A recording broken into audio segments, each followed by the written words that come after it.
Chapter 1625. The team of 105 people arrived at the Desert of Death directly. The same defensive light barrier and the same basic knowledge aroused everyone's curiosity about this area. The light barrier disappeared quickly. Everyone was curious. After a few miles, they encountered the first wave of attacks from the twin scorpions. The team of 100 people lost more than 10 people in an instant. This was under the condition that a few people with sharp senses told them in advance. The rest of the cultivators flew into the air. Then, someone was poisoned and fell to the ground. Looking at the twin scorpions that ate the cultivators in an instant, everyone's expression changed. Energy was draining quickly. The scorching desert was like a flame roasting everyone. The long-awaited life and death crisis surfaced in everyone's hearts.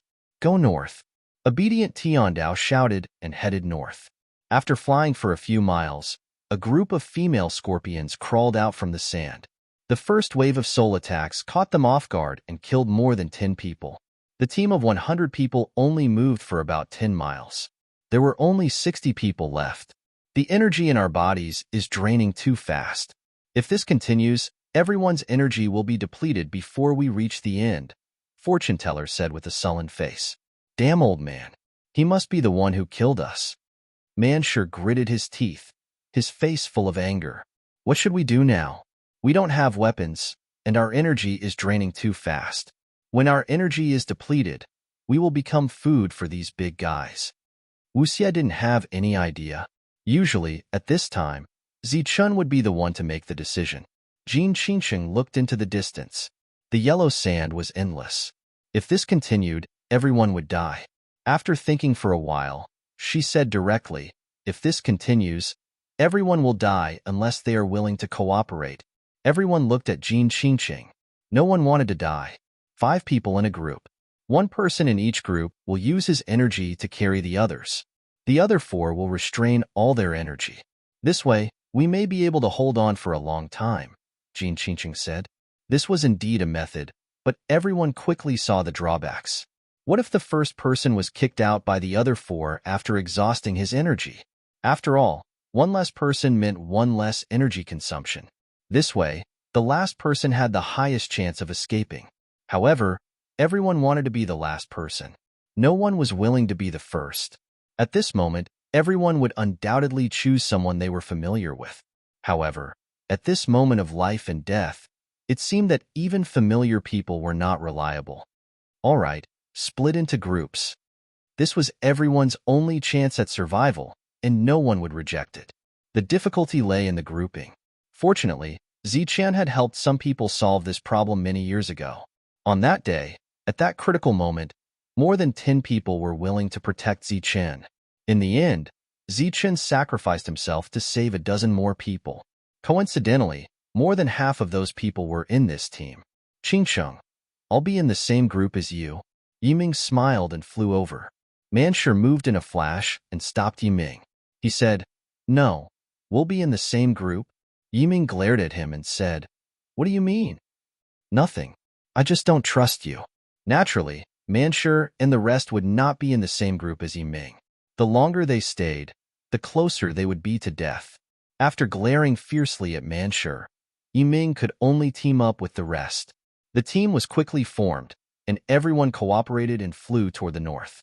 During this time, the fortune teller consumed precious energy and performed a divination for everyone. He then shouted, Everyone, trust me. This time, the divination shows that we'll be safe. So, don't do anything stupid. This is the land of despair. There are opportunities everywhere, but there are also dangers everywhere. We all come from the same place. In such a dangerous time, we should work together to get through this together, Shuntian Dao also shouted. Jin Qingsheng glanced at the two of them, and a hint of mockery flashed in her eyes. Then, she said coldly, Everyone, if we work together, we can all get out of here alive. If anyone tries anything, as long as I'm still alive, I'll make sure they die 10 times more cruel than being eaten by scorpions. Many people shuddered in their hearts. Being eaten alive by scorpions was already very cruel. No one dared to imagine being 10 times more cruel than that. Compared to the encouragement of Shuntian Dao and the fortune teller, Jian Qingqing's threat was greater. Therefore, everyone worked together and moved forward. At the same time, Zichun, who sensed the teleportation fluctuation, also flew toward where everyone was at. Scheming would lead to death, but not scheming would give them a chance of survival. For the rest of the journey, everyone was relatively well behaved. Everyone cooperated well. The second cultivator ran out of energy, and the third cultivator followed. The sand below suddenly rolled, and female scorpions appeared one after another. They lined up neatly, like well-trained soldiers. They raised their heads and launched soul attacks. Compared to the scattered attacks from before, the current attacks were more condensed. Several people were careless and fell to the ground. Seeing this, Wu Xie couldn't help but curse, "Damn things, they're as orderly as an army. There must be a Scorpion King commanding them." As if to verify Wu Xie's words, a big guy about 10 meters long appeared from the yellow sand. Yo! As soon as it appeared, it roared at everyone. A ripple visible to the naked eye swept toward everyone in the sky. In an instant, everyone's bodies began to shake. Figures fell to the ground one by one, and were covered by yellow sand in the blink of an eye. Several people died. Only half of the 100-man team remained. Puff! Manshur, who had exhausted all his energy, coughed up blood after receiving this attack. His body swayed. If not for Wu Xie holding him at the critical moment, Manshur would have fallen. Let's go. The multiple soul attacks had drained everyone's energy, so they had to speed up. However, with the Scorpion King overseeing them, female scorpions appeared one after another. They lined up neatly in a square formation and launched soul attacks. Many people swayed and were on the verge of collapse. Below, the Scorpion King was still chasing after them. Its speed on the sand was not slower than the others. At the same time, it kept launching soul attacks one after another, draining everyone's energy. The fourth person's energy was quickly depleted, and the last person went up. The yellow sand was still endless, and the Scorpion King was still chasing after them. Everyone was in despair. However, in the next moment, something that made them even more desperate happened. The Scorpion King that had been harassing them previously suddenly rose into the air. This thing could fly. At such a close distance, as long as it launched a soul attack, more than half of the people would die. Everyone was in despair, and their eyes were filled with despair. Only the fortune teller had a face of doubt, because the divination just now clearly showed that it was more frightening than dangerous. The Scorpion King was in the air, and its mouth was already open. A wave of soul power spread out, and in the next moment, it would form a soul attack. Seeing that it was about to kill these humans, a hint of fear flashed in the Scorpion King's eyes. It did not launch a soul attack, but instead let out a shrill scream. This scream pierced everyone's eardrums, causing their heads to buzz. However, it was only a sound wave, and there was no soul attack. The people could not block a single attack from the Scorpion King, but they did not understand what the latter was afraid of. The sound of something breaking through the air came from the horizon, and there was also a faint dragon's roar. A silver light appeared in everyone's line of sight. The silver light cut through the sky, and with a powerful force, shot straight at the Scorpion King. The Scorpion King's body kept twisting in the air, struggling to escape, but the rainbow light arrived in an instant. Blood spurted out, and the spear carried the Scorpion King's body into the distance. In the process of flying, the people saw the Scorpion King's body rapidly shrivel. The sudden change caught everyone off guard. However, when the Scorpion King died, everyone heaved a sigh of relief. Fortunately, they did not die. Another problem appeared in everyone's minds. The yellow sand was endless, and even one person might not be able to leave alive. If they carried the 4 people who had lost their energy, they would undoubtedly die. However, before they could make a decision, a figure appeared in their line of sight. It was a very young human wearing a black robe. As long as it was a human, there was hope. Hope rekindled in everyone's hearts. As the black-robed man approached, many people found that he seemed to be very familiar. Wu Xie and Manshur rubbed their eyes, as if they had seen a ghost. Shuntian and Darkmantle also opened their eyes wide, looking at the black-robed man in front of them in disbelief. Zichun, Jin Qingcheng cried out in alarm. The black-robed man was Zichun. When he saw the group of people, he was obviously stunned. Finally, he heard loud exclamations. In the group, there was Shantian, fortune-teller, Manshur, Wu Xie, and many other familiar faces. Zichun was stunned. He did not expect that most of the people that old man Schenker mentioned were his friends. Because everyone was too excited, they neglected the existence of their companions, causing them to lose control of their energy and fall from the sky. Exclamations sounded again. Seeing this, Zichun immediately waved a light of energy to hold everyone back. He understood the situation at a glance. There was no time to reminisce. He shook his hand and threw out a piece of spirit crystal, saying, "Absorb the energy first." Everyone caught a piece of spirit crystal and began to absorb the energy in it. At the same time, they slowly stabilized themselves. "Why are you all here?" Zichun came forward and asked almost at the same time as the others. "It's a long story. Let's go to the safe zone first." The Dragon Soul Spear devoured the giant scorpion's vitality and flew back into Zichun's hand in a stream of light. "Hey, this is your dragon spear. How did you bring a weapon in?" Wu Xie saw the familiar weapon and asked in confusion. "Is it strange?" "Everyone can bring a weapon in," Zichun said. Everyone looked at Zichun as if they were looking at a monster. "Why? You can't?" Then, Zichun found that everyone was empty. Not only were there no storage bags, but there were also no spirit crystals. Now, Zichun vaguely understood the purpose of his reward. "We'll talk about this later. Follow me first." Zichun led the way in front, and the others followed behind. As for the twin scorpions below, they were no longer a threat to the group. Along the way, Zichun also hunted some male scorpions. Halfway through, everyone's spirit crystals were used up. Zichun threw another piece to each of them and told them to keep the account first. Everyone was confused. This book came from the web. Read the original content first. Chapter 1626. When Wharton and the others saw Zichun return with a group of people, their faces were filled with doubt. When the group landed, everyone had a look of relief on their faces. At the same time, they were extremely grateful to Zichun. There were 105 people when they came, and now there were only 56 left. 49 people had died. It was a miracle that so many people were still alive after encountering the Scorpion King. Seeing that everyone was talking and laughing with Zichun and looking very excited, Miyoshi could not help but ask, "Master Zichun, are these your friends?" Zichun smiled and said, "They're my life and death brothers. They're all from Shuntian Prefecture." Miyoshi nodded and smiled kindly at them. People like Miyoshi would not be bothered by the geniuses in the outside world. However, in this world, late-stage 7th level was indeed a powerhouse. The current Miyoshi could fight 10 people from Shuntian Dao without any problem. After catching up, Zichun began to explain the rules of this world and the situation they were facing. After hearing that, everyone was stunned. They did not expect that the battlefield of despair, which was already extremely difficult, would now have no foothold. Looking at everyone's bitter faces, Zichun patted everyone's shoulders and said, "Don't worry, I have supplies here. However, you have to exchange them with something. However, I can record it. Remember, each of you now owes me 2 spiritual crystals." "TSK, isn't it just 2 spiritual crystals?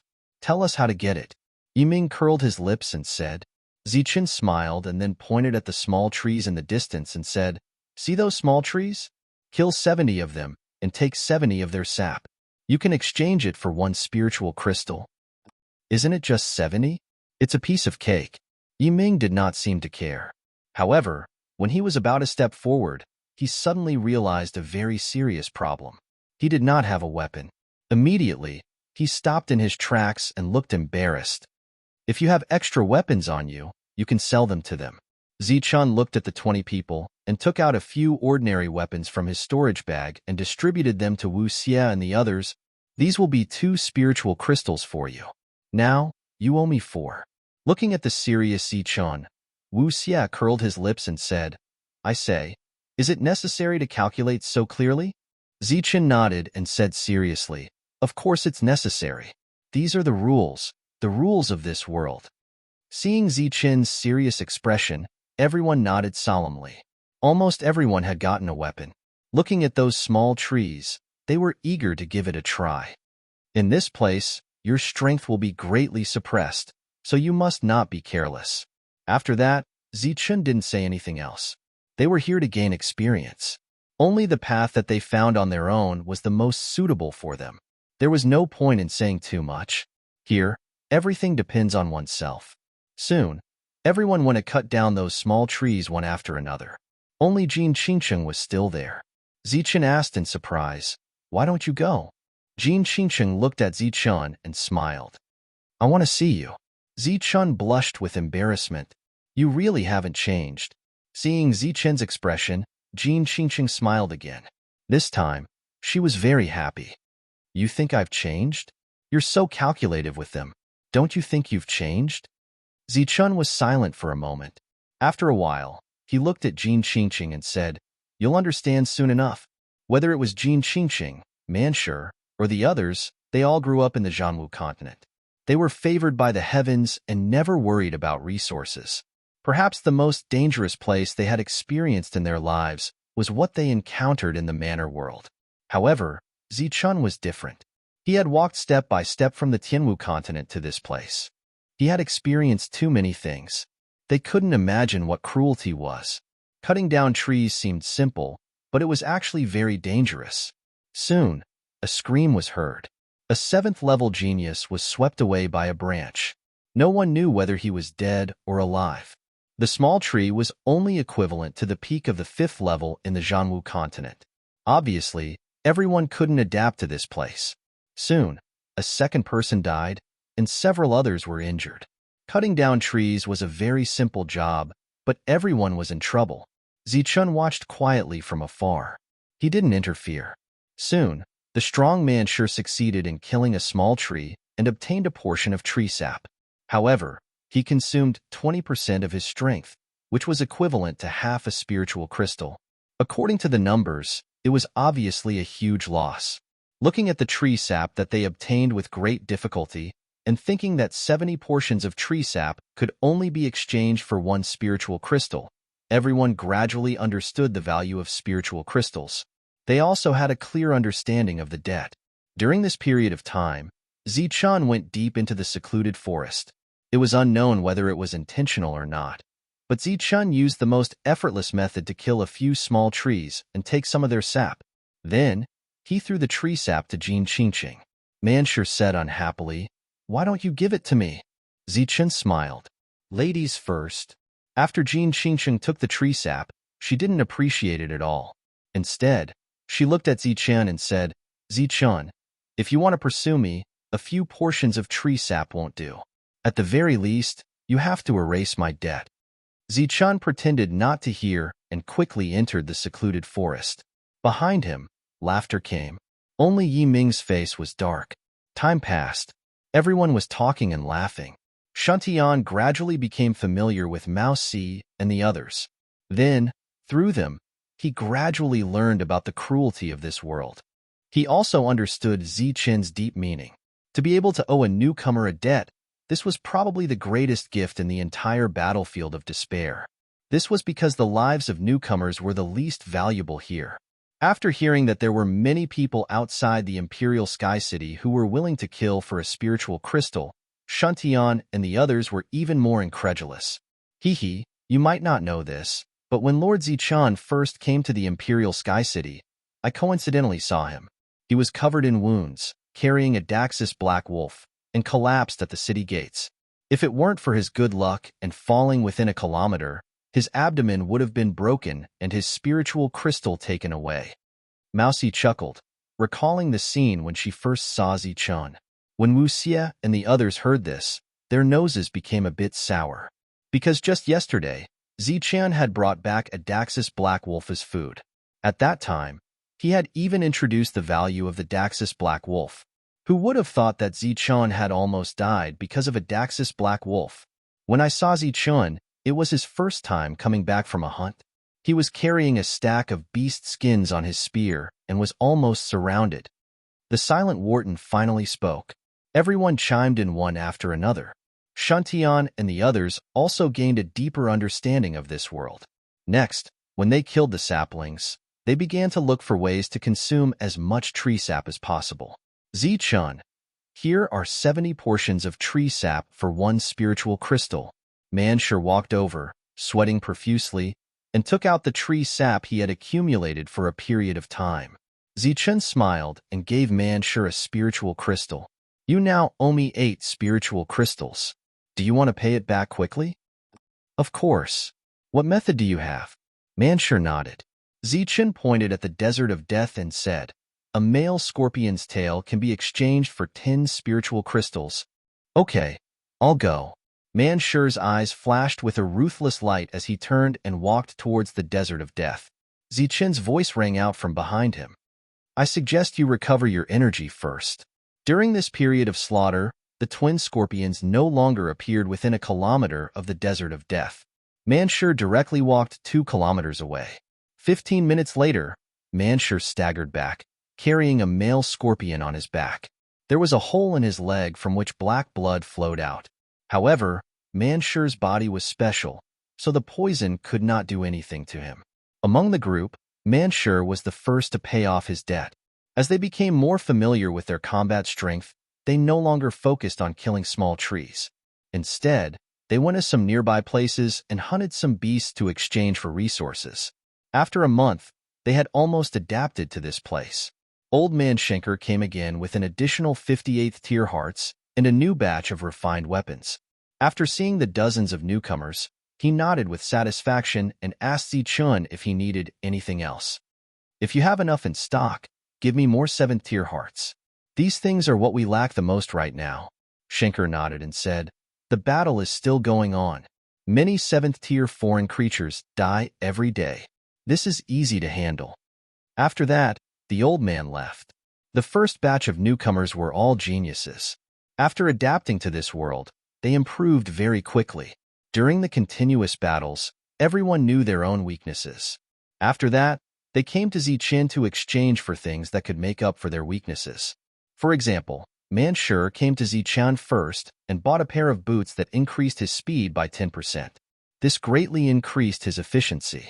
Wu Xie even bought an armor-piercing weapon for 100,000 spirit crystals. As for Fortune Teller, after exchanging for a defensive armor, he brought back a 7th-tier late-stage soul-devouring leopard on the 3rd day. This was a beast of this world. It did not belong to the Dax race.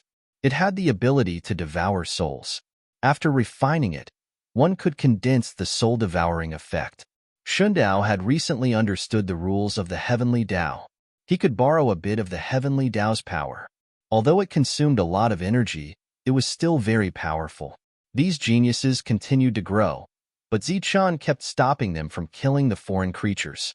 Here, not only could they exchange for spirit crystals, other things could be exchanged for spirit crystals too. For example, rats with agility buffs, beetles with defense buffs, and bears with strength buffs. The first 20 people were also shocked when they saw the growth of the newcomers.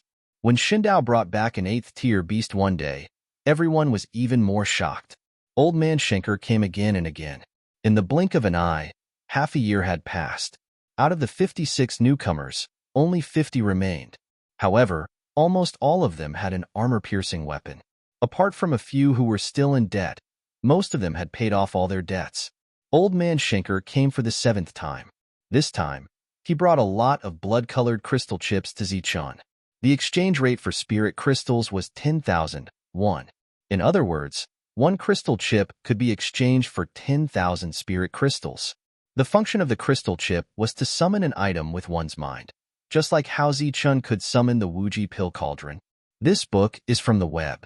Read the original content as soon as possible. Chapter 1627. Every time Schenker left, they would come to Zichun to see if they could exchange for something useful. Of course, this was limited to the previous 20 people. As for Shun Tiandao and the others, they didn't have so many spirit crystals left. What are these? Seeing the blood-red crystal, everyone came over curiously. These are special items that cost 10,000 spirit crystals each. Its only function is to summon something you've used before. Zichun explained. Is there such a good thing? We can summon anything? Everyone was a little moved. In theory, yes, but having the blood-red crystal is only one of the conditions. As for the thing you summon, the price depends entirely on the value of the item. What do you mean? Everyone was puzzled. This blood-red crystal is only a medium, a bridge to the domain world. It can't really summon. If you want to summon it successfully, you have to pay a certain price. As for what the price is, it has to do with the quality of the thing you want to summon. Zichen's explanation was very clear, and everyone understood. After pondering for a moment, they shook their heads and chose to give up. They could only summon some weapons, and they couldn't guarantee whether the weapons would be recognized by the domain world. Although they had some savings, 10,000 spirit crystals was not a small amount. No one was willing to risk 10,000 spirit crystals. Give me one. Wharton stepped forward and gave Zichun 5 late-stage, 7th-layer beast hearts in exchange for a blood-red crystal. With the blood-red crystal in hand, Wharton's spiritual sense probed it. After a moment, Wharton put away the blood-red crystal and couldn't help but smile bitterly. Obviously, the price of summoning something was a bit high, but this also proved that this thing was special. Give me one. Another voice sounded, and the crowd split to the sides. Shun Tiandao walked over. Although Shun Tiandao was only an early-stage 7th-layer beast, he had killed an 8th-layer beast. No one present dared to underestimate him, not even Wharton. In addition to Shun Tiandao, Fortune Teller, Manshur, and the others were all geniuses. Although they had only been in the battlefield of despair for half a year, if they really went all out, it was hard to say who would live and who would die. Half a year ago, when Shun Tiandao had first entered the battlefield of despair, Mao Si still had the confidence to take on 10 Shun Tiandao members at once. But now, whether she could win in a 1-versus-1 battle was still a question. Zichen glanced at Shun Tiandao. Shun Tiandao raised his hand and said, "Same old rules." Under everyone's envious gazes, Zichun tossed a blood-red crystal to Shun Tian. As everyone gradually adapted to this world, Zichun no longer haggled over the gains and losses of spirit crystals. It was fine if they could pay their debts, but it was fine if they couldn't.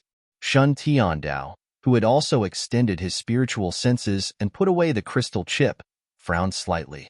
Without saying a word, he turned around and left. "Give me one too." Just as Shun Tiandao left, a light voice rang out. Jin Qingqing, dressed in a golden robe, walked over. Standing in front of Zichun, a pair of beautiful eyes stared straight at Zichun. Without even needing to pay on credit, Zichun immediately handed over a chip. "Thank you." Jin Qingqing gritted her teeth and thanked him softly. Deliberately, her voice was even softer to the bone. Zichun's expression froze, and a touch of annoyance flashed across his face. Everyone around couldn't help but laugh. Obviously, this coquettish thank you was very pleasant and comforting. However, Zichun would lose 10,000 spirit crystals just because of this. It was undoubtedly a big loss. It was very difficult to get the spirit crystals back from Jin Qingqing. It wasn't that the latter's combat strength was too weak to get the spirit crystals, but nearly 50% of her expenses were spent on clothes and other decorations. Jin Qingqing had 7 or 8 pieces of clothes with many special effects, and there were also a lot of boots with special effects. Because there were too many things, it was difficult to store them. She also owed Zichen a 2-meter-long storage bag. These were all debts. After Jin Qingqing left, the fortune teller came forward and took a blood-red crystal chip on credit. Manshur and Wu Xia also came forward and looked at Zichun eagerly. Both of them had a new debt recently, and they were too embarrassed to ask for another debt. Therefore, Zichun could only give it away for free. In this way, the blood-red crystal chips sent by Old Man Schenker changed owners in the blink of an eye. Zichun couldn't even keep one for himself. After that, everyone began to work hard for the goal on the blood-red crystal chip. On this day, Zichun called Miao Si. Miao Si stood next to Zichun, looking a little cautious. Shuntian and the others were very strong, and he didn't want to provoke them. However, the strongest person in the group was neither Shuntian nor Wharton, but Zichun. During this period of time, although Zichun didn't make a breakthrough in his realm, his combat strength had increased to an unfathomable level. After telling Miao Si some things to pay attention to, Miao Si left with the 18 people except for Wharton. Zichen turned and walked toward the secluded forest. For outsiders, The secluded forest was dangerous, but it had always been Zichen's closed-door cultivation place. When the sapling discovered the intruder, Zichen, it extended its branches and immediately launched an attack. Swoosh! The black saber was unsheathed, and the shining saber light drew a perfect circle around Zichen. The circular saber light spread in all directions, extending for 100 meters. All life within 100 meters disappeared. Sheathing the saber, Zichen went deeper. As for the tree sap, Zichen didn't have the leisure to pick it up. Soon, Zichen walked to the area of the big trees that contained the tree crystals. He used to stop here, but these trees couldn't stop him now. The attacks of the big trees were even sharper. Every branch was like a spear, shooting at Zichen. Looking at the spears and branches shooting at him from all directions, Zichen's figure flashed, and he flashed through the attacks like a wisp of smoke. He then unsheathed his saber and slashed at the tree. Ka! The armor-piercing effect was activated. The saber light cut open the tree, and a sparkling tree crystal appeared in front of Zichen. The value of the tree crystal was 10 times higher than the tree marrow, and it was purer. It was equivalent to the heart of a late-stage 7th-layer alien. After taking the tree crystal, the tree still had a tenacious vitality. The branches were still struggling. A silver light flashed, and the dragon's spear pierced into the tree. It began to devour the tree's energy, turning it into its own. After reaching the tree crystal area, Zichen walked a few more miles. He killed more than 100 trees and obtained more than 100 tree crystals. Then, Zichen sat cross-legged at the center of the area and began to refine the law fragments. Due to his 100% success rate, Zichen had accumulated a lot of law chips. At present, Zichen had only refined 2 types of law chips. One was strength, and the other was combat agility. Only Zichen could be so picky. Moreover, he was only refining the law fragments of late-stage 7th-layer law fragments. While Zichen was refining the law fragments, Cauldron Spirit was also refining other items. At present, Zichen still had more than 100 armor-piercing weapons on him. These were Zichen's private stash. If he sold all of them, he would be able to make an immeasurable fortune. Currently, Zichen didn't lack spiritual crystals, law chips, or magical robes. The only thing he lacked was time. If Zichen was given enough time, he was confident that he could make a breakthrough to 8th layer in one go. In this state of cultivation, another month quickly passed. Zichen had gotten used to appearing once a month and trading once a month. During this month, more trees grew, and Zichen had to deal with them. When he arrived at the border between the secluded woods and the desert of death, he saw piles of male scorpion corpses. These were the loot of the other members of Shantian Mansion. Old Man Schenker once again came as agreed. Zichen grew more and more curious about the old man's combat strength. After another round of trading, Old Man Schenker asked Zichen what he needed next. Then, the old man asked, "What do you think of that matter?" Zichen pondered for a moment before he replied, "The plan is feasible, but if we don't cooperate well, we will be wiped out." "I know what I'm doing. I will cooperate with you," said the old man with a solemn face. "Good. Send people over. Don't send too many. Just send a batch every 2 months." As he spoke, Zichen smiled coldly. If that's the case, some people must be vomiting blood. After arriving here, Shantian Mansion had already informed Zichen of the scene they had seen. Clearly, someone was plotting against them. They would never have expected that they had already gained a foothold in this desert of death. This place was no longer dangerous. Moreover, when Mengshi was teleporting, he seemed to be intentionally moving in Zichen's direction. 2 months? Isn't that a bit rushed? Old Man Schenker asked in surprise. As long as you have enough resources, 2 months is not rushed at all. However, I only want geniuses with high comprehension. As for those who are just here to make up the numbers, don't come. After all, if they die, I won't be able to collect my debts. That's good. However, the first batch will take 2 months at the earliest. 2 months should be enough. I think most of them will be able to raise their realms. Old Man Schenker left, and Zichen gathered everyone back. Including Wharton, there were a total of 51 people. Muse C and the others had not returned yet. Now, we'll start the exchange for rule chips. The original price of 60 will be changed to 30. As soon as Zichun finished speaking, the crowd immediately cheered. With their understanding of this world, they knew that 60 per piece was already Zichun's cost price. This price was much cheaper than the base price. But now, it had been reduced by half. Without explaining the reason, Zichun said, "During this period, you all should try to raise your strength as quickly as possible. As for the spirit crystals, you can owe them first." The crowd cheered. If they had endless rule chips to refine, they would be able to raise their realms quickly. Next, everyone began to collect their rule chips. Everyone tried their best to collect as much as possible. Although these were all debts, there was no burden to having too much debt. They already owed tens of thousands of spirit crystals. Who would care about a few dozen spirit crystals? After distributing the rule chips, everyone began to look for a safe place to refine them. Everyone gathered not far away. Zichun stood guard for everyone while waiting for Muse C to return. This time, he arranged for Muse C to do something special.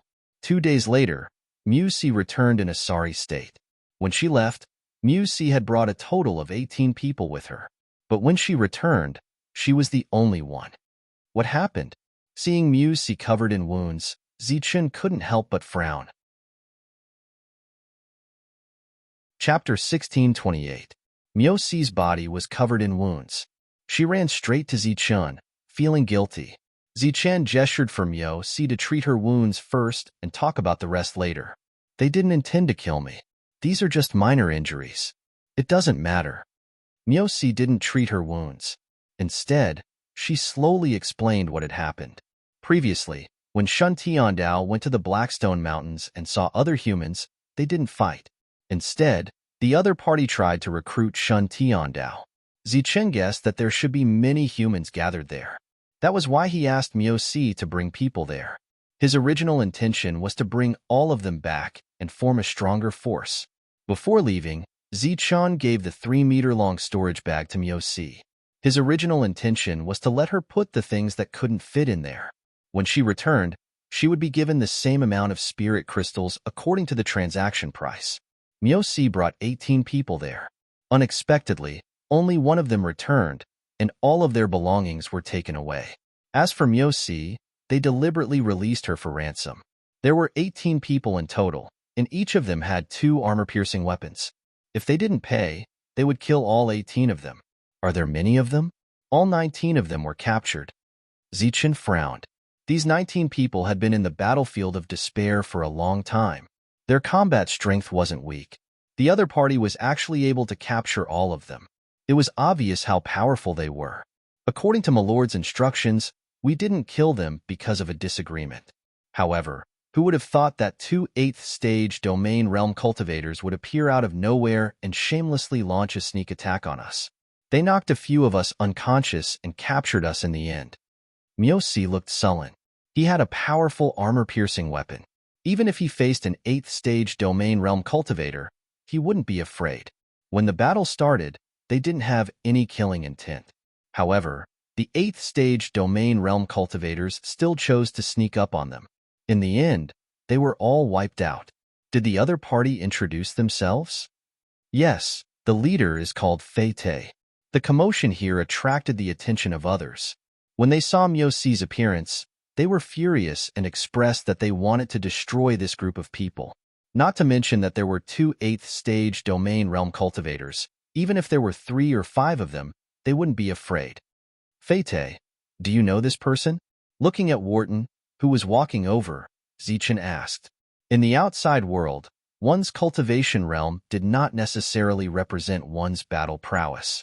However, in the battlefield of despair, only those who had comprehended some laws could break through to the next realm. Since the other party was able to break through to the 8th level, he was obviously not an ordinary person. However, when Wharton heard this, he fell into deep thought. After a while, he slowly shook his head, indicating that he did not know of this person. Suddenly, Wharton's expression changed as he said, "Fit, could it be him?" "You know him." Wharton shook his head and said, "I don't know him, but I've heard of him. However, that Fit has already reached the 8th level. Logically speaking, it's impossible for him to appear here." When Zichun heard this, he sneered and said, "It seems so. In the past 2 years, the 8th stage had only come to the 7th stage once, and their target was Zichun. To be more precise, they were here for the Star Illusion Dragon Spike. Are there any alchemists among them? Zichun asked. There was one. He was a very young fellow, but he was forcefully controlled. Other than refining medicine, he had no other freedom. How many of them are there? More than 50.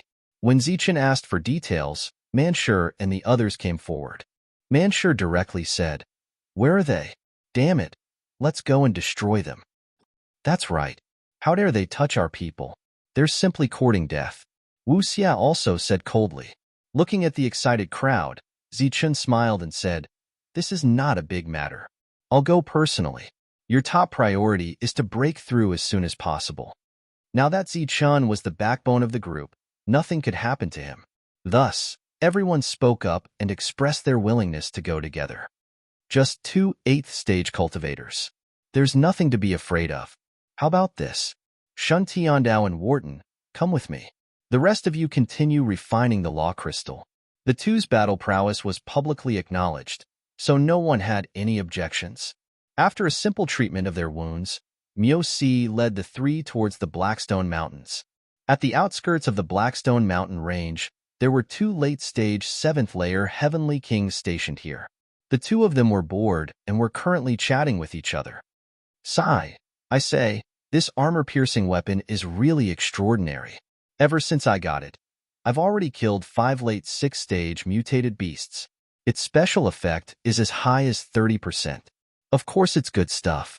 I really don't know how that blacksmith called Zichun managed to condense such a high trigger rate. Who cares how he condensed it? As long as we have an endless supply of armor-piercing weapons to use in the future, it's fine." "What do you mean? Didn't you only ask for 30-something weapons? We just happen to have one each. We're not rich at all." "Humph, this is just a ransom. When we get the ransom and everyone has an armor-piercing weapon, it'll be time for us to launch a large-scale attack. When that time comes, that blacksmith called Zichun will obediently serve us." The cultivator had a look of realization. It seemed that this was how the group's alchemist came to be. While the two of them were chatting, they suddenly sensed a wave of aura. Then, 4 people appeared in their line of sight. "It's the fella who went to get the ransom." They came rather quickly. A thin late 7th stage cultivator sneered. "He even brought helpers. Looks like he's not satisfied." "It's just 4 people. It's not enough." "No, that's Wharton." When they saw Wharton among the 4 people, their expressions changed immediately. Wharton was very famous in the 7th stage city. Almost everyone of the same cultivation level knew him. However, when they thought about the 2 8th stage domain realm cultivators backing them, they calmed down a lot. As the 4 people approached, the thin man said, "Wharton, I didn't expect you to be the one controlling a team." Wharton glanced at the 2 of them and said indifferently, "Where are our people? Did you bring the ransom? Otherwise, you'll only see corpses," the thin man said coldly. Zichun lifted the storage bag in his hand and said, "A total of 40 armor-piercing weapons. It's 4 more than what we asked for." The 2 of them nodded in satisfaction. The thin man said coldly, "You know what's good for you. Follow me." The 4 of them followed the 2 of them deep into the forest. After a while, they arrived at the gathering place. They seemed to be waiting for the armor-piercing weapons. These people didn't go out. There were more than 50 of them, and they emitted a strong aura. When they saw the 4 of them, their eyes flashed with greed. However, when the light landed on Wharton, it was immediately restrained. Wharton was recognized as the strongest among the late 7th stage cultivators. He was the one who had the highest chance of surpassing Su Hojue on the soldier list. When they saw Wharton, they restrained themselves, but they weren't afraid. Wharton, who was in the late 7th stage, was indeed powerful. However, compared to an 8th stage cultivator, he was a whole realm lower.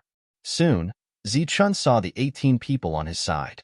Their strength had been sealed, and they were hung on the trees with vines. Many of them had wounds from being whipped. As for their equipment, they had been stripped clean. The 18 of them looked listless. Some of them were even on the verge of death. Seeing the state of these people, Zichun's heart was filled with killing intent. "Release them immediately," Zichun said coldly. The two of them turned around and looked at Zichen with dissatisfaction. The skinny one said, "Who do you think you are? How dare you order us around?" Zichen glanced at the weapons on their bodies and said, "The armor-piercing weapons in your hands were forged by me." So it was the artificer called Zichen. The two of them looked surprised. Zichen said indifferently, "Release them, and we'll let bygones be bygones. Otherwise, the two of you will die." Threatened by a mid-7th stage cultivator, the two of them immediately turned cold. One of them shouted at Zichen, "You dare threaten us? Are you looking to die?" When the 18 of them heard the commotion, they opened their eyes and saw Zichen. Their lifeless and despairing eyes were reignited with hope. These people had been so arrogant because they had two 8th-stage cultivators in their group. However, the 18 of them knew very well that Zichen had been able to kill an 8th-stage outsider on his own half a year ago. At the same level, humans might not have any advantage over Daxus aliens. And that was half a year ago. In the past half a year, Zichen's power had grown to an unfathomable level. These people were simply looking to die for trying to target Zichen. This was why they would rather be hung up and beaten than submit. Shuntiandio's sword flashed, and the vines on the 18 of them were all severed. A wave of solidified energy supported them as they slowly descended. Cold light flashed everywhere as the others instantly surrounded them, their eyes filled with hostility. Ironically, there were many armor-piercing weapons forged by Zichen amongst these weapons. The group was surrounded, but they all looked at Wharton warily. To them, Wharton was the greatest threat. "You want to die?" Wharton barked, his eyes flashing with killing intent. "Wharton, this isn't a place where you can act wildly," the skinny one from before said. "Die." Wharton's killing intent was clearly aroused, but in the next instant, his arm was grabbed by Zichen. Zichen chuckled, his gaze sweeping past the group. These people were not weak, and it would be a waste to die like this. After sweeping his gaze around, he coldly said, "Since you've come out. What's the point of hiding?" "You're Zichen, that artificer." A voice came from behind the group, and a cold-faced man in black armor appeared. It was one of the two 8th-stage cultivators. Looking at him, Zichen's lips curled in disdain, and he said, "There's another one. Could it be that you're really a coward who only dares to launch sneak attacks?" "What a sarcastic brat." Another voice rang out, and the second 8th-stage cultivator appeared from the opposite direction. It was Fit. Zichen looked at the two of them, disdainfully saying, "You two really are jackals of the same lair. I didn't dare to be sure at first, but seeing how you're hiding, you should be here for me." The two's expressions changed slightly, and they exchanged glances. Originally, they didn't dare to be sure that the two Zichens were the same person, but now they were sure. Chapter 1629. Originally, Fit had only wanted to capture Zichen in the name of plundering and steal his belongings before working for him. However, he didn't expect Zichen to be so smart. They had only exchanged a few words before their identities were exposed. At this moment, the difference in strength between the two sides was too great. Zichen was like a turtle in a jar. Fit nodded and admitted that he had indeed come here for Zichen. The message clearly stated that as long as Zichen had the long spike weapon, it didn't matter if he lived or died. Under such circumstances, Fit didn't want Zichen to die. After all, the human city hadn't been taken back yet. Zichen, who was both a blacksmith and an alchemist, was extremely useful in this area. At the very least, he could refine an armor-piercing weapon with a 30% chance of success. He wasn't someone that the trash on his side could compare to. Fit waved his hand, and everyone surrounded him. The armor-piercing weapons in their hands flashed with a cold light. He planned to surround and kill him. Facing the cold armor-piercing weapons and the huge difference in strength between the two sides, Zichen's expression was still calm. He looked at Fit and said, "Since you're here for me, it's obviously a personal grudge. Why send others to their deaths?" Fit was stunned. What did this mean? The others were also puzzled. Personal grudges should be settled by individuals. "You two 8th-stage cultivators will work together. I will deal with both of you." Hearing Zichen's explanation, everyone was stunned. They all looked at Zichen as if they were looking at a fool. A mid-7th stage cultivator dared to challenge two early 8th stage cultivators at the same time. Did he eat the wrong medicine, or did his brain get squeezed by a door? One had to know that this was the battlefield of despair, not the Jammu continent. Even in the Jammu continent, the two of them had a 90% chance of winning. Sirs, this brat is too arrogant. Why don't I take him down first, teach him a lesson, and then hand him over to you two sirs? A voice came from the crowd. It was the thin man who had just led the way. He looked at Zichen with eyes full of disdain. All right, as long as he doesn't die. Fit nodded, preparing to let this person test Zichen's strength. One had to know that there were almost no fools in this place. Since the other party dared to speak such arrogant words, he should have something to rely on. Disperse. The skinny man received the order, and a ferocious smile flashed across his face as he waved his hands outwards. The crowd responded and dispersed. They stood in the distance to watch the show. There were even people who shouted and jeered. You guys spread out too, Zichen softly said. He merely swept a glance at the skinny man before his gaze landed on the two level 8 experts. He wanted to end this battle quickly and wipe them out in one fell swoop. Brat, I'll let you. The skinny man grinned maliciously as he raised the armor-piercing weapon in his hand. However, before he could finish his sentence, he saw Zichen's figure in front of him sway slightly as two afterimages appeared. The next moment, a bright saber light appeared.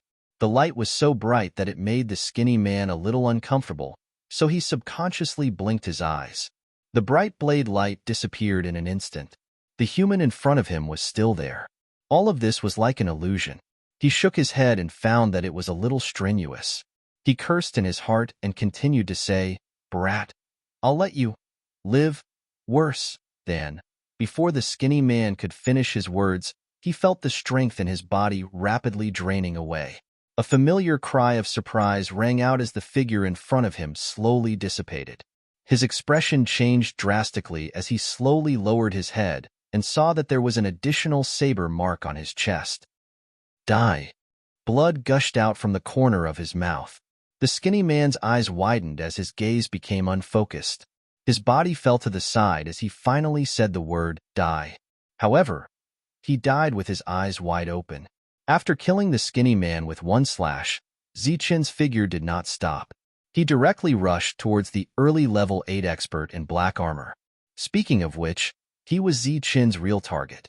As for the skinny man, he was just incidental.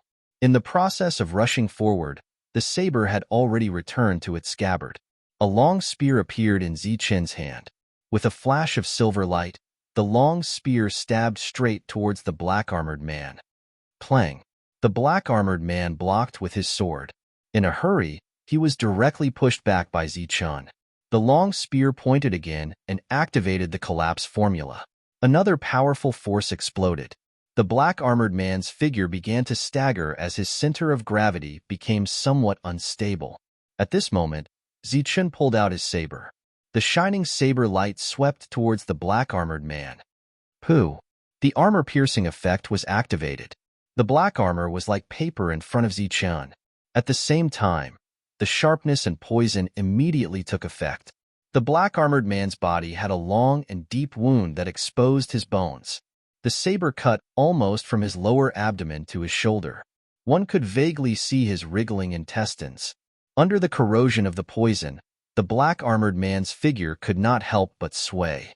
He retreated more than 10 steps again as he looked at Zichen in disbelief. He did not expect that in just 3 short moves, he would be seriously injured by a level 7 expert. The surrounding people were also shocked. Fit's eyes were wide open. Only the people brought by Zichen showed a matter-of-fact expression. On the huge wound, black blood gushed out. This was the poison of the male scorpion, which contained a trace of the power of the natural order. The poisoning effect of this stab was dozens of times stronger than the poison released by the male scorpion. The other party was injured and poisoned. He instantly lost 80% of his combat power. There was no need to fear him. A cold light flashed in Zichen's eyes. He rushed towards Fit. It seemed that the latter saw that the situation was not good and wanted to escape. Kill him. Kill him with all your strength. Seeing Zichen rushing towards him, Fit's expression changed. He shouted loudly as he retreated. Fit's people were still in shock. When they heard this shout, not only did they not go forward, but they also retreated. What kind of joke was this? He killed the skinny man in 1 move and crippled a level 8 expert in 3 moves. Whoever went forward was courting death. Moreover, this team was put together at the last minute. How could there be so much loyalty? Everyone retreated again and again. Seeing this, Fit was so angry that his nose was about to become crooked. However, Zichen instantly attacked. He was about to curse, but he forcefully swallowed back the words he was about to say. Spear light flashed. The long spear was extremely fast. Facing this powerful attack, Fit had no choice but to block. After that, the forest was filled with clanging sounds. The two people were locked in a fierce battle. Looking at the battle, it was actually Zichen, who was in the intermediate level 7 stage, who had the upper hand. Everyone was paying attention to the battle. As for the injured black-armored man, no one paid any attention to him. When he saw this scene, he planned to quietly escape. "You want to leave before the show is over?" A voice rang out behind him. He immediately turned around and saw that it was the early stage level 7 expert that Zichen had brought. Even if he was heavily injured, he still had a chance of winning against an early stage level 7 expert. Just as he was thinking about how to kill him in 1 move, he saw the other party slashing at him with a sword. The sword was not fast, but the man realized that he had nowhere to hide. It looked like a sword, but it sealed off all his escape routes. His expression changed drastically, and the word laws appeared in his mind. Only laws could have such means. If he had been at his peak, he would have been able to instantly explode with power. But now, he was heavily injured and had less than 20% of his power. There was no way he could dodge. Pooh! The sword light flashed, and the black-armored man's head fell to the ground. Shindao withdrew his sword and said coldly, "No wonder Zichen always uses a blade. So this is how it feels to cut people." Shundao had just finished off the black-armored man when he heard Fit's angry roar from the forest. "Zichen, let's die together." Fit's body glowed, and a powerful surge of power surged. He had completely fallen into madness. But Zichen only smiled mockingly. Using his extreme speed, the blade light brushed past Fit's body. Fit's glowing body flew into the distance, but his head flew high into the air. Pong! An ancient tree was smashed to pieces by Fit's glowing body, and his corpse exploded as well. Flesh and blood splattered everywhere. Zichen waved his hand, and a storage pouch flew high into the air, transforming into a beam of light that flew towards Zichen. After receiving the storage pouch, Zichen's expression froze for a moment, and then he couldn't help but smile. So there was another storage pouch in the storage pouch. One belonged to Zichen, while the other belonged to Fit. The battle had ended, and everyone was still in a daze. 2 powerful 8th stage Taoists had died just like that, and at the hands of a mid-stage 7th stage Taoist. They had originally thought that Wharton was the strongest in the group, but now it seemed that wasn't the case at all. Facing Zichen, who could instantly kill a 7th stage Taoist, no one chose to run. They all stood there uneasily. The one who had led the way at the beginning was so scared that his entire body was trembling. "Take back your weapons." Zichen walked towards the group and said indifferently. Those people hurriedly handed over the armor-piercing weapons in their hands, as if the things in their hands were hot potatoes. His gaze swept across the uneasy crowd, and Zichen said, "Those who want to come with me, once you've earned 100,000 spirit crystals, you can exchange them for an armor-piercing weapon. As for those who don't want to come with me, I won't make things difficult for you." The expressions of the group of 50 people constantly changed. "Now, take me to your alchemist." Sweeping his gaze across the crowd, Zichen said indifferently. Everyone's hearts trembled, and there were some who had already fallen into despair. Originally, there were some who wanted to control the alchemist, so that they could gather a group of people. Now that they heard Zichen's words, they knew that there was no hope. After that, everyone expressed their willingness to follow him, and then took Zichen to find the alchemist. It was said that there were 4 cultivators guarding the place. 3 of them were early-stage 7th stage Taoists, 1 late-stage 7th stage Taoists, and 3 early-stage 7th stage Taoists. They were very close to the 2 lords. Soon, The group of people arrived at the place where the alchemist was imprisoned. It was a hollowed-out area, and the alchemist was here. When Zichun brought the group in, they saw a frail youth squatting in front of a 1-meter-tall cauldron, diligently adding firewood. Next to him stood 3 early-stage, 7th-stage Taoists. If the youth's movements paused for even a moment, he would be met with a flurry of punches and kicks. Not far away, a middle-aged late-stage, 7th-stage Taoist was sitting cross-legged. Not only did he not ask about the youth's plight, he didn't even open his eyes when Zichun and the others arrived. Chapter 1630. Who are you people? You dare to come here? Do you want to die? Zichun's entrance was noticed by the 3 7th-tier Soul Kings. They shouted at Zichun. One of them said indifferently, "Viper, what are you waiting for? Kill them quickly." Viper was the middle-aged man beside him. Unfortunately, the latter's eyes were still closed, as if he was meditating. He didn't move at all. "Throw them out and kill them," Zichun said indifferently. If he wasn't wrong, these 3 were from the Wang family. Wharton and the others came in and dragged the 3 out. The 3 tried to resist. One of them shouted, "Viper, you ingrate. Hurry up and kill them. Do you know that your actions today will incur the wrath of Master Fei?" Wharton grabbed one of them and said coldly, "Stop shouting. Fei is already waiting for you on the road to the underworld." "Master Fei is dead? How is that possible?" The 3's faces turned pale. They immediately lost the ability to resist. They saw many familiar faces come in and look at them coldly. If Master Fei hadn't died, they wouldn't have dared to look at them like that. Wharton dragged the 3 out. Soon, 3 screams came from outside. After the punches and kicks stopped, the young man slowly raised his head. But when he saw so many people, his eyes were filled with fear. Zichun squatted down in front of the young man and said, "Okay, it's safe here." The young man was confused. He clearly didn't understand what this meant. Zichun pointed at the cauldron in front of him and said, "Take your things and come with us." The young man looked around, still confused. Zichun's lips curled into a smile.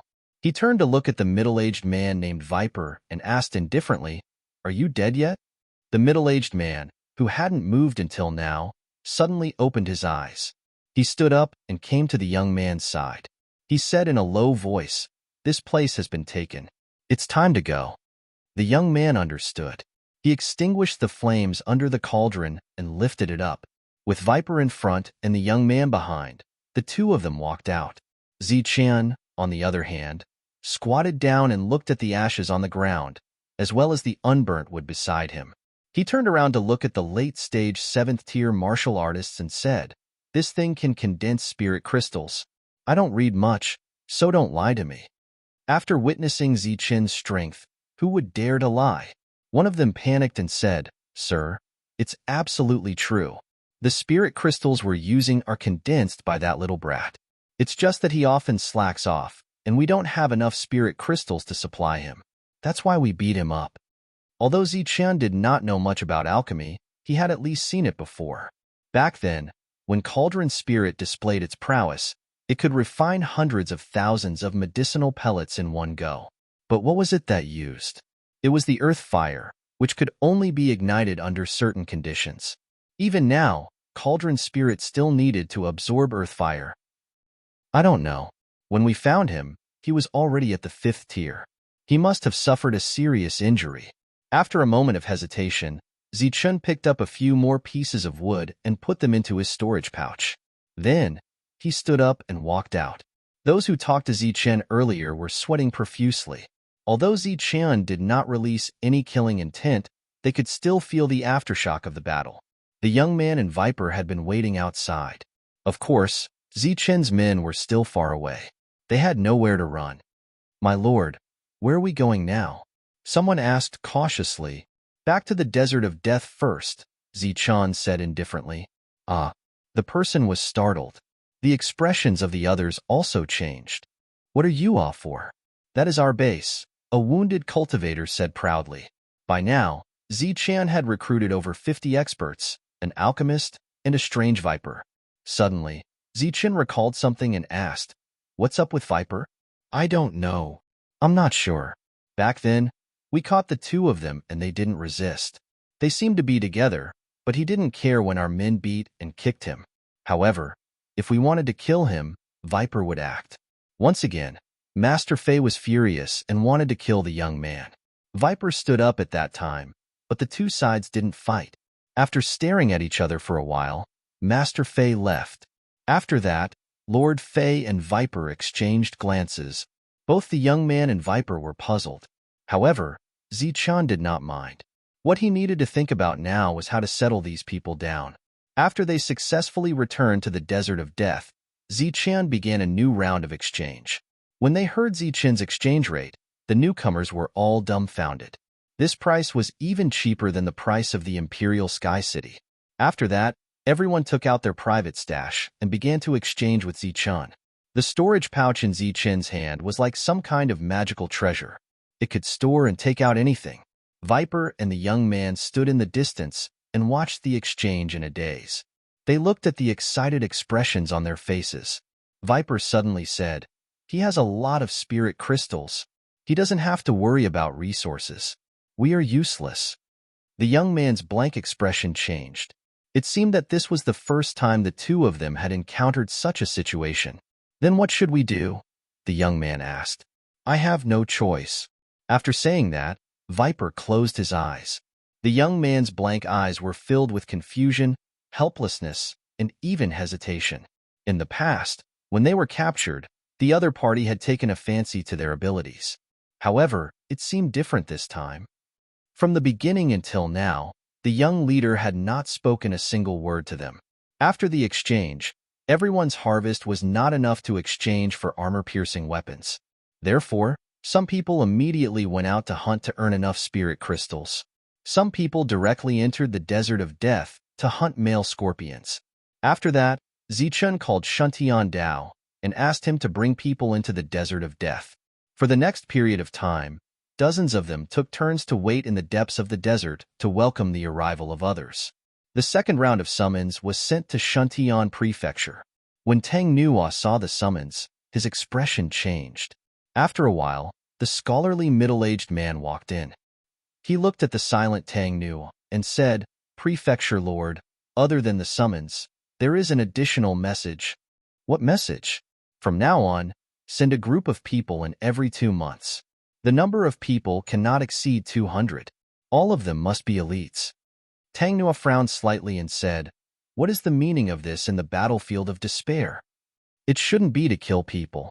Last time, Meng Shi sent people into the Desert of Death. If he sends people to another place this time, it might prove that the Desert of Death is no longer that dangerous." The scholarly middle-aged man said in a deep voice, "If there is someone to receive them and they have enough spirit crystals, it won't be a problem to travel through the sky. Every time, there will be several hundred elites. This is not a small number. It will directly affect the future of Shuntian Prefecture. Go and ask about the specific situation. Now." "That's right. Now." The scholarly middle-aged man nodded and left the room. He stepped onto the teleportation array and headed for the Imperial Sky region. He saw Meng Shi in the same tavern. The latter was dozing off as if he was having a sweet dream. His saliva was dripping all over the counter. A light cough woke Meng Shi up. When the latter saw the scholarly middle-aged man, he said in a bad mood, "I thought someone was here to send me materials again. Why is it you?" "Prefecture Lord asked me to ask you what the current situation is in the battlefield of despair." The scholarly middle-aged man stared into Meng Shi's eyes and said, "I don't know." Meng Shi turned his head to the side, but his fingers were tapping on the counter. He muttered, "He really doesn't know what to do. Every time the Wang clan comes, they never come empty-handed." The scholarly middle-aged man was so angry that he laughed and scolded, "Old thing, if I go back this time, Tang Nuo will come next. You should know his temper very well." Meng Shi curled his lips and said, "What? He dares to fight with me? Don't forget, I was the one who sent him into the battlefield of despair back then." The scholarly middle-aged man smiled and said, "You are a person of virtue and prestige. Of course, he can't fight with you. But for example, he can tear down this tavern or snatch some other things. For example, some materials for refining emperor weapons." Meng Shi frowned and was somewhat displeased. His expression changed as he calculated the gains and losses. After a while, he said impatiently, "Go back and tell Tangnua that his people won't die in vain. This time, the Shuntian prefecture will be credited. If things go smoothly, the Shuntian prefecture will be credited." The scholarly middle-aged man asked again, "Then where did they teleport to this time?" "It's still the desert of death. There's a little guy with the star illusion dragon spike occupying that place." The scholarly middle-aged man nodded in satisfaction. After that, the two of them quarreled in the tavern. The two of them argued until their faces were red and their necks were thick. They were just short of resorting to violence. Humph, fair. When have I, Meng Shi, ever been unfair? If you want your people to live, then send a few more batches of people over. There will always be some who will live. Meng Shi's voice traveled very far, enough for some people to hear. The scholarly middle-aged man left in a huff. That night, someone came to pay Meng Shi a visit and gave him a lot of benefits. Meng Shi smiled faintly and said, "Don't worry. I recently remembered a coordinate, and it just so happens that it's in the desert of death." The latter smiled and said that it was a pleasant cooperation. Then, he left. Watching the other party leave, Meng Shi muttered, "The Wang clan is actually so concerned about the Shuntian prefecture. Hee, this is quite interesting." After the scholarly middle-aged man returned, the Shuntian prefecture sent out a call to gather the 7th-layer geniuses from the 108 cities. This time, the Shuntian prefecture gathered 200 people. Among them were Shangguan Hong and Dong Qing. The two of them chose to enter the battlefield of despair because they heard that Zichun was there. The 200 people gathered in the Shuntian prefecture and prepared to enter the Imperial Sky region. In the battlefield of despair, Zichun took out 500 bottles of spirit liquid and handed them to the youth. He said, "Next, it's up to your value. Condense the spirit crystals. What else do you need?" "No need. I'll go look for it." Viper opened his mouth and walked into the secluded forest. After a while, he came back with some tree branches and placed them beside the youth. "Do you need a place to hide?" Zichun asked. The youth shook his head and immediately started to condense the spirit crystals. Chapter 1631. Zichun had absolute trust in the cauldron spirit. Naturally, he trusted the cauldron spirit this time as well. However, the youngster's skills were witnessed by dozens of people. The youngster was indeed able to refine spiritual crystals with firewood. Zichun wanted to observe the refining process. Perhaps he could discover something. With Zichun at the side, the youngster and Viper did not speak much. The youngster picked up a tree segment, and the tree segment spontaneously combusted. The youngster then placed the tree segment under the cauldron. The second and third tree segments were placed under the cauldron one after another. The flames burned fiercely. Zichun spread out his spiritual senses and carefully observed the youngster and the cauldron's every move. Suddenly, flames emerged from the cauldron. It was as though a restriction had been triggered. Scorching heat spread out from the cauldron. The fact that Zichun could feel scorching heat from the cauldron showed that the flames in the cauldron were no ordinary flames. Zichun suddenly realized that the cauldron was the key to the condensation process. The youngster raised his hand and threw all 500 portions of tree sap into the cauldron. Afterward, the youngster did not use any special technique, but continued to add fire to the cauldron. The temperature of the flames under the cauldron was not high. However, the temperature inside the cauldron grew hotter and hotter. Zichun felt as though he was being roasted. Seeing the changes in the cauldron, Zichun's expression finally changed. Clearly, this was a genuine treasure that had long been completely integrated with the edict of this world. "What's your name?" asked Zichun. "Shomu," replied the youngster. "This cauldron is not bad," said Zichun. Shomu calmly replied, "It is not bad. However, I am the only one who can use it. Many people have tried and failed." Zichun understood what Shomu meant. Shomu was saying that if he were to kill him, the cauldron would be useless. "Zichun, don't be fooled by appearances. Look again." The cauldron spirit's voice sounded in Zichun's sea of consciousness. "Look at what?" Zichun was puzzled. "Look at that youngster." Zichun looked at the youngster, but could not detect any problem at all. Feeling helpless, Zichun asked, Why are you only at the 5th stage of cultivation? Seriously injured, and my cultivation level dropped. The young man's voice was still calm. During this time, Zichen's spiritual senses had been probing the young man's body, but he didn't find anything unusual. Let me out, Cauldron Spirit said again. Your cauldron is pretty good. Coincidentally, I also have one. With that, Zichun took out a pill cauldron from his storage bag. Whether it was Viper or the youth, neither of them looked at the everlasting pill cauldron. But in the next moment, their expressions changed as they turned to look at the cauldron. It was a small cauldron the size of a palm. It was very simple and unadorned. Some lifelike beast carvings were carved on it. The beast carvings looked sinister, terrifying, and dignified. Besides this, there was nothing special about the tiny cauldron. However, the two of them clearly felt a dangerous aura from the small cauldron earlier. As if it was an illusion, the young man continued to add more firewood, and Viper closed his eyes again. An old man stood on top of the cauldron, an old man that only Zichun could see. After appearing, Cauldron Spirit took a glance at the medicinal cauldron before his gaze fell on the young man. His gaze became deep as though he could see through the young man. Cauldron Spirit did not take the initiative to speak, and Zichen did not speak either. The others knew that they shouldn't disturb the pharmacist, and therefore, they were all busy at a distance. Time flew by. Very soon, a day had passed. The spiritual crystal had yet to be condensed. This speed was much slower than that of Cauldron Spirit. Zichen couldn't help but feel disappointed. Cauldron Spirit's gaze was still fixed on the young man. He did not say a single word, but his expression gradually turned puzzled. Soon, the second day passed. The puzzled expression on Cauldron Spirit's face disappeared. On this day, the spiritual crystal had yet to be condensed. On the third day, the young man's face was filled with joy. He had finally condensed the spiritual crystal. Cauldron Spirit, who was deep in thought, immediately came to a realization. He smiled and said, "So that's how it is. Elder has made a discovery. I have made a major discovery." The conversation between the two was not heard by the young man and Viper. For the past 3 days, the young man had been feeling uncomfortable.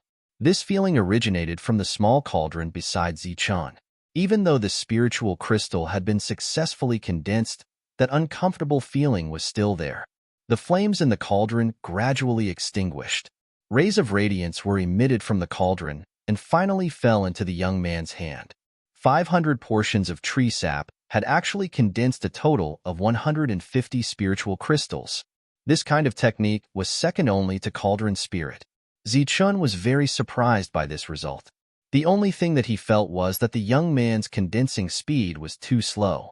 After handing over the spiritual crystal to Zichun, the young man appeared to be rather weak. However, he still asked, "Do you have any more?" Looking at the weak young man, Zichun seemed to have understood the reason why the young man's realm dropped. Perhaps it wasn't because he was seriously injured, but because the continuous condensing had consumed too much spiritual energy. Just as Zichun was about to shake his head and tell the young man to take a rest, Cauldron Spirit's voice sounded again. "Zichun, don't be fooled by appearances." "What do you mean?" Zichun was very puzzled. There is something strange about this young man. Moreover, he doesn't seem to be as weak as he appears. He has been condensing for 3 days straight, and yet he hasn't consumed any spiritual energy at all. How is that possible? He is just a human, not a senior. Zichun was very astonished. Of course he isn't me because I don't have his techniques. Zichun couldn't help but force a smile. Say, "Senior, can you please finish your sentence in one go? What is so special about him?" Cauldron Spirit's gaze was fixed on the young man. He said with a serious face, "If it were me, I would only be able to condense 1 spiritual crystal from 25 portions of tree sap at most. But if this young man wants to, he can condense 1 spiritual crystal from 1 portion of tree sap." How is that possible? Zichun lost his composure and shouted. The young man looked at Zichun, who had suddenly lost his composure. That was because Zichun had shouted the last sentence out loud. "Perhaps I am not as good as you in terms of martial strength and realm. But when it comes to knowledge and medicine refinement, there is no one in the entire Zhanwu continent who can compare to me," Cauldron Spirit said confidently. Zichun believed in this. As Cauldron's spirit, who had existed since the beginning of time, his knowledge in medicine refinement was unparalleled. It was obvious that there was something wrong with this young man, something very wrong. "You too, follow me." Ziqian stood up and walked towards the secluded woods. The young man was puzzled, but he still carried Cauldron's spirit and followed behind Ziqian. Viper opened his eyes. A trace of worry flashed through his eyes. There was also a gush of cold, murderous intent. Zichun moved forward. He unsheathed the black saber and cut down small trees one after another. Such a sharp saber caused the duo's expression to change slightly. Soon, they arrived at the area of trees. Zichun sheathed his saber, took out his dragon soul spear, and infused a trace of energy into it. Thump, thump. Two sounds suddenly came from behind. Zichen turned around and saw the young man and Viper collapsed on the ground. Their faces were filled with astonishment. What happened? Zichen looked at the duo in puzzlement. Nothing. Viper shook his head and pulled the young man up.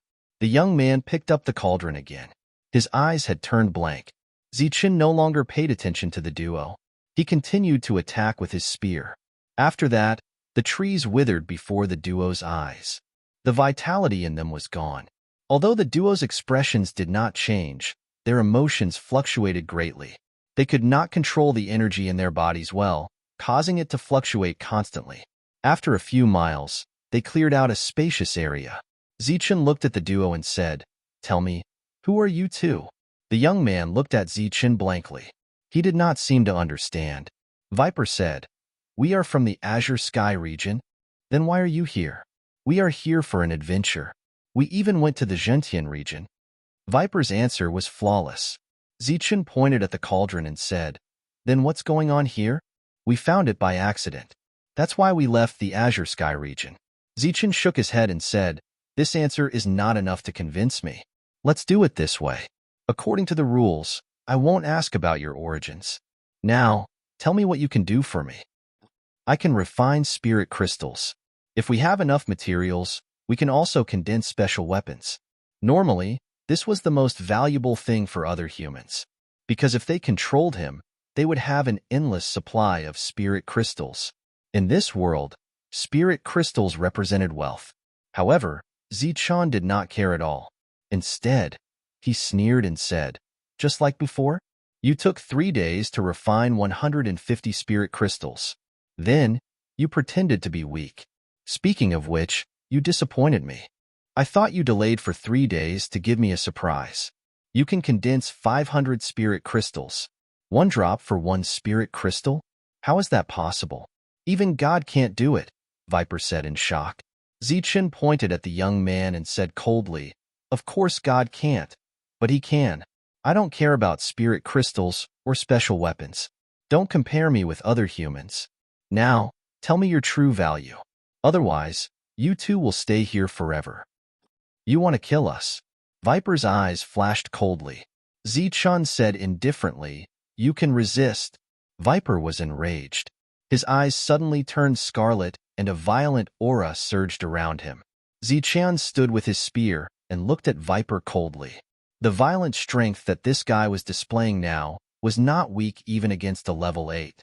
However, he was willing to follow Faye and watch the young man get beaten up. There was a big problem here. However, even if Viper looked very dangerous, Zichun was not afraid. His eyes were cold. He held the spear tightly, and the tip of the spear flashed coldly. Seeing that a fight was about to break out, the young man suddenly pulled Viper back. His expression was no longer blank, and his eyes were bright.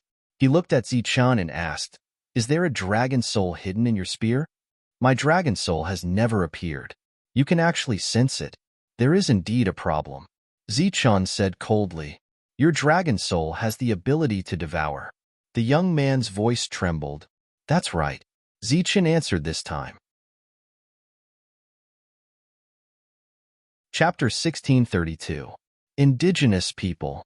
Zichun couldn't help but be stunned when he heard that. One had to know that this world had long been invaded by outsiders. It was said that all the humans among the original inhabitants had been wiped out, and only some other races had survived. For example, the various creatures in the Death Desert, the strange trees in the secluded forest, and the exotic beasts in the Blackstone Mountains. But now, the youth actually said that he was an indigenous person. This greatly shocked Zichun. There are still indigenous people in this world?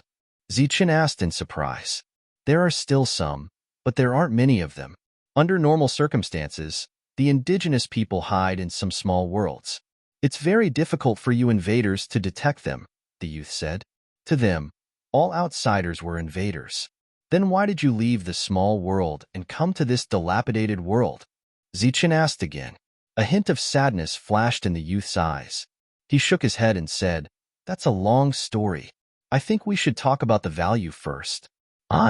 Guarding the tomb can make you stronger and even return to your peak strength."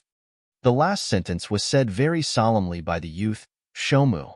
Beside him, Viper looked worried, but since things had come to this, he could only take one step at a time.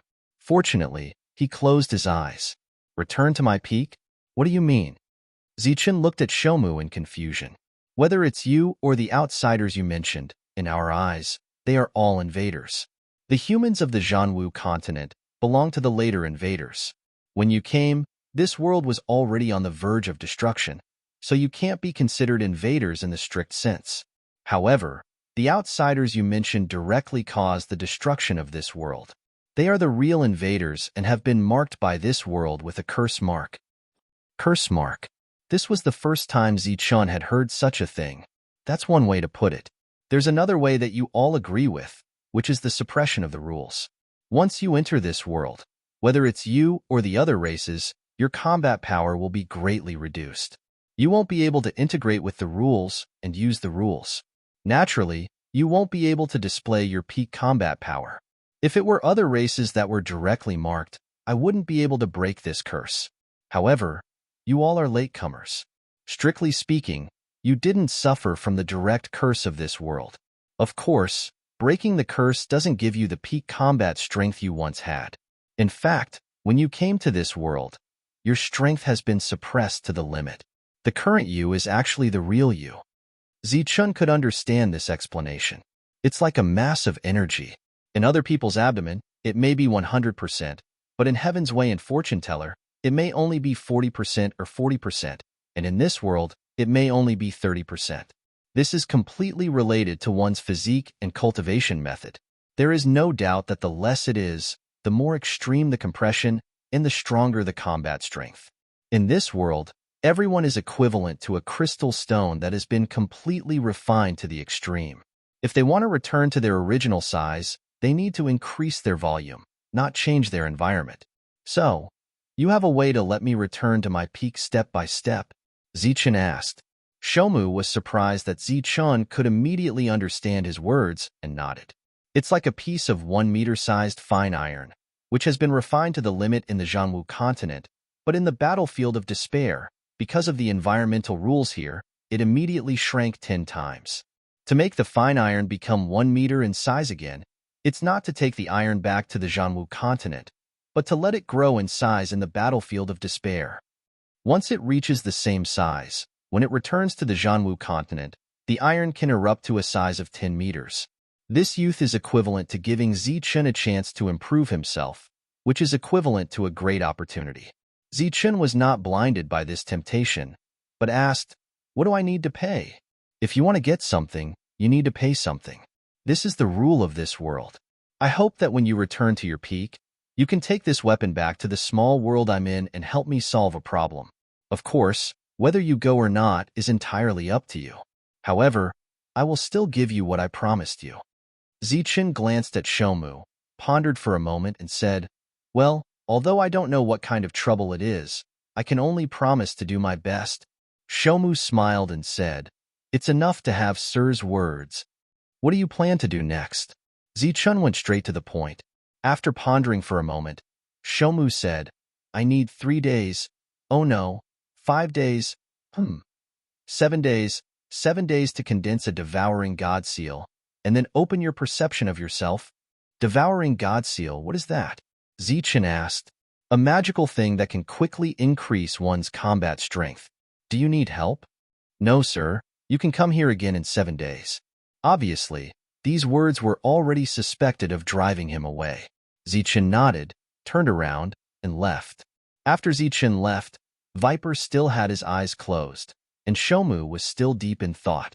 After a while, Viper opened his eyes and said, "You believe him?" Shomu smiled bitterly and said, "I have to believe that this is an opportunity.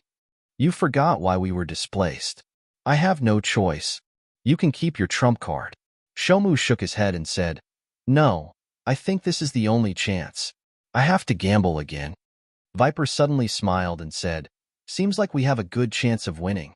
There is no one around to guard us. If you want, we can leave right now." "I don't want to leave yet. Come, Viper. I need your help. I have a hunch that this intruder called Zichan is very extraordinary." Zichan walked out of the secluded forest. Speaking of which, meeting Shomu was a pleasant surprise. However, the main reason why Shomu was able to reveal his trump card so quickly was because of Cauldron Spirit and the Dragon Soul Spear. "Trust him," Cauldron Spirit's voice sounded. "It doesn't matter if we trust him or not," replied Zichun. Indeed, even if Shomu and Viper were to leave, Zichun would not lose anything. As for whether or not Shomu would tamper with the Devouring God seal, that would have to wait until he saw the seal. 7 days passed in the blink of an eye. Zichun once again entered the secluded forest. At the same time, Shuntian was patrolling the Desert of Death. This was something that Zichun had instructed them to do. It was said that newcomers would arrive during this period. All of a sudden, a tremor sounded from the depths of the desert. A mysterious energy descended upon the battlefield of despair. "It's the energy fluctuation of a transportation matrix." Shuntian looked in the direction of the energy fluctuation and transformed into a streak of light that flew forward at top speed. Having learned his lesson, he knew that if he was late by even one step, many humans might die. After vaguely learning about Zichen's plan, every single person who came to this place was of utmost importance to Zichun. Shuntian, who was advancing at top speed, even borrowed a trace of heavenly energy to transform his body into a streak of light. At this moment, if Zichen were here, he would certainly be astonished by Xuantian's speed. Xuantian's early-stage speed actually surpassed that of Zichen's mid-stage speed. When Shuntian arrived at the location of the transportation matrix, he happened to see that the defensive light shields around the crowd had disappeared. Therefore, he shouted from a distance, "There is danger in the desert. All of you, take to the air." Xuantian's voice was very clear. After hearing his words, the crowd of over 200 people instinctively took to the air. Under normal circumstances, the twin scorpions would not immediately attack. Therefore, the crowd was temporarily safe. However, after taking to the air, they were constantly crying out in alarm as their energy was being depleted. Shuntian. At the same time, there was a shout from the crowd. It turned out that someone in the group recognized this person from Shuntian City. Shuntian came to the front of the crowd. After counting the number of people in an instant, he shook his hand and threw out 200 spirit crystals. The crowd almost reflexively caught one. "Be a little taller. When your energy is almost depleted, absorb the spirit crystals to replenish your energy," Shuntian instructed. The crowd nodded. "All right, follow me." Shuntian turned around and prepared to leave with the crowd. "Shuntian." A clear voice rang out. Shuntian turned around and saw 2 people coming out of the crowd. It was Shang Guanhong and Dong Qing from Huping City. He said in surprise, "Why are you guys here? Is Zichen here?" The 2 of them looked at Shuntian nervously. "That's right. He's just outside. You'll see him later." Shuntian nodded. The 2 became even more excited. Next, the crowd flew in the air. The next moment, they saw the yellow sand tumbling down below. One by one, giant scorpions appeared. Looking at the seemingly endless number of giant scorpions, the crowd's expression changed. "These things can attack the soul. Everyone, fly higher," Shuntian shouted. Just as the crowd was moving forward, more people came to support them. After each of them refined 2 spirit crystals, they successfully reached the edge of the Death Desert. This time, no one died. As soon as they landed, Shang Guanhong and Dong Qing looked at the crowd. However, they were disappointed to find that Zichun was nowhere to be seen. Manshur and Wu Xie went forward. After seeing Shang Guanhong and Dong Qing, Manshur laughed and joked, "Are you disappointed? Where's Zichun?" Shang Guanhong asked. Manshur pointed at the forest. "He went inside. Let's go find him," the two said, and walked into the forest. Manshur's expression changed drastically. He quickly stopped the two and said loudly, "Are you crazy? That's the forest. It's very dangerous. Even I don't dare to go in." After that, Manshur explained to the two. The two's pretty faces instantly turned pale. In another place, the fortune teller looked at the four people who were talking and said with an evil smile, "Oh, two competitors have come." Next to fortune teller was Jean Qingqing in golden clothes. Hearing this, she glared at fortune teller and then walked toward the two girls with a smile. Fortune teller sighed. "Sigh, women are really strange creatures. Maybe they hate to death in their hearts, but on the surface, they are so close." Zichun didn't know about the arrival of the two girls. He directly entered the forest. Viper and Shomu didn't run away. They were still here.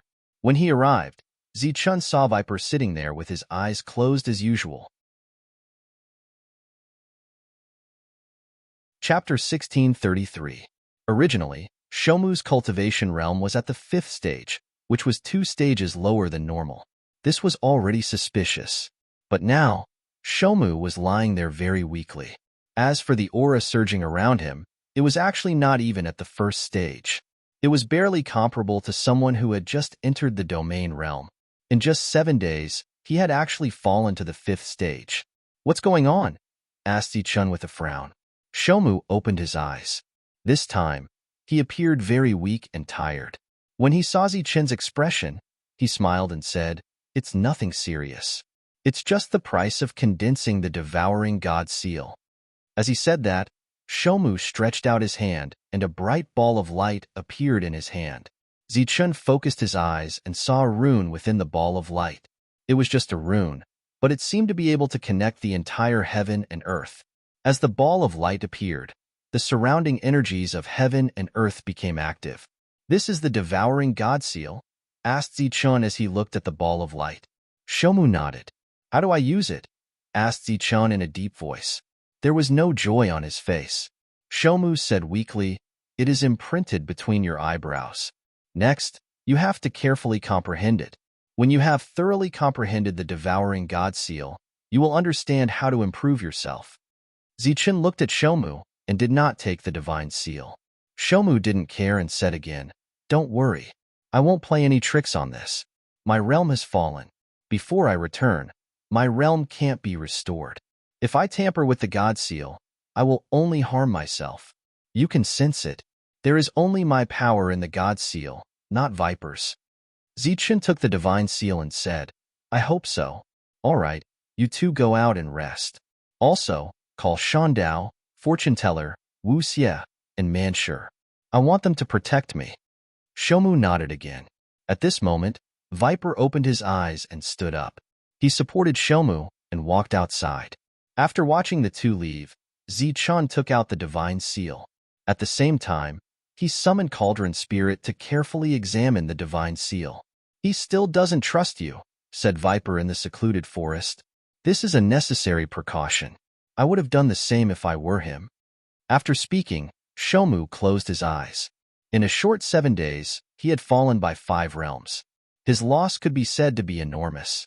And this time, Shomu had bet all his assets. If he couldn't win, then he wouldn't have the capital to gamble anymore. Cauldron Spirit examined the divine seal for a moment before he said, "It's a very peculiar mark that resonates with this heaven and earth. It seems that what that little fella said was true. Can it be mass-produced?" Zichun asked. This was the question he was most concerned about. Cauldron Spirit shook his head and said, "It is a kind of peculiar energy that condenses this divine seal. This is the key to the seal. If I'm not mistaken, it should be the 5th stage of that little guy's cultivation realm. In other words, every stroke is heavy." Condensing the divine seal required a total of 5 strokes, but Shomu lost 5 layers of cultivation. Cauldron Spirit sighed and said, "This is going to be difficult. Let alone the fact that we can't find the next native. Even if we could, I wouldn't be able to extract his vitality." Zichun nodded. He finally understood how precious this thing was. Shomu and Viper walked out of the secluded forest. During this period of time, those saplings seemed to have entered a dormant state and did not launch an attack at all. Shomu was very weak and needed to rest. Viper said in a stupefied manner, "Obedient Wei, fortune teller, man sure, Wu Xie, his lordship has asked you to enter." The party was chatting when Shangguan Hong heard Viper's words. She asked puzzledly, "Which lordship?" Manshur smilingly replied, "Of course it's Lord Zichun. He's our leader." "Then I'll go with you," Shangguan Hong immediately said. Wu Xie forced a smile and said, "Don't. This secluded forest is very dangerous. The reason why Zichun asked the four of us to enter is because he is worried that we will be in danger if we go in alone. That place is very dangerous. It's far more dangerous than you can imagine." The party of four walked towards the secluded forest with weapons in hand. Just as they arrived at the edge of the forest, a battle broke out. Soon after, the party of four disappeared into the forest.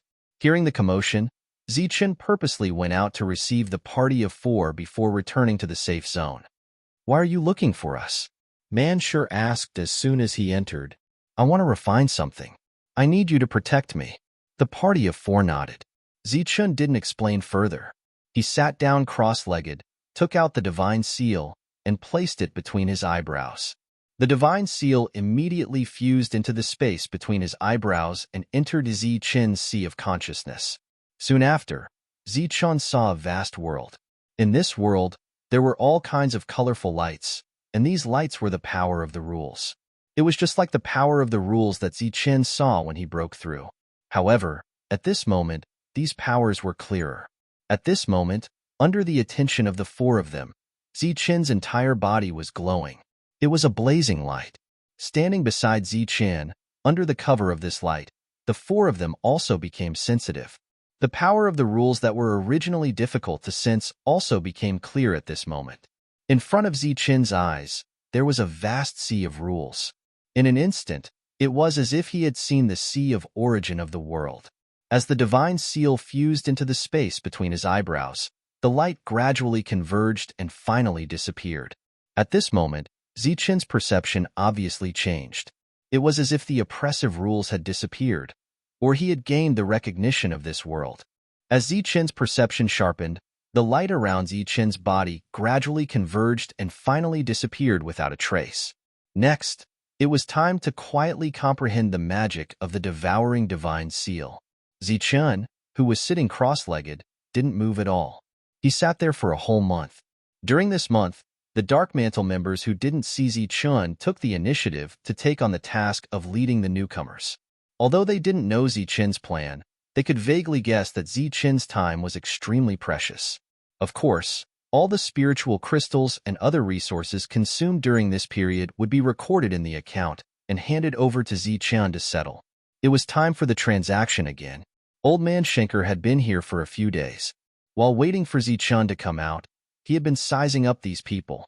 Speaking of which, he was still surprised for a long time when he saw Shomu, who was not even at first stage domain. Shangguan Hong and Dong Qing hadn't seen Zichun for more than a month since they came here. They seemed to be absent-minded, which led to them owing a lot of debts. Finally, there was some movement in the secluded forest. Trees fell down one after another. Amidst the rumbling sounds, Zichun and the other four walked out of the secluded forest, talking and laughing. For a moment, everyone's eyes fell on Zichun, especially some of the newcomers. They all wanted to meet this legendary leader. It only took him a month to refine the devouring divine seal. Shomu and Viper looked at Zichun in amazement. It should be noted that the existence back then had used a full 3 months. "Good boy, you finally came out. I thought you had died in there." Old Man Schenker walked towards Zichun with a smile. At the same time, the Dark Mantle and the others also came to Zichun to report on the situation over the past month. The people he had subdued also came forward, obviously waiting for the transaction. In an instant, Zichun was surrounded by people. This made it impossible for Shangguan Hong and Dong Qing to go forward, so they could only stand in the distance angrily. "Disperse. We will do the transaction later." Zichun waved his hand and then walked away with Old Man Schenker. Little Zichun, what's the matter with that little guy in your team who has just entered the domain realm? Old Man Schenker asked as the two walked forward. His realm dropped due to serious injuries, Zichun said. Bulsh *T in the battlefield of despair. There is no such thing as a realm drop due to serious injuries. Old Man Schenker refuted directly. Zichun smiled mysteriously and said, "That's a secret." Seeing that Zichun didn't want to say more, Old Man Schenker didn't ask anymore, but said to himself, "This world doesn't belong to us, nor does it belong to other races. To be precise, this world hasn't been completely occupied. There are still some native humans alive. In their eyes, we are all invaders, aliens. They only have endless hatred for us. If possible, they would kill all invaders." Old Man Schenker looked at Zichun meaningfully and said, "It's fine if you don't encounter them, but if you're lucky enough to encounter them, you have to be more careful, lest you fall into their trap. In the end, you won't even know how you died." Zichun nodded solemnly and remembered these words in his heart. Then, he said, "All right, what did you bring this time?" "As per your instructions, 7 hearts, refined weapons without special effects, some defensive equipment, and of course, some things that little girl needs." After saying that, Old Man Schenker took out a storage pouch. Every time he came, he would specially bring some things for Jean Qingqing. These items were personally custom-made by Jean Qingqing and were very expensive. Zichun added, "The plan has already begun. Let's make it clear in advance. These things are all half price." Old Man Schenker laughed and scolded, "Stinking brat. Are you afraid that this old man will cheat you?" After finishing the transaction with Old Man Schenker and seeing him off, Zichun returned to the rendezvous point and started another transaction. This time, not only did the party want to exchange for spirit crystals, they also wanted to exchange for some principal crystals. More than 100 people wanted to exchange for them. Furthermore, Cauldron Spirit hadn't been working for the past month, so Zichun had deliberately limited the number of transactions. More than 100 people wanted to exchange for principal crystals. Although there was no need to haggle, it still took quite a long time. As soon as the transaction was completed, Dark Mantle walked up and took out a bill. There were clearly some debts recorded on the bill. As for the profits, there was no tally yet. "Tally up the profits as well. Then, find me 30 people to take care of them." Due to the early arrival of these people, Zichun's plan was completely disrupted. His original plan was to have all 50 or so of them break through. It seemed that the breakthrough would have to be delayed. Dark Mantle nodded and went to take care of these matters. Zichun, on the other hand, was thinking about other things. Suddenly, Zichun saw 2 familiar figures appear in front of him. Shang Guanhong and Dong Qing looked at Zichun with nervous and excited expressions. Chapter 1634. The two of them had waited for a long time, and it was finally their turn. They were originally filled with excitement and anticipation for this meeting, but who knew that Zichun's low self-mockery would make the two of them stand there in a daze. Seeing their changing expressions, Zichun immediately reacted and said in surprise, "You two are here too?" Then, under everyone's gaze, the 2 women pounced on Zichun, one on the left and one on the right. There were envious and jealous gazes all around, and some people subconsciously looked at Jean Qingqing. The latter's expression did not change, and there was a smile at the corner of her mouth. No one knew what she was thinking. Obviously, the 2 women were more direct than Jean Qingqing's usual teasing words. Sure enough, Zichun recalled the debt that he had just seen. Shang Guanhong and Dong Qing's names were on it. There were 2 groups of people who had come one after another. Almost all the people who had trained together in the Manor Realm had come. Because they had fought together before, everyone could quickly establish a new trust. There was not much time left for Zichun. The joy of meeting only lasted for a day. The next day, Shang Guanhong and Dong Qing continued to familiarize themselves with the world, and Zichun still had many things to deal with. The next day, Zichun was alone with Shomu. "You succeeded." Shomu was the first to speak. Zichun nodded and then smiled bitterly. "I thought that I had grown enough, but I didn't expect that I was still far from it." Shomu shook his head and said, "It's not that you're not good, but that you've taken the wrong path." Zichun nodded again. Suddenly, he looked at Shomu in confusion and asked, Do you have a way? There are some ways, but I can't give them to you now, Shomu said truthfully. Why? Isn't it good to have more people? I can only bring one person back. Zichen still did not give up and asked directly, what price do I have to pay? Shomu was silent. Zichun was relieved. He did not even pay the price of the devouring god seal, so there was no need to talk about the second price. After refining the devouring god seal, Zichun could clearly sense the difference between his current strength and his previous strength. Ignoring everything else, just take his body as an example. When he entered the Zhanwu continent, Zichun already had a perfect body. After arriving at the Zhanwu continent, he cultivated the 9 astral lightning king body, making his body extremely powerful. However, in this place, his powerful physical body was almost completely suppressed. The blood in his body was no longer golden, but pure red. Just in terms of physical strength, Zichun had a long way to go. When are you going to leave? Shuki asked again. Let's go. Zichun looked at Shuki in surprise. Shomu smiled and said, I made the devouring god seal. Of course, I know what it does. By the way, no matter what you devour, it won't be as fast as devouring aliens. Zichun knew this very well. Furthermore, he suspected that the goal of the devouring god seal was to kill more aliens. As though he knew what Zichun was worried about, Shomu said directly, You don't have to worry about anything here. I can condense spirit crystals. It's completely efficient. Apart from that, I can also condense some special weapons. Of course, it will take a long time. Furthermore, I can't mass-produce them.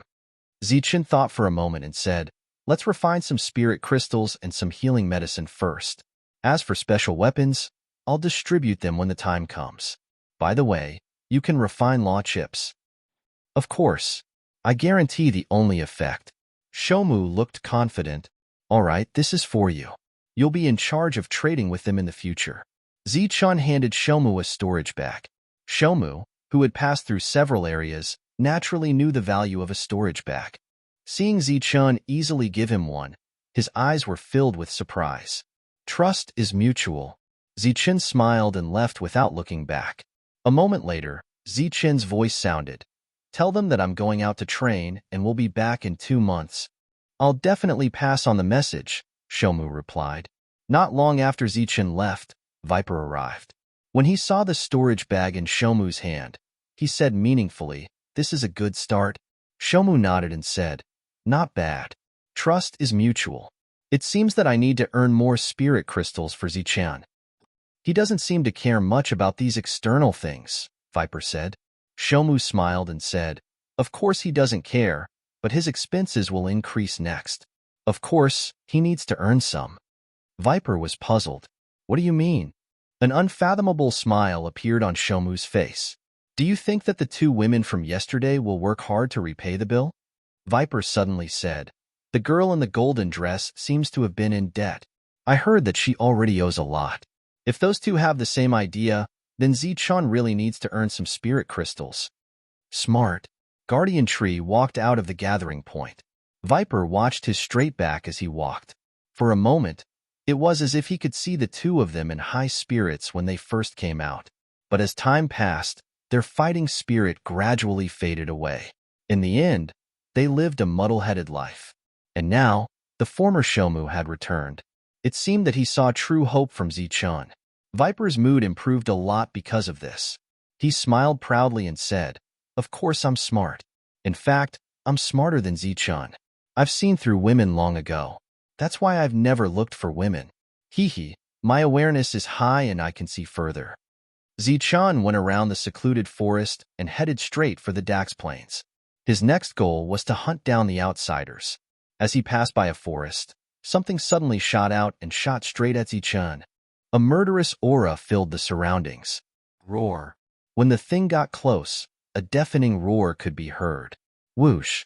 Zichun tapped his foot against the ground and dodged the attack. At the same time, he slapped out with his palm towards the creature's head. A heavy object fell to the ground.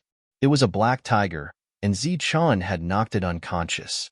Gazing at the unconscious black tiger, Zichun's palm formed a 5-stroke seal. Rays of light shot out from the seal, enveloping the black tiger. In the next moment, the black tiger's enormous body visibly shriveled up. Rays of energy were absorbed by the divine seal through the light. After the black tiger's body completely shriveled up, its body exploded into nothingness. All of the black tiger's energy entered Zichen's body and was absorbed by his body. This was Zichen's first step. First, he had to let his perfect body recover. The devouring divine seal was a product of the laws, so it was more thorough in refining things. Each time, there wasn't much pure energy left. The energy of a single black tiger wasn't enough to awaken Zichen's perfect body. It only strengthened Zichen's body slightly. Because they hadn't been attacked by humans for almost a year, the alien races in the Dax Plains became active again. Like humans, they were hunting exotic beasts. Zichen soon encountered a Dax alien. Moreover, it was a mid-7th stage divine emperor. When the latter saw Zichen, his pupils shrank slightly. The two instantly clashed, killing each other with a single blow. The divine seal once again appeared on the alien's palm. The energy in the dead alien's body began to rapidly drain away. Even his heart, which stored his energy, began to wither. When all of his energy was gone, his body exploded into nothingness. After absorbing and refining this energy, specks of golden light finally appeared in Zichen's dark red blood. This was the beginning of his perfect body. Seeing these specks of golden light, Zichen was pleasantly surprised. What followed next was endless slaughter. Of course, during this slaughter, Zichen still took the time to have the cauldron spirit condense some armor-piercing weapons. A hunting squad appeared in his line of sight. The leader was a late-stage 7th stage alien. Without saying a word, Zichen raised his blade and charged forward. When the aliens saw the humans, they all roared and charged at Zichen. As the saber light flashed, one foreign being after another fell, until the last foreign being was dead. There were a total of 9 aliens, and Zichen struck a total of 9 times. After extracting all of their energy, Zichen once again used his perfect body to condense this energy. This was his first month in the Dax Plains. At this moment, more than half of Zichen's blood had turned gold. Although it was light gold, he wasn't far from fully awakening his perfect body. After a month, it was time for Old Man Schenker to come again. At the same time, it was time for the second batch of 200 humans to arrive. Zichen didn't return, so Shuki replaced Zichen. After announcing this to the waiting crowd, everyone looked at Shuki strangely, especially the more than 50 people who knew of Shuki's existence. They couldn't understand why Zichen trusted this guy so much. They had only known him for 2 months, but he was already putting him in an important position. "You can represent Zichen," said a clear voice. Shuki looked at the woman who spoke and nodded. "All right, I need 2 storage pouches," said the woman directly. Beside her, Dong Qing tugged at the corner of Shang Guanhong's clothes and whispered, "One is enough. We can use both of them." Shang Guanhong said, "How can one be enough? I want 2. Also, I need some special defensive equipment. 7 to 8 pairs of boots, with different colors. Defensive earrings." Shang Guanhong listed out the items she needed. Everyone looked at each other, because this was an unimaginable number of spirit crystals. Viper, on the other hand, was hiding in a corner, secretly proud of his own cleverness. Shang Guanhong finally finished reporting what she wanted, and then looked at Shuki. In the face of such a huge number, the latter didn't feel any pressure. He just nodded and said, "Okay, no problem. I'll send them to you next month." Shang Guanhong snorted proudly, like a victorious little hen, holding her head high. Others, such as Fortune Teller and the others, hid at the side and laughed secretly. Sure enough, where there are people, there will be Jianghu, and where there are women, there will be war, even if the war is invisible. Next, Shuki made a deal with Old Man Schenker, and at the same time, reported all the things he needed to the other party. Hearing these miscellaneous things, Old Man Schenker was stunned for a long time. Soon, the second month passed, and the blood in Zichen's body finally turned completely golden. The perfect body was stimulated at this point. The blood flowed in his body, and golden light flowed along the blood to all parts of his body. The golden blood surged with a thunderous sound. Chapter 1635. The perfect body was stimulated again. The blood in Zichen's body flowed with rumbling sounds. Wave after wave of bloodline power spread to every part of his body. The golden power seeped into his bones through his blood. Zichen's bones turned golden again and entered his meridians. Zichen's meridians became extremely wide and tough. As Zichen fully activated his perfect body, a powerful pressure appeared. This was a perfect body, a true perfect body. All cultivators who came to this world had taken the wrong path. They shouldn't have tried to comprehend the laws first. Instead, they should have strengthened their bodies first.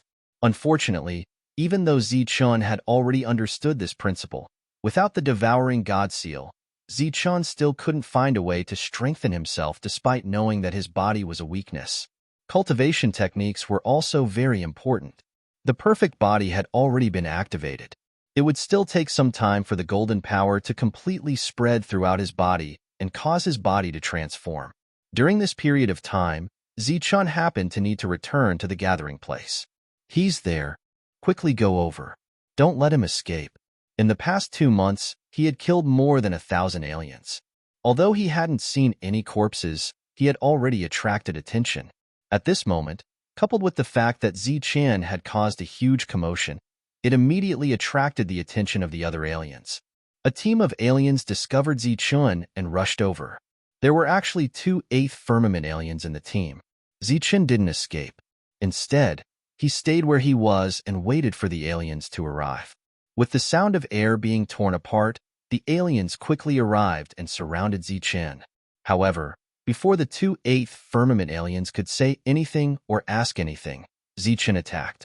He took a step forward and immediately traversed dozens of meters to arrive in front of the 8th Firmament alien. A golden light flashed across his clenched fist as he punched the 8th Firmament alien. Ha!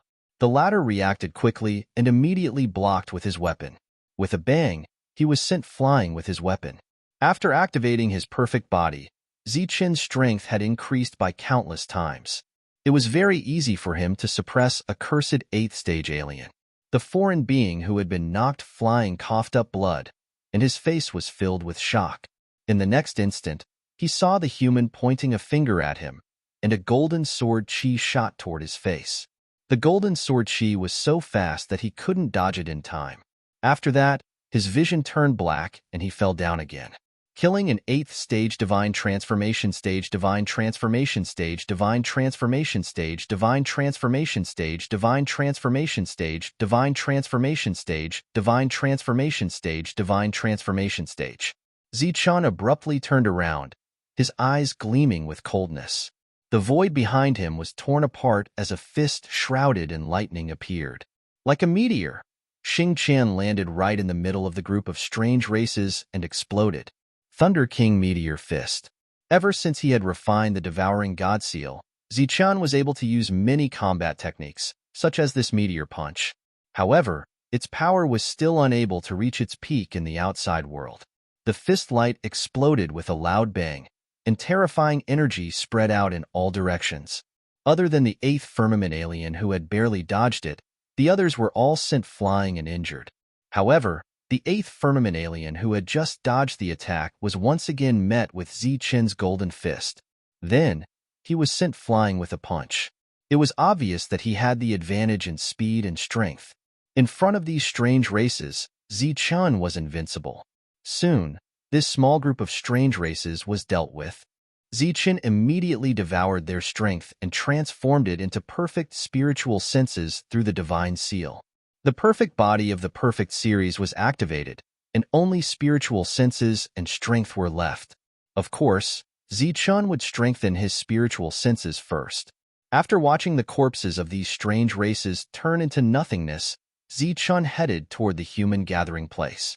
When he arrived at the human gathering place, Old Man Schenker had not arrived yet. Zichen saw the humans who had arrived last month and then saw 2 bills from Shomu. One bill was from Shangguan Hong and the second was from the new cultivator who had arrived last month. Seeing those inconspicuous but densely packed numbers, Zichen just nodded and did not say much. Suddenly, he saw a long string of spirit crystal numbers behind the 2 lists, and Zichen raised his eyebrows slightly. Shomu stood respectfully beside Zichen, and seemed to have guessed the reason for Zichen's frown. He said, the two of them would always choose something by themselves, and the number was almost the same as Miss Jean. Sir did not come back, so I had to exchange according to the instructions. Next, Zichun put away the bills and said lightly, if they want to owe, then let them owe, but they can't be lazy in their cultivation. Shomu spread his hands. It seemed that he, as an alchemist, could not control things like cultivation. Shun Tiandao. Zichun called Shun Tiandao, whose strength had broken through to the middle stage. Next time when you go out, take special care of the three of them. Zichun whispered.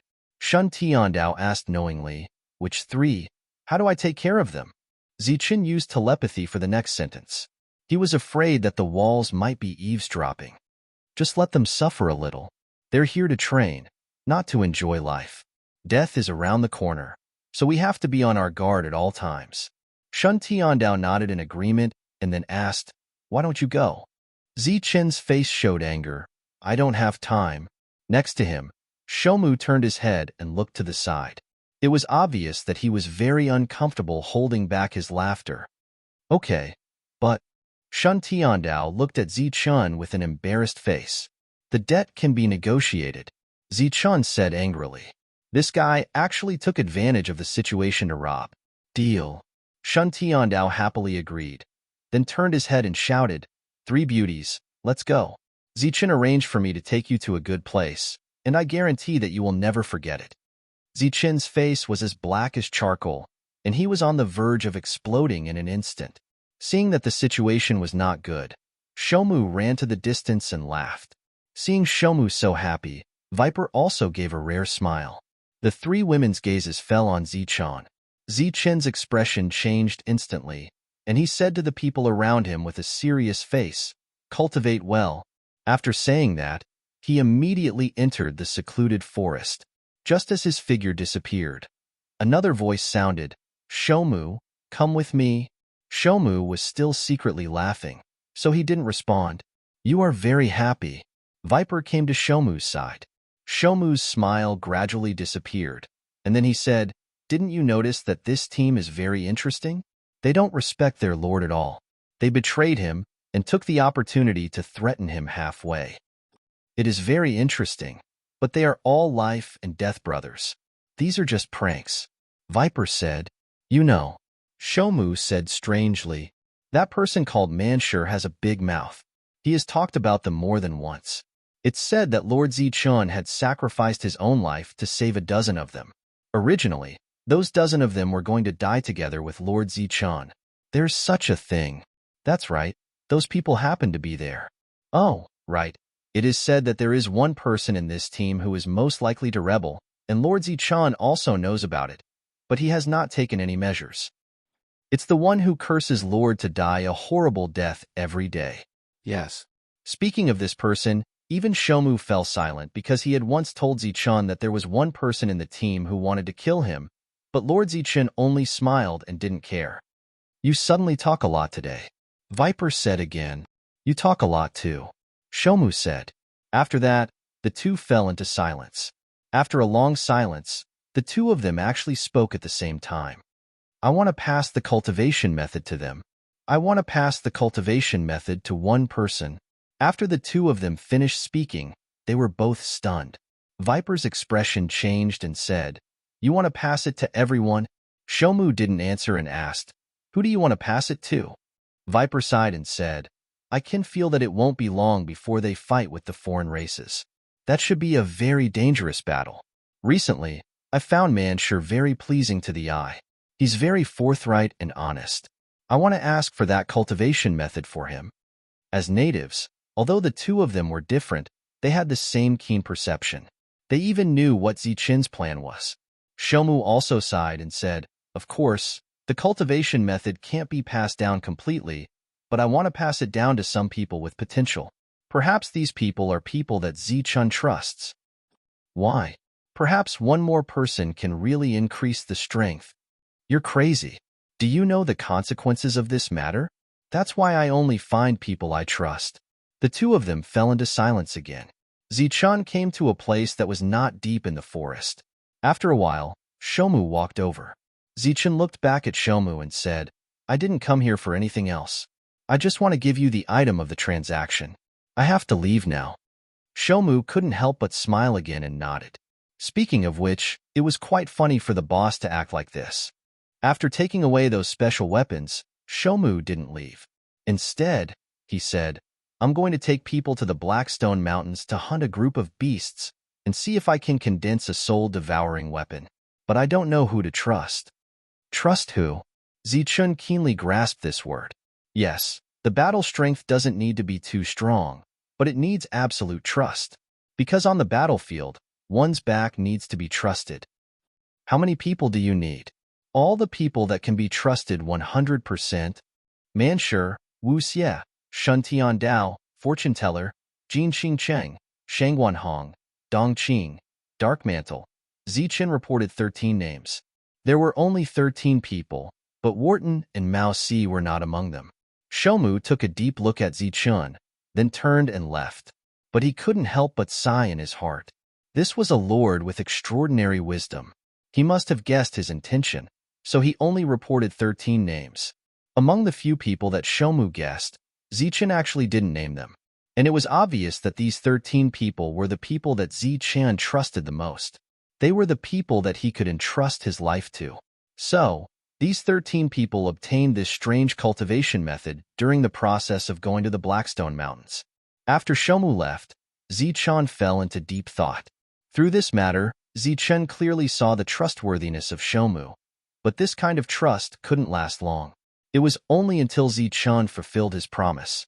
As for what would happen next, it would depend on the subsequent development. With Shoumu, Zichen could allocate a large part of his energy to improve his battle strength. After staying in the forest for 7 days, his perfect body was completely activated. Chapter 1636. How many people do you want? Schenker went straight to the point.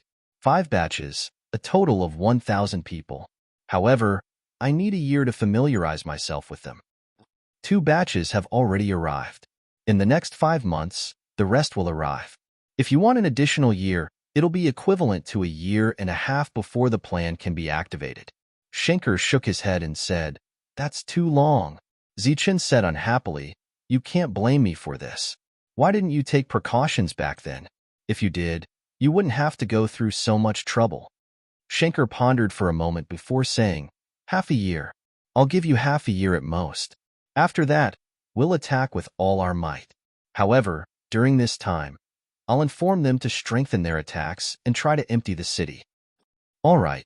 Zichen nodded helplessly. Following that, Zichen didn't stay to trade with the old man. Instead, he headed straight for the Dax Plains. This time, Zichen planned to stay there for half a year and completely activate his perfect body. After activating his perfect body, Zichen could also use some of his methods. When he was about to reach the Dax Plains, Zichen transformed into a Dax leopard man. Changing one's appearance had always been the perfect body's specialty. Now, he could finally use it. With such a method, Zichen was undoubtedly like a fish in water in the Dax Plains. The process of hunting was very exciting, but after a long time, it became dull. Every day, there was endless killing, and killing. None of the alien races who met Zichen managed to escape, and none of them were able to successfully send out a signal. Who would send out a danger signal after seeing a mid-stage Tier 7 Dax alien, even if this alien suddenly attacked? In the process of killing, devouring, and refining, the spiritual thoughts in Zichen's sea of consciousness gradually changed. The originally invisible spiritual thoughts gradually began to show a golden light. After a month and a half, Zichen, who had killed more than 1,000 aliens, finally succeeded in activating his perfect spiritual senses. The entire spiritual sense sea of consciousness had completely turned into a golden ocean. With the perfect spiritual senses, Zichen's spiritual senses privilege appeared again. After that, it was the power in his body. However, as he refined it, Zichen's perfect power was no longer pure gold, but gold and silver. Due to his original cultivation method, the perfect power in Zichen's body was still the power of thunder. It was still divided into golden yang thunder and silver yin thunder. In the Royal Sky City, The place that belonged to the weapon ranking of the absolute regions, Zichen's contribution points were rising rapidly. But sadly, there were no longer any outsiders guarding this place. Naturally, no one noticed this point. As time passed, Zichen's contribution points continued to increase. First, it reached 3,000, then 4,000, then 5,000, and now, it had passed the 6,000 mark. Speaking of which, the number of outsider kills that Zichen had made in the past few months had already far surpassed the total number of kills that Wharton had made in the past 10 years. Zichen wasn't far from Suho's 7,501 kills. In the outskirts of the Desert of Death, batches of humans arrived one after another. These people were all arranged by the Dark Mantle and Shundao Tiandao, who provided them with unlimited resources. In the blink of an eye, 5 months had passed. It was time for the 5 batches of humans to arrive. Next, Zichen had to go back and try his best to greatly increase their combat strength in the next half a year. After 5 months of killing, Zichen had already infiltrated into the city of the aliens. At this moment, Zichen was walking around the city in his human form. Occasionally, he would even exchange a few words with a few aliens. It had been half a month since he arrived in this city, but no one had discovered Zichen's human identity. Raising his head, Zichen saw a rather large shop and walked in. "What are you buying?" The shop owner was a leopard man. Seeing Zichen walk in, he asked calmly. To the aliens, one's cultivation level was everything. A mere mid-stage level 7 alien was not enough to make an level 8 shop owner stand up and greet him. Zichen smiled and released his perfect spiritual sense. This shop had 2 floors. On the first floor, there was only him and the shop owner. However, on the second floor, there were 5 people. One of them was a late-stage level 7, while the other 4 were all level 8. "I want." Zichen walked in front of the counter and looked down at the things on the counter. The shop owner smiled faintly and did not seem to mind. Suddenly, his expression froze. He stared at Zichen with his eyes wide open. He saw a large golden hand strangling his neck. In the next moment, another golden light rushed towards his forehead and disappeared in a flash. "Ah!" The shop owner opened his eyes wide and looked at Zichen in disbelief. The golden light rushed into the shop owner's sea of consciousness and instantly destroyed his soul. At the same time, a devouring force fell on the shop owner's body. Under the naked eye, the shop owner's vitality was sucked away until he died. Looking at the shop owner who turned into nothingness, Zichen smiled coldly. He closed the door behind him and walked upstairs. The level 7 was a service staff upstairs. At this moment, he was explaining some things to the 4 experts. When he heard the footsteps, he turned around and saw a leopard man walking up. A look of disdain flashed in his eyes. He said rudely, "This is not a place where a level 7 can come up. The things you want are downstairs." The other 4 experts were not dissatisfied with his attitude. When they saw the leopard man in the mid-stage level 7, they frowned. One of them said coldly, "Get down." Swoosh. In their eyes, the leopard man's body suddenly started to distort. His body emitted rays of golden light. This change shocked the other alien race experts. They thought that they had met a member of the royal family. But in the next moment, a dazzling golden light appeared in front of the 5 alien race experts. This light did not contain much killing intent. It did not even have any energy waves. But the golden light was very fast. It was far faster than an ordinary attack. In an instant, it swept past the 5 of them. The 5 of them were unharmed. But the late-stage level 7 expert lost his vitality and fell to the ground. The other 4 immediately clutched their heads and rolled on the ground. Their souls were so badly damaged that they could not even scream. The soul of an level 8 expert is indeed powerful. Zichen smiled coldly. Another dazzling golden light swept past. The 4 level 8 experts did not have any reaction. Zichen bent down and used his devouring technique again. The bodies of the 5 alien race experts turned into nothingness. Then, Zichen refined the devouring power and turned it all into the power of abdomen. After that, there was no one in the shop. Zichen released the pill cauldron and began to absorb. It took a full 15 minutes for Zichen to take away all the goods on the second floor. The value of the goods was no less than 1,000,000 spirit crystals. Then, Zichen walked out from the back door and onto the street. His gaze fell on the second shop. About 5 minutes after entering the shop, it closed again. At this moment, the first floor was empty. Zichen stepped onto the second floor. Moments later, the second floor was filled with corpses. But soon, the corpses disappeared. After deciding to leave, Zichen prepared to go all out. Thus, on this day, 6 shops suddenly closed. Such a strange movement naturally attracted the attention of the other alien races. Just as they were discussing, Zichen walked out from the back door and headed out of the city. No one would pay attention to a mid-stage Dax leopard person. Zichen smoothly left the city and passed through the plains towards the gathering place. When he reached the gathering place, it was already very lively. There were more than 1,000 people gathered here. The Desert of Death was known as the most dangerous place, but now, there was not a single scorpion within 10 or so kilometers. Even the secluded forest had an area of nearly 5 kilometers, but those small trees would no longer grow. When Zichen returned, everyone looked at him, but to most people, this young man was a stranger. "Sir."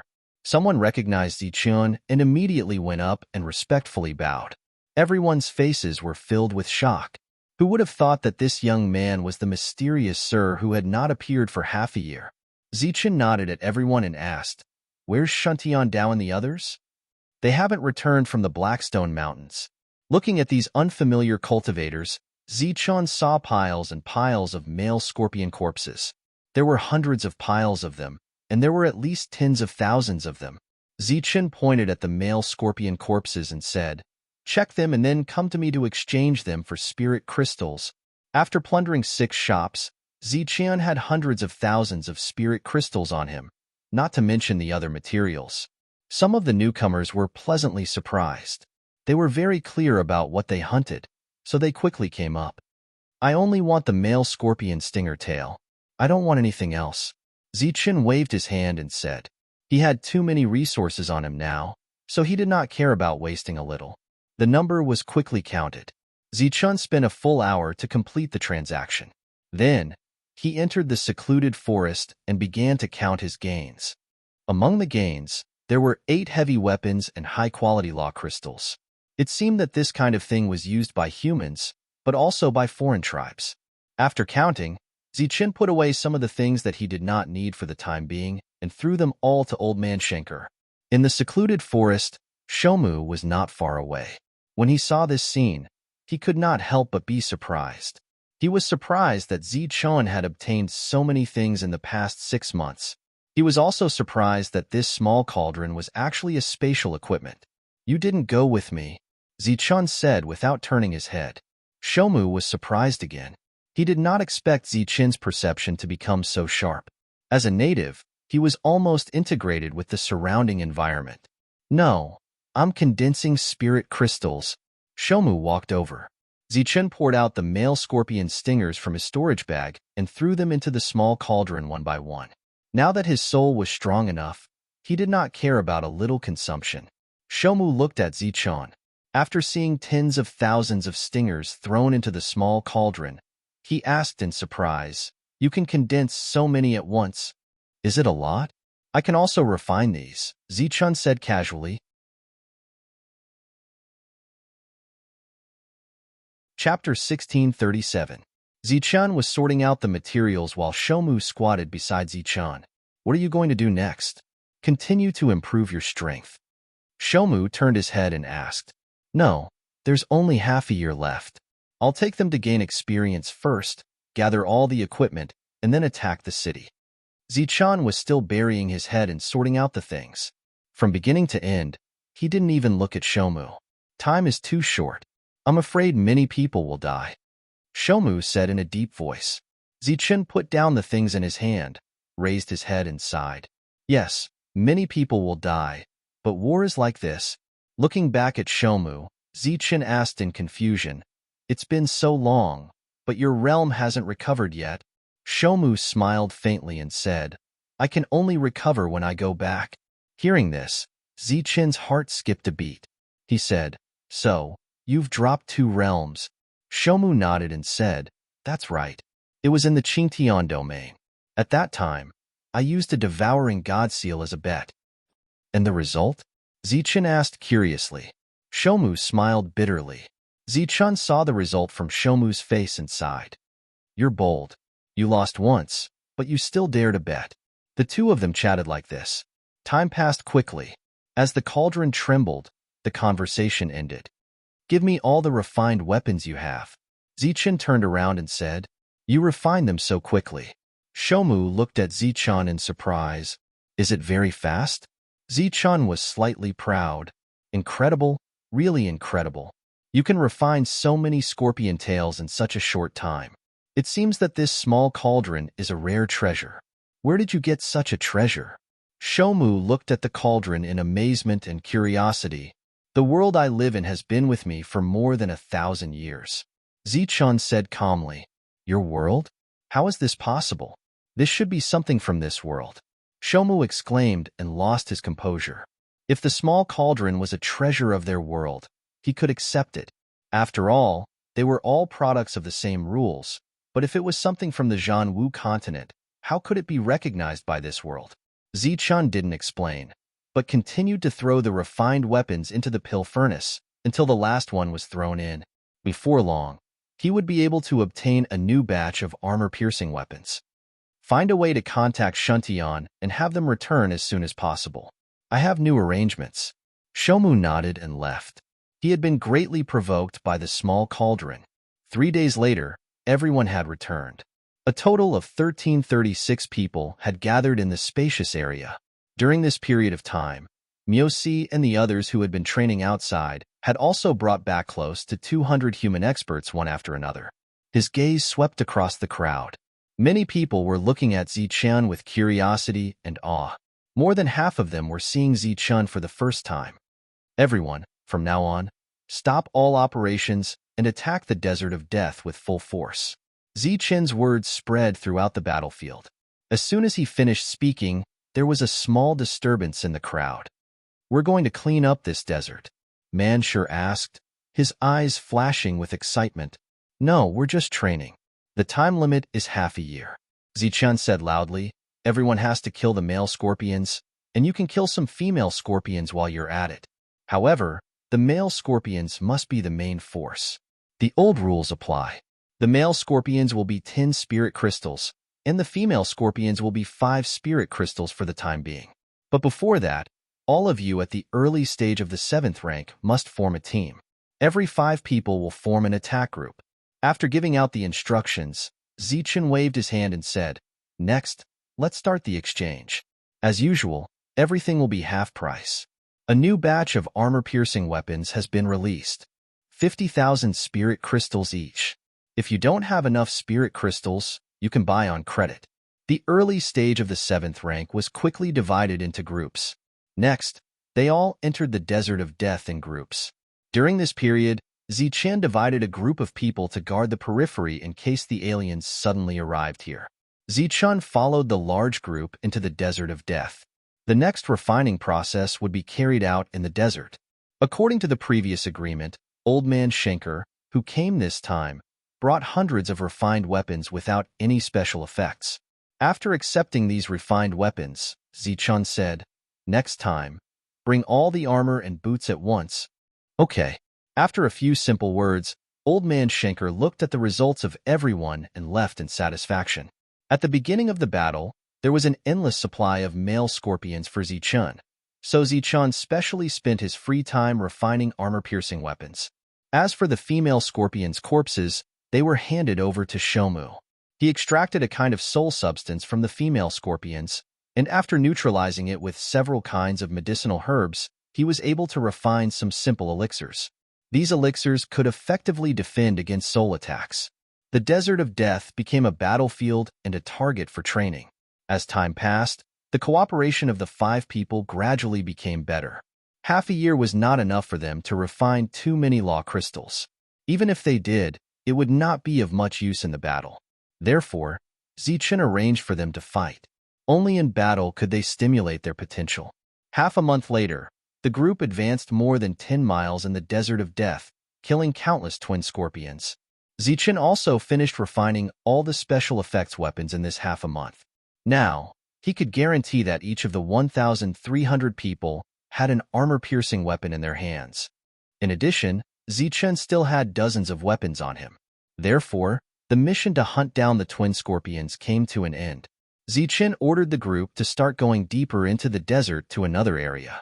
2 days later, the group arrived at the habitat of the giant lizards. This was the world of the giant lizards.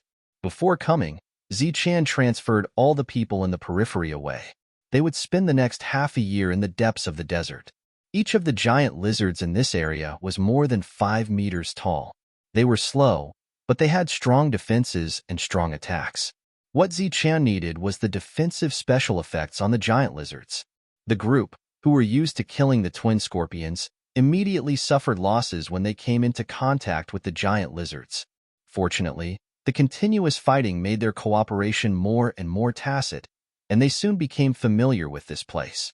In this desert, the night was as bright as day, so the group was always fighting. Apart from the existences in the middle and late 7th stage, the group in the early 7th stage was divided into 200 groups. On average, every 100 groups had to fight in the desert for 12 hours every day. During this time, the group's gains were all given to Zichen. Zichen used the pill cauldron to refine battle armors with defensive special effects and sold them to the group at half price. The yellow sand below kept rolling, and one after another, giant lizards suddenly appeared and attacked the humans. Zichen held the dragon's spear in his hand, standing high in the air. His ice-cold eyes looked down below, constantly scanning the surroundings. Suddenly, Zichen noticed that somewhere below, the yellow sand was rolling very violently, and a deep gully appeared after the rolling yellow sand. A cold light flashed in his eyes, and golden energy surged around his body. His whole body was like a steady mountain, falling from the sky. Bang! Zichen's body landed heavily on the yellow sand, causing a loud boom. The boundless yellow sand was swept up high like waves in the sea. In the yellow sand, more than 10 giant lizards were shaken out, but one of them was especially large, at least 10 meters long. Its eyes fell on Zichen through the falling yellow sand, and its eyes were cold. Zichen, whose body was surging with energy, immediately discovered that it was a giant lizard.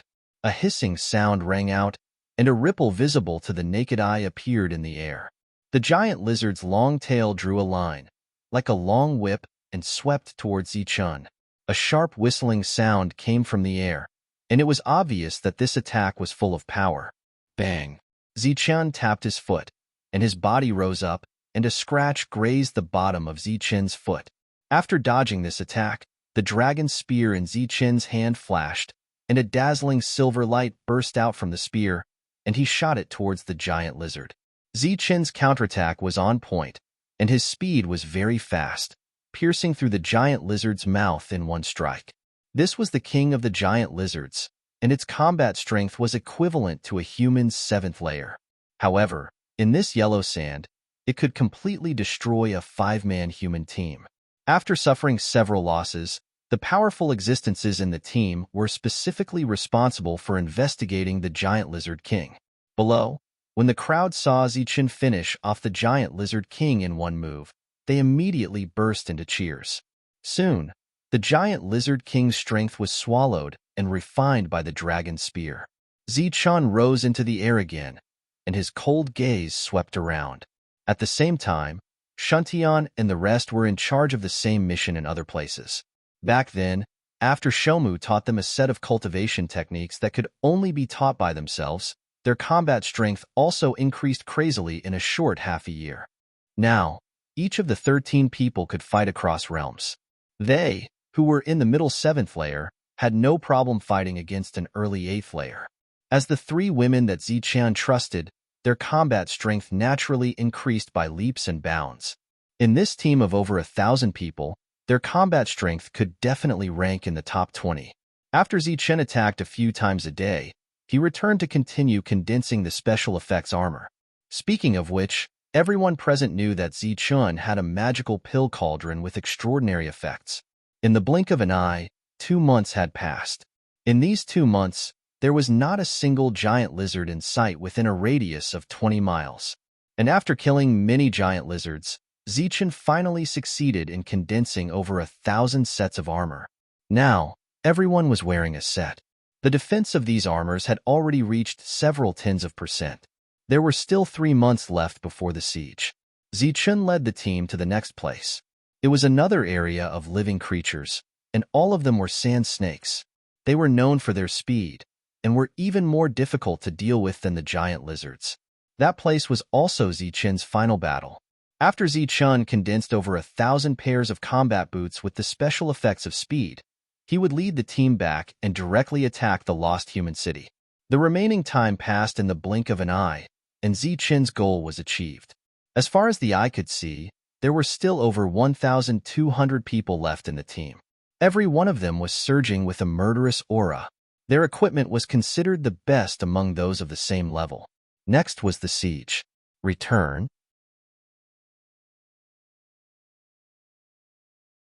Chapter 1638. In the past half a year, they hadn't rested at all. They had been fighting all day. Compared to half a year ago, their cultivation levels hadn't changed much, but their combat power had greatly increased. Everyone was filled with a murderous aura, which was the result of half a year of killing. Zichen had also condensed thousands of items in the past half a year. Now, everyone had top-grade items in their hands. With these items, they could definitely kill an alien at the same level as them. After several months, they returned to their former gathering place. Old Schenker had been waiting for them for a long time. "Have you prepared everything?" Zichen asked. Old Schenker pointed behind him and said, "The quantity is enough." Large wooden barrels were placed there one after another. There were more than 100 of them, and they were all filled with wine according to Zichen's instructions. In the battlefield of despair, even water cost spirit crystals. As for wine, it was a real luxury. However, the war was imminent. After today, there might not be a tomorrow. Zichen wanted to reward everyone. This might be the last wine in their lives. "Manshur, take some people and bring back some prey," Zichen shouted at Manshur in the distance. Manshur walked over. When he saw the barrels, his eyes immediately lit up. He almost instantly understood Zichen's meaning. He directly called over 20 people and rushed into the forest. Miserable cries rang out one after another. About a quarter of an hour later, everyone returned, carrying 2 huge exotic beasts. "Come and help," Manshur shouted. Everyone immediately surrounded them and began to dissect and clean them up.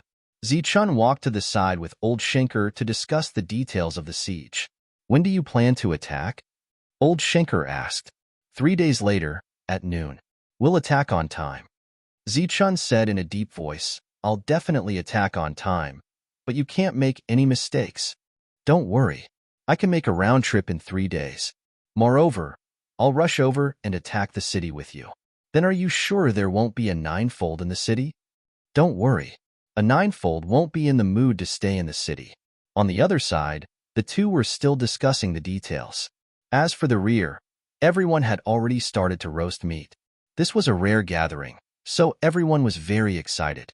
Bonfires were set up one after another. Soon, waves of meat fragrance wafted out. There was a bonfire in front of Zichen. Only he and Old Man Schenker were sitting there. There was no roasted meat in front of them, but they were whispering something to each other. Without waiting for the meat to be roasted, barrel after barrel of wine was opened. Bursts of wine fragrance wafted out. Someone had already begun to distribute the wine, carrying barrel after barrel. "Why can't we talk about it tomorrow? Why must we talk about it today?" Manshur walked over and interrupted the conversation between Zichen and Old Man Schenker, placing a large barrel of wine beside them. Zichen used his energy to condense 2 wine bowls. He looked at the old man and asked with a smile, "Old man, you look old. Can you still drink?" "Kid, you're underestimating me. Back then, Tang Nua couldn't even beat this old man in drinking," Old Man Schenker said with his head held high. "Who is Tang Nua? I don't know him. Come, let me broaden my horizons." Zichen tossed a wine bowl to the old man, then poured out 2 bowls of wine. He downed one bowl and shouted happily. Speaking of which, this was his first time drinking in the battlefield of despair. The old man didn't hesitate and downed one bowl. Not far from the bonfire, Manshur, who had downed a bowl of wine, looked at Wu Xie in confusion and said, I already gave you wine. Didn't you say you would give the meat? Why are you still eating? Wu Xie rolled his eyes and pointed to a spot not far away, saying, Idiot, do you still need me? Look over there. Looking at where Wu Xie was pointing, Man sure saw the three women carefully roasting meat. He immediately understood and closed his mouth, only pouring wine. The three women were very careful when roasting meat, but they rarely did this kind of thing in the past. Shang Wanhong and Jin Qingsheng were a little flustered, but Dong Qing seemed to be very skilled. Clearly, the three of them were going to give the roasted meat to Zichun. Sure enough, 3 portions of roasted meat were placed in front of Zichun. The color of Dong Qing's portion wasn't bad, but the other 2 were a little black and smelled burnt. Looking at the 3 portions of roasted meat, Zichun was slightly stunned when he saw the 3 people. The 3 of them said in unison, Thank you, Lord Zichun, for your generous help during this time. This little girl will definitely remember it. The 3 of them didn't speak softly, and many people heard them. They looked at the 3 of them in a daze, then looked at Zichun and couldn't help laughing. Clearly, if Zichun accepted the roasted meat, he wouldn't be able to accept spirit crystals. One had to know that the 3 of them had spent a huge amount of money. Zichun shook his head and said helplessly, When did you learn to be like this? Sit down. Old man, let me introduce you. As soon as Zichun opened his mouth, he was interrupted by Old Man Schenker. He said with a smile, No need to introduce me. Of course, this old man knows the 3 of them. For their things, this old man has traveled a lot. The 3 of them smiled gratefully at Old Man Schenker. During this time, the old man had sent them things of good quality and special effects. Then, Shandao, Fortune Teller, Manshur, Wu Xie, Dark Mantle, and others also came and sat down. These are all brothers who have gone through life and death with me. After Zichun introduced everyone one by one, he said to Old Man Schenker, It's really rare to find so many brothers who have gone through life and death with me. Old Man Schenker said with emotion, Tonight was a night of revelry. After tonight, the next time they drank would be after the battle. As for these 1,200 people, it was unknown how many of them would survive after the battle ended. Thus, everyone was also constantly competing with each other in drinking. Zichun stood up with a bowl of wine in his hand. Everyone gradually stopped drinking. Everyone looked at Zichun. Everyone knew that their leader had something to say. Everyone, today is a happy day. Let's not talk nonsense. I hope that everyone can drink together today. 3 days later, we can still drink together. As soon as he finished speaking, he downed the wine. Loud cheers came from all around. Bowl after bowl of wine was drunk. The atmosphere here was even more lively. Shomu and Wharton also came to Zichun's side. After a while, Mousy also came to drink a few bowls of wine with Zichun. Then, the others came one after another to express their gratitude. Zichun, the leader, drank a lot. Lord Zichun, I heard that you came from the Tianwu continent. I wonder what kind of place it is. Shang Wanhong teased under the influence of wine. Her little face was a little red. She looked at Zichun and giggled. The Tianwu continent. Zichun, you came from the Tianwu continent. Clearly, not everyone knew that Zichun came from the Tianwu continent. Quite a few people were curious. Even Old Man Schenker looked at Zichun in surprise. This was Shomu's first time hearing the name of the Tianwu continent. Everyone looked at Zichun expectantly, hoping that Zichun would tell them some interesting stories about the Tianwu continent. Zichun smiled. That world doesn't have any domains. What's there to talk about? Tell us about your past. We're all very curious. Shang Wanhong asked again. Everyone nodded repeatedly. Yes. Zichun looked up at the sky, seemingly lost in his memories. A moment later, he said, In truth, I lived in the Tianwu continent for over 1,000 years. What? 1,000 years? Everyone was startled. They all had some understanding of Zichun. Zichun's breakthroughs were already very fast, but he had lived in the Tianwu continent for over 1,000 years. If they didn't know that Zichun was human, they would definitely suspect that Zichun was some kind of strange life form. From the mortal realm to the earth realm, just breaking through that bottleneck took me over 1,000 years. Isn't it comprehending laws? Why does it take so long? Manshur scratched his head. The others also didn't understand. Only a few people were lost in thought. In over 1,000 years, how many laws have you comprehended? Asked old man Schenker. Zichen gulped down a bowl of wine and shook his head. I can't count. If I count all of them, there should be dozens of them. Everyone was speechless. They all looked at Zichen like he was a monster. Tell me, what kind of friends did you make in the Tianwu continent? Did you have any life-and-death friends? Asked Shangguan Hong. This was the thing she was most concerned about. As if recalling a memory from the bottom of Zichen's heart, Zichen suddenly felt a little tipsy, and his head was a little dizzy. He said, Of course there are life-and-death brothers. Oh right, one of them is my brother. Everyone was a bit dumbfounded. A chosen beast was an existence that was even stronger than a higher life form. If they weren't mistaken, then a chosen represented a chosen. That was an existence that far surpassed a world master. There was also a flying divine tiger that I suspected to be a chosen beast, a barbarian dragon, or perhaps a Siam barbarian dragon. He was from the dragon race, and a very pure kind. He should count as a chosen beast. Ah, there was also a devil ape. He was a heaven-splitting battle ape. No matter how weak he could count as a higher life form. There was also an assassin, a formation brother, and, oh, right, there was also that hateful bald monk. Zichen was completely immersed in his memories. His eyes shone brightly as he spoke of their names and their deeds. Everyone was stupefied. They sighed inwardly. These people were all extraordinary existences. Baldy Hishan was called good and evil. However, I only saw his evil side and never saw his good side. This guy didn't have the slightest bit of compassion for the state of the universe. Instead, he was greedy by nature. He was proficient in swindling and cheating. However, his battle prowess was very strong. When I first met him, I couldn't beat him. Later on, as my realm increased, when we were on the same level, I could barely suppress him. Everyone's expression changed. They were all existences that had fought side by side with Zichen. Zichen's battle prowess was definitely unrivaled within the same level. If those friends of his were really as strong as Zichen said, then wouldn't it mean that they were equivalent to the titled existences of the Shuntian Dao? Zichen spoke very energetically. Everyone listened attentively. However, Shangguan Hong was somewhat absent-minded. She didn't want to listen to this. She wanted to listen to something else. Therefore, while Zichen was still reminiscing, she appropriately said, Also, I don't have many good female friends. Everyone looked at Shangguan Hong strangely. However, Zichen didn't notice anything unusual. He whispered, Su Mingyao has done me a great favor. Calculating the time, she should also be in the Zhanwu continent. After that, Zichen looked at the fortune teller and said, She is the same as you. She is proficient in the Tao of divination. However, it is not the Tao of divination. It is the Tao of inaction. Ethereal region, Tao of inaction. The fortune teller looked at Zichen in amazement. That was very famous. He didn't expect that Zichen's confidant had comprehended this Tao.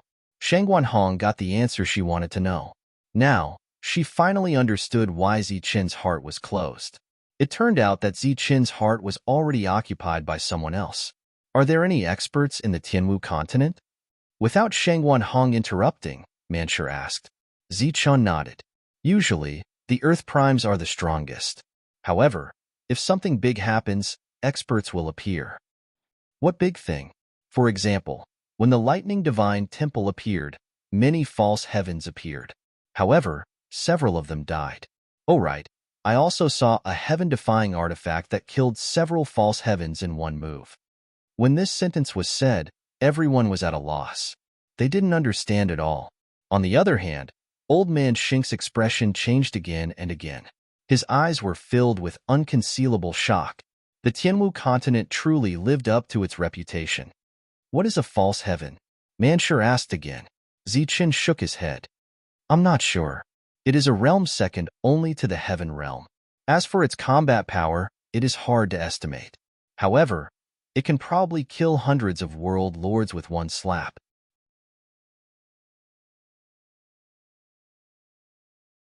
Chapter 1639. Zichen spoke a lot that night due to his drunkenness. The memories that had been suppressed at the bottom of his heart were reopened. One after another, Familiar names and familiar figures appeared in Zichen's mind. There was no news of his friends. Were they safe and sound in the Zhanwu continent? In the end, Zichen was drunk. He fell into a deep sleep beside the bonfire. Old man Schenker had to leave early in the morning. He had to make a round trip in 2 days. Before he left, he glanced at the people who were still unconscious. Zichen was sleeping beside the bonfire. He would occasionally grin foolishly. It was unknown if it was because he was dreaming, but there was even saliva dripping from the corner of his mouth. Shang Wanhong drank a lot of wine last night and had yet to wake up. Dong Qing and Jin Qingcheng were taking care of her. The two of them turned and smiled at old man Schenker. A new day arrived. Everyone gradually woke up. Yesterday's revelry was over. Next, they would face a great battle.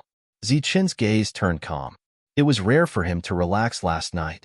Those familiar with him finally understood why Zichen could be so calm on the battlefield. Compared to Zichen, who fought nonstop, the number of battles they experienced was simply too little. Last night, they learned from Zichen that just the life and death situations alone were no less than 10 times. Everyone, rest well for these 2 days. 2 days later, we will attack the city with all our might, Zichen announced. While everyone was resting, he would concoct some pills for use on the battlefield. 2 days later, the troops were fully assembled. After 3 days of rest, the baleful aura around everyone had lessened. According to Zichen's instructions, they all retracted their baleful aura and set off for Imperial Sky City. The southern gate of Imperial Sky City faced the Dax Plains. The northern gate faced the second Imperial Sky City. An army of several tens of thousands of foreign invaders was currently gathered 100 miles away from the northern gate. They were arranged in a square formation, forming a dense black mass.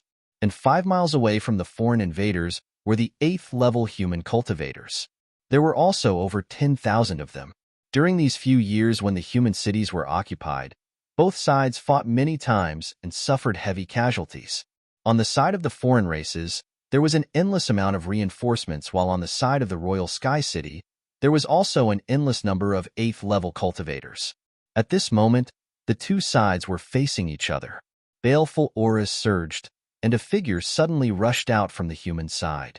He stood in midair, and a powerful aura surged around him.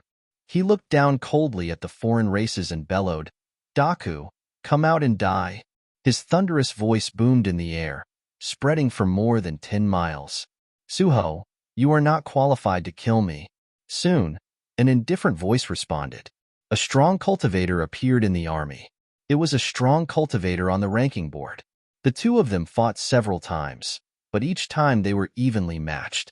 The bald Suho snorted and said indifferently, "Do you dare to fight me to the death?" Ducko said in a clear voice, "Why wouldn't I dare?" Cheers erupted from below as the two great figures charged towards each other. Their bodies glowed brightly as powerful energy surged. Each time they clashed, a ripple of energy spread out for miles. Then, the two of them turned into two streams of light, entangling and exchanging blows. In the sky, the space started to distort as powerful energy ripples spread out. A terrifying pressure engulfed the area, causing everyone near the battlefield to feel a sense of suffocation. A life and death battle between two experts on the ranking board attracted a lot of attention. All the humans and foreign races stared at the sky without blinking. Who knows, they might be able to comprehend some unique techniques from this battle. Roar, roar. The two experts clashed, causing the sky to tremble as the battle became more and more intense. Suddenly, a huge beast shadow appeared behind Daku. It was a ferocious-looking lion, and the moment it appeared, it roared towards the sky. Roar. Suho was not to be outdone. A huge wolf emitting blue light appeared behind him. The huge wolf's eyes stared at the lion. Clearly, Suho was a high-level life form.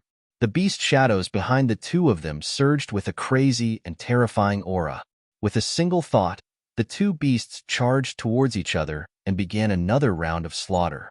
The huge wolf and lion fought fiercely, causing the sky to tremble as if it could collapse at any moment. A terrifying aura swept out in all directions, bringing with it a suffocating pressure. The two's battle strength was clearly on par, and the two beasts started to exhaust each other in the intense battle. In the end, they both disappeared without a clear victor. Everyone looked at the sky in shock. The battle there had yet to end. Suho's body shook as he turned into a huge blue wolf. This was a high-level life form's ability to completely transform into a beast, representing their peak battle strength. At the front, Daka's expression turned grave when he saw this scene. Then, he turned into a golden lion. Under tens of thousands of shocked gazes, the huge wolf charged towards the lion. As expected, the two experts on the ranking board were going to have a life and death battle. Just as the two experts on the ranking board were engaged in a life and death battle, Zichen's group had already arrived at a forest 10 miles away from the Imperial Sky City. Old Man Schenker waved at them from afar, wanting to meet up with them here. There are outsiders guarding the city. We have to end this quickly. How many people do you plan to bring? Old Man Schenker asked as he walked in front of Zichen. Zichen shook his head. Not a single person. I'll go alone. Wait for my signal. Alone? Schenker was stunned. That's right. One person is a small target and won't attract any attention. As the leader, no one could question Zichen. Thus, once Zichen decided on something, it was fine as long as they carried it out. Under everyone's gaze, Zichen took 5 steps and turned into a tall Dax leopard man. Seeing the lifelike Dax leopard man, everyone's expression couldn't help but change. Everyone was shocked. What a brilliant transformation technique, Schenker praised. Zichen's figure disappeared from everyone's sight. Just as Zichen turned into a Dax leopard man and headed towards the Imperial Sky City, 3 outsiders had already entered the city. They were here to report the situation. As soon as they entered the city, they immediately went to find the manager and reported the strange situation that happened in the city during this time. What? Thousands of outsiders disappeared for no reason? When the steward at the peak of the 8th level heard this, his expression changed, and he immediately asked, "When did this happen?" "More than half a year ago," the Tiger Man said. "Why didn't you say so earlier?" The manager's face was filled with anger. "I suspected that it was done by our own people because no one could sneak into the city. However, I couldn't find any evidence," the Tiger Man said. T. This is a crucial moment in the war. Do you think we would kill each other? This must be the doing of the humans. Follow me. The manager angrily led the 3 towards the weapon ranking board. It was most likely that they would find the answer to all these abnormalities there. Zichen had already reached the city gates, and the 4 8th-rank foreign race beings outside the city completely ignored his arrival. When he got closer, Zichen nodded at the 4, but what he got in return was a disdainful sneer. Zichen didn't mind and smiled. He had already walked to the center of the 4 guards. The 4 of them still didn't move. Zichen suddenly stopped. A sheathed saber appeared in his hand. His right hand gripped the hilt tightly, and he suddenly exerted force. Whoosh! A crisp but not loud sound of the saber being unsheathed rang out. 4 saber lights appeared in 4 directions around Zichen, heading straight for the 4 8th-rank guards. Zichen's attack was too fast. The 4 guards didn't even have time to react. The saber lights flashed past, and 4 heads flew high into the air. The 4 guards were beheaded before they could even react. Blood spurted out continuously. Sheathing the saber again, Zichen looked forward. There were other guards in the city passageway. They all stared fiercely at Zichen. One of the 8th-rank guards said coldly, "Leopard Man, you dare to behave atrociously here. No matter which race you are from, you will be exterminated." Zichen didn't say anything.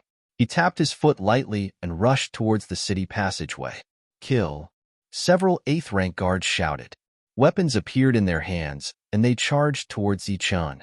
Whoosh! Relying on his extreme speed, Zichen dodged the first 2 attacks. Once again, he reached the center of the 4 guards and unsheathed his saber again. The shining saber lights split into 4 and went straight for the necks of the 4 guards. Puff, puff, puff, puff, puff. 4 heads flew high into the air. Blood spurted out. Zichen had already rushed into the depths of the passageway. The saber lights continued to flash. Another alien guard fell. Puff. Another head flew up into the air. This was the 10th non-humankind guard that had fallen. When Zichen walked out of the passageway and entered the city, there were already 18 corpses behind him. These 18 people were all 8th rank guards. Looking at the familiar city, Zichun took out a signal cylinder. As he injected energy, a beam of light shot into the sky. The signal exploded in the sky. Shantian and the others rushed towards the city. During this time, Zichun had to guard the city gate and make sure it didn't close. Schenker said that as long as he guarded the gate and made sure it didn't close, the defensive formation wouldn't be able to activate. Zichun stood below the city gate. He heard the sound of air being torn apart and angry shouts. Sensing the abnormality, the aliens started to gather. There were already 15 of them charging towards Zichun. You dare to cause trouble? Die. Go to hell. Zichun didn't transform into a human. He was still in the form of a Dax leopard. So, in the eyes of the aliens, he was a troublemaker. In the history of the aliens, there was no lack of such existences. But most of them came for revenge. They were looking for a certain person or race. Attacking an entire city like this had never happened before. In their eyes, a leopard man who dared to attack all the aliens in a city was a madman. Kill. 15 foreign races charged towards Zichun. Among them, only 2 were at the 8th tier, while the rest were all at the 7th tier. Their bodies flashed with all kinds of energy light, which emitted a powerful aura. Their eyes were filled with cold killing intent. Zichun gripped the scabbard tightly with his left hand and placed his right hand on the hilt of his saber. He stared coldly at the aliens. The distance between the two sides was getting closer and closer. The aliens all tapped their feet and flew into the air. Zichun's pupils constricted. At this moment, he unsheathed his saber. P.S. Writing isn't easy. If you feel that you can continue reading this book, please come to the main website to support middle-level Madu and give me a VIP subscription. The book has been open for 680 days. It has been 22 months. Now, it has 1 million words. A subscription is about 5 yuan a month.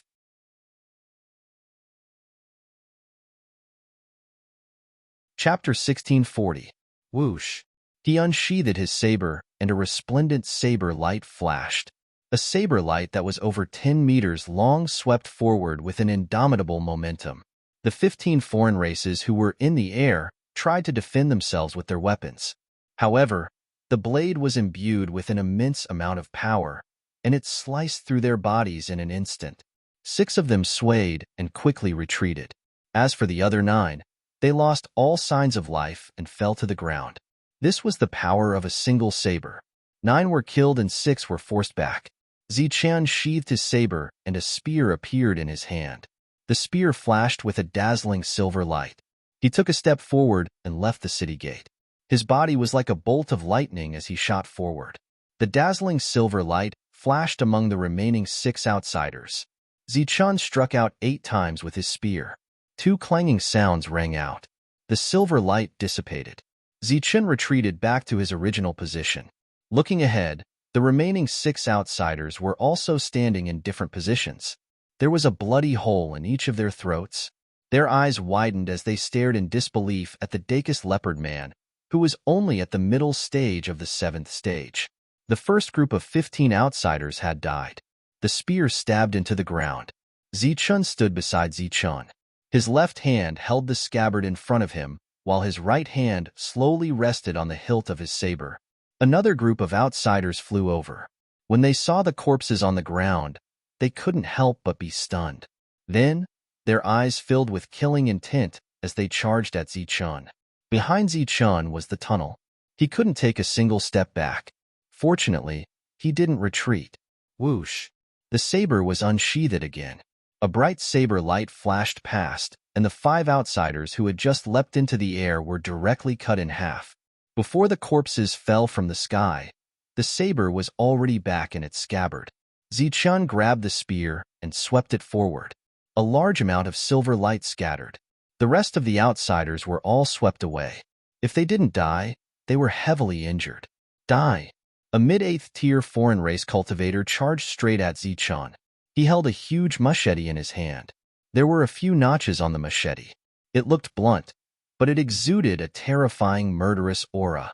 With a whistling sound, the machete brushed past Zichun's face. Zichun took half a step back to avoid this attack. The spear in his hand turned into a silver light and pointed at the opponent's throat. Ugh! The middle stage 8th tier alien stared at Zichun with wide eyes. He simply couldn't believe that this leopard man, who was an entire realm lower than him, had dodged his sure-hit attack. Bang! The middle stage level 8 alien's body shriveled up and fell backward. Zichun's consumed energy was replenished. In the distance, the other outsiders who had just arrived all stared at Zichun in astonishment. Zichun hadn't turned into a human yet, so they didn't know why Zichun was here. They thought that the leopard man was here for revenge, so they were afraid. On the other hand, Zichun guarded the city gate by himself. During this time, there were still some fearless outsiders who came forward, but they were all killed. The manager brought the leopard man to the desperate soldiers' leaderboard. As he opened the control system, he immediately saw Zichun, who had a huge amount of contribution points. He knew Zichun very well. 2 years ago, he had noticed Zichun. At that time, Zichun only had a few hundred contribution points. However, in just 2 years, his contribution points were close to 7,000. One had to know that each contribution point represented the life of a fellow outsider. The truth was obvious. It was done by a human. To be precise, it was done by this human called Zichun. In front of the truth, he still couldn't believe it, because many of them had died in the city. How did this human called Zichun sneak into the city? At this moment, they saw Zichun's contribution points jump again. This time, it increased by 40 points. This meant that 40 outsiders had died in an instant, or 4 8th-tier outsiders. He started killing again. I have to go back and report. This time, I must find him. The leopard man clenched his teeth and angrily left with the other 2. He didn't see the contribution points that continued to increase. On the other hand, the manager's face became uglier and uglier when he saw Zichun's contribution points continue to increase. The leopard man left the desperate soldiers' leaderboard and flew toward the city gate. He vaguely heard that there was a battle. As he sped up and was about to reach the city gate, he saw the corpses of his companions. In front of the corpses, under the city gate, stood a leopard man. He was covered in blood. The leopard man was stunned. He didn't know what was going on. Looking at the corpses on the ground, there were 7th-tier and 8th-tier outsiders, and they were all killed by one person. However, there was only one leopard man in front of him. When did the leopard man become so powerful? A mid-7th-tier outsider could kill a mid-8th-tier outsider. Even the royal family of the leopard man didn't have this ability. Looking at the decisive killing, it was obvious that it had shocked the others. None of them dared to rashly go forward. Suddenly, a bolt of lightning flashed through his mind. It was said that in the city, there was also such a leopard man.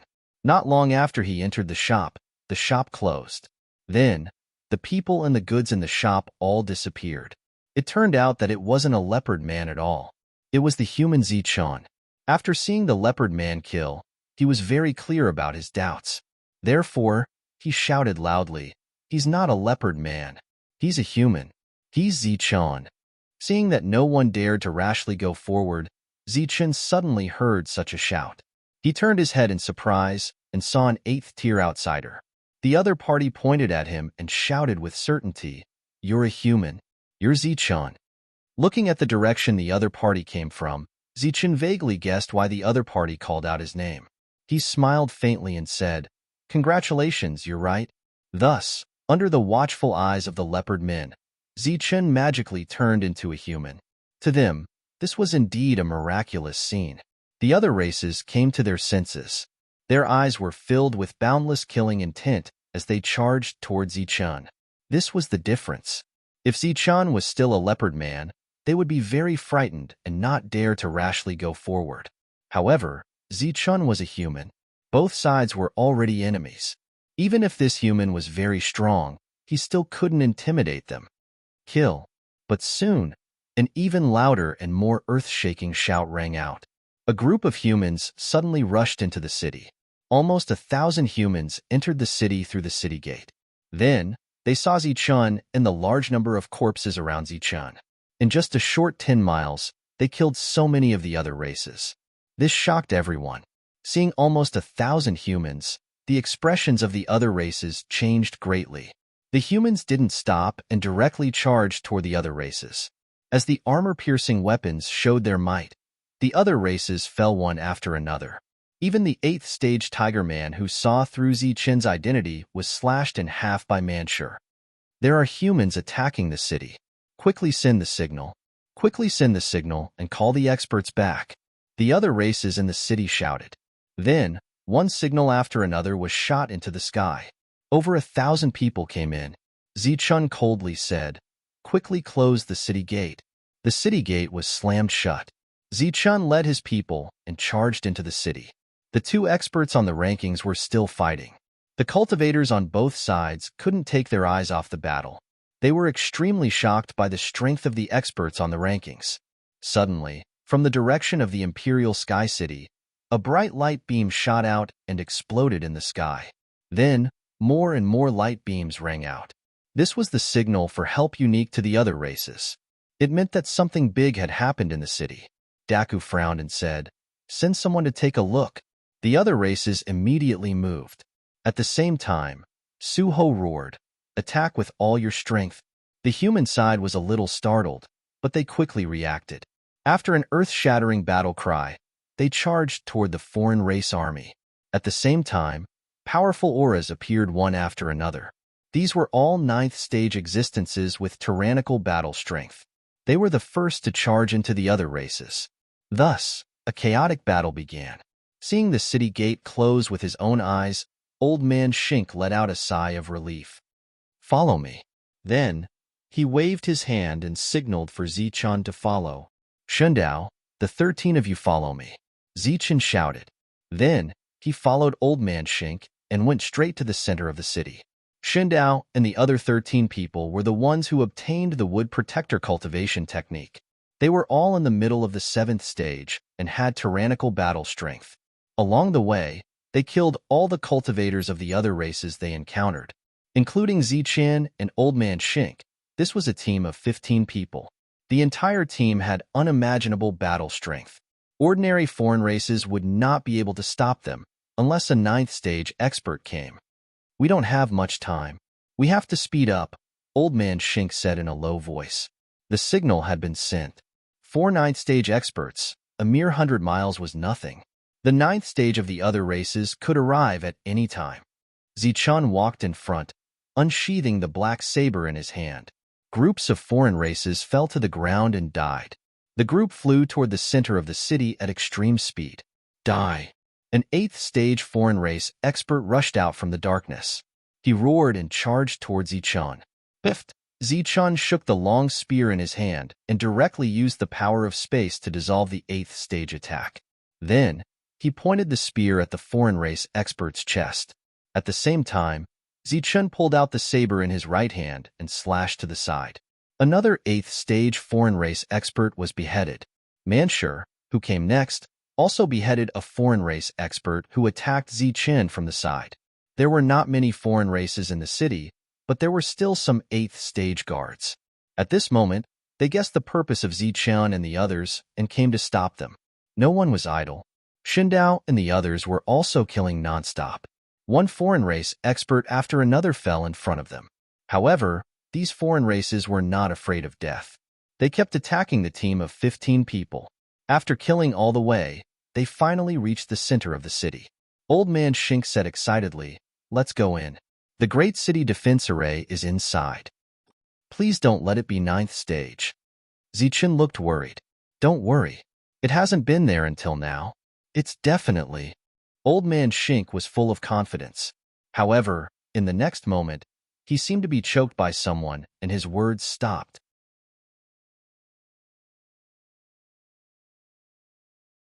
Chapter 1641. The one who walked out was a Daxlion man. His steps were steady, and the ninefold aura around him gave off a great sense of suppression.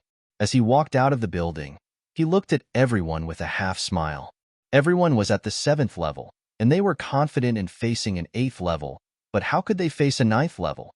Old Man Shinker was also stunned. He looked at the 9th level outsider in front of him, dumbfounded. A 9th level outsider might not be able to kill them all, but he could delay them until reinforcements arrived. They didn't need too many reinforcements.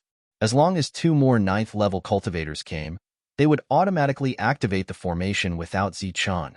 2 9th-level cultivators, and this one were enough to kill everyone, including Zichun. At that time, it would truly be like catching a turtle in a jar. You dare to attack the city? You're looking to die. The 9th-level lineman's cold eyes swept over them. There was only one path in front of them. They had to kill him even if they didn't want to. Zichun said telepathically, "Send 4 people to escort the old man to activate the formation. The rest of you, come with me to kill this guy." With that, Zichun rushed towards the 9th-level lion man. Looking at Zichun rushing over, the lionman's eyes flashed with disdain. He raised his hand, and a powerful and terrifying power surged in his palm. "Follow the heavenly Tao," Zichun shouted as he moved forward. Shun Tiandao knelt heavily on one knee, and the ground exploded. His face was filled with reverence as he crossed his arms and looked up at the sky. A whirlpool appeared in the sky, and a bright ray of rule power appeared from the whirlpool and fell to the ground. This was the true speed of light, and no one could stop it. It landed on the lion man, who couldn't react at all. After being hit by the light, his body slowed down slightly. "Fortune-telling," Zichun called out another name. "Book of Fortune." Immediately after, the voice of fortune-telling rang out. A whirlpool appeared in the sky, and a thick book slowly appeared from the whirlpool. It was the Book of Fortune, but compared to the outside world, it was very blurry. As the fortune-teller muttered to himself, the book in the sky opened a page, and a bright light exploded. Sleepy. This time, the Book of Destiny did not predict life and death. Instead, it allowed the Book of Destiny to emit a ray of light that could trap people. However, this so-called entrapment was only to slow down the 9-fold lion man's speed. With the huge gap between their realms, it was impossible to truly trap it. Boom! The energy around Barbarian Shur surged as he transformed into a steel giant. He lifted his leg and stomped towards the lion man. Beside him, the vertical pupil on Wu Xie's forehead opened, and a beam of death shot towards the lion man. Swoosh! Swoosh! Swoosh! Shang Guanhong raised his hand and released a large amount of green light. These green lights were like tree seeds. After landing on the ground, they drilled into the hard ground. In the next moment, they broke out of the ground and turned into vines. The vines wrapped around the feet of the 9-fold lion beast man and spread upwards. During the process of extending, barbs grew out of the vines. But these barbs couldn't break through the 9-fold lion man's defense. This was the difference between the battlefield of despair and the Zhanwu continent. In the Zhanwu continent, these trees could become towering ancient trees, but here, they were only vines. Even so, he still had to thank Shomu for teaching him a special cultivation method. The dark screen turned into a black cloud and shrouded the 9-fold lion man. The hidden mist's body completely turned into a phantom as it rushed towards the 9-fold lion man. In Dongqing's Sea of Consciousness, a bolt of lightning rushed out and went straight for the 9-fold lion man. Just as everyone launched their attacks, a few people escorted Old Man Schenker and flew towards the building from another direction. Everyone's attacks were almost the same. It took a long time to describe, but in fact, it was almost instantaneous. The lion man's raised palm also fell in an instant. His target was Zichun. He was sure that this blow could kill this human. Boom! A huge palm print appeared on the ground, but there was no human figure in the print. With an instant burst of speed, Zichun had already flashed behind the lion man and unsheathed his saber. The saber slashed towards the lion man, but a layer of light appeared on the lion man's body as a conditioned reflex. However, this light didn't block Zichun's saber. With a slash, a wound appeared on the lion man's body. This was the armor-piercing effect of the saber. Right on the heels of that, Zichun's figure constantly flashed around the lion man as he slashed out again and again. Under such circumstances, only the saber's attacks were effective. Among Zichun's attacks, some could break through the lion man's defense, while others were repelled. As for whether they could break through the lion man's defense, it all depended on when the black saber's armor-piercing special effect was activated. Just as Zichun attacked, the others' attacks landed on the 9-fold lion man, but they couldn't break through his defense. Roar! The ninefold lion man let out a deafening roar as a powerful force surged. Under this force, the energy restraints of heavenly Tao and destiny telling were instantly broken free. The two of them coughed out blood from the backlash. Manshur was sent flying by the lion man's punch. It was unknown if he was dead or alive. Strength surged as the vines wrapped around his body exploded one after another. The shattered vines shot out in all directions like hidden weapons, sending several people flying. The ninefold energy completely erupted. The nearby people were instantly sent flying by this energy, coughing out large mouthfuls of blood. Apart from Zichun, everyone was sent flying. The perfect body was completely stimulated as he barely managed to block the energy blast. The ninefold lion man was very powerful. No one could kill him. Due to the other party's keen perception, Chon had failed several times with Dragon Spike. And this time, if he were to be repelled again, the ninefold lion man would storm into the building and kill Old Man Shinker and the others. If that were to happen, their entire plan would fail. At that time, everyone would die. At that moment, Zichun had a chance in front of him. It was a chance that he could perish together with the ninefold lion man, but he could save everyone. Time didn't allow Zichun to consider. Therefore, he gritted his teeth and his body shimmered with resplendent golden light. The power in his body instantly erupted. He held Dragon Spike tightly in his hand and stabbed it at the ninefold lion man's back. When Dragon Spike stabbed forward, a vortex appeared outside the lion man's back. This vortex was the key to Dragon Spike ignoring defense. Once it successfully stabbed in, the ninefold lion man would be severely injured even if he didn't die. However, the key question was whether Zichun could successfully stab in. Because at that moment, the ninefold lion man keenly sensed danger. He didn't even have time to turn around. He clenched his fist and punched behind him. The power of this punch was indescribable. If Zichun was hit, his head might explode. However, if Zichun dodged, all of them would die here. In the distance, two figures appeared. Viper looked at the crazed Zichun and couldn't help but be moved. This is mutual destruction. He will die. Shomu nodded, but soon shook his head. No, he won't die. As soon as he finished speaking, Shomu raised his hand and pointed a finger. A beam of light shot out from his fingertip. Shomu, who was less than the first layer, had no effect on the ninefold lion man. But he was very confident that Zichun wouldn't die. That ray of light fell on the body of the ninefold lion beast man. The latter's figure suddenly swayed slightly, and that fist that contained 100% of its power and explosive speed suddenly stopped. It was just a moment, not even a tenth of a breath. But at this critical moment of life and death, a slight pause was enough to change the entire battle situation. Puffed! The dragon spike smoothly pierced through the spatial vortex, ignoring any defense. And Zichun, whose head should have exploded with a punch, immediately let go of the dragon spike and tilted his head back because of the ninefold lion man's paws. The terrifying punch directly brushed past the tip of Zichun's nose. Zichun retreated again and again, dodging the attack. His pale face was filled with lingering fear.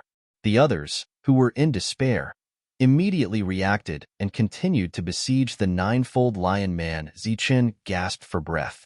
He felt a little strange in his heart. Why did the opponent's attack suddenly pause? The dragon's spear appeared in his hand in the next moment. Then, he sent it into the ninefold lion man's body with all his strength. After his heart was pierced, the ninefold lion man's strength was greatly reduced.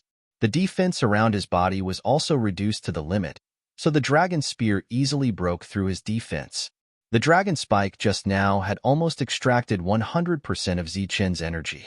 Now, with the dragon spear, Zichun's body had a little bit of strength again. Time seemed to have stopped. There were a total of 10 weapons stabbed into the ninefold lion man's body. He slowly lowered his head and looked at the strange weapon that had pierced his chest first. His eyes were filled with disbelief. One had to know that he was a ninefold lion man, a powerful ninefold lion man. He still had many powerful techniques that he had not used, such as summoning a totem beast shadow or complete beastification. He had never taken these humans seriously, but this strange weapon had somehow pierced through his body. Moreover, what was even more strange was that strange energy just now. It was not powerful, but it had blocked him for a moment. Just as he was stunned, the dragon spear's devouring effect was activated. The energy and vitality in the lion man's body were rapidly being sucked away. Zichun pulled out the dragon spike and then pulled out the dragon spear. The energy that he had just consumed was instantly replenished. And on the Weapons of Despair list, Zichun's contribution points immediately increased by 100 points. This was the contribution points that represented killing someone 2 levels higher.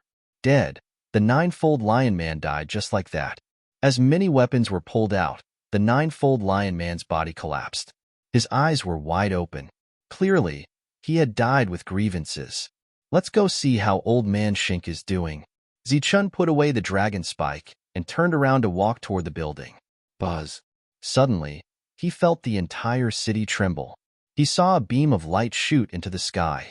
Then, it slowly spread out like a large net, covering the entire Imperial Sky City. This was the Great City Barrier Formation. It had finally been activated. This meant that Old Man Shink had succeeded. When the humans in the city raised their heads and saw the Great City Barrier Formation, they immediately erupted into cheers. As for the foreign races, when they saw the light barrier above their heads, despair appeared in their eyes. The activated Great City Barrier Formation had an extremely strong defense. Even a ninefold lion man would not be able to break through it in a short period of time. During this time, the other human reinforcements would definitely be able to arrive.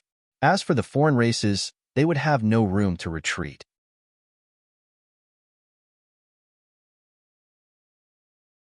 Chapter 1642. The activation of the city defense array had already announced the destruction of the alien race. Not to mention whether or not the humans would be able to come back and retake this city, the foreign races in the city would have no chance of surviving. It's over, Shomu said lightly. Yes, it's over. Leader Zichan is ruthless to the enemy and even more ruthless to himself. No wonder he has so many amazing people around him. Viper couldn't help but sigh. Obviously, if Shomu hadn't made a move just now, the ninefold lion man would have killed Zichun when he died. At that critical moment, Zichun didn't hesitate at all, which showed his temperament. The array was activated, and Old Man Shinker walked out of the building. When he entered, there were 4 people following him, but now there were only 2 people. One is dead, and the other is seriously injured. The battle was not over yet. Shinker took 2 people out to kill the enemy, and the seriously injured one stayed there to guard. Zichun glanced around and saw the body of one of his companions, one of the 13 people. 2 of the 13 people Zichun trusted the most, and were the most powerful, had died in this battle.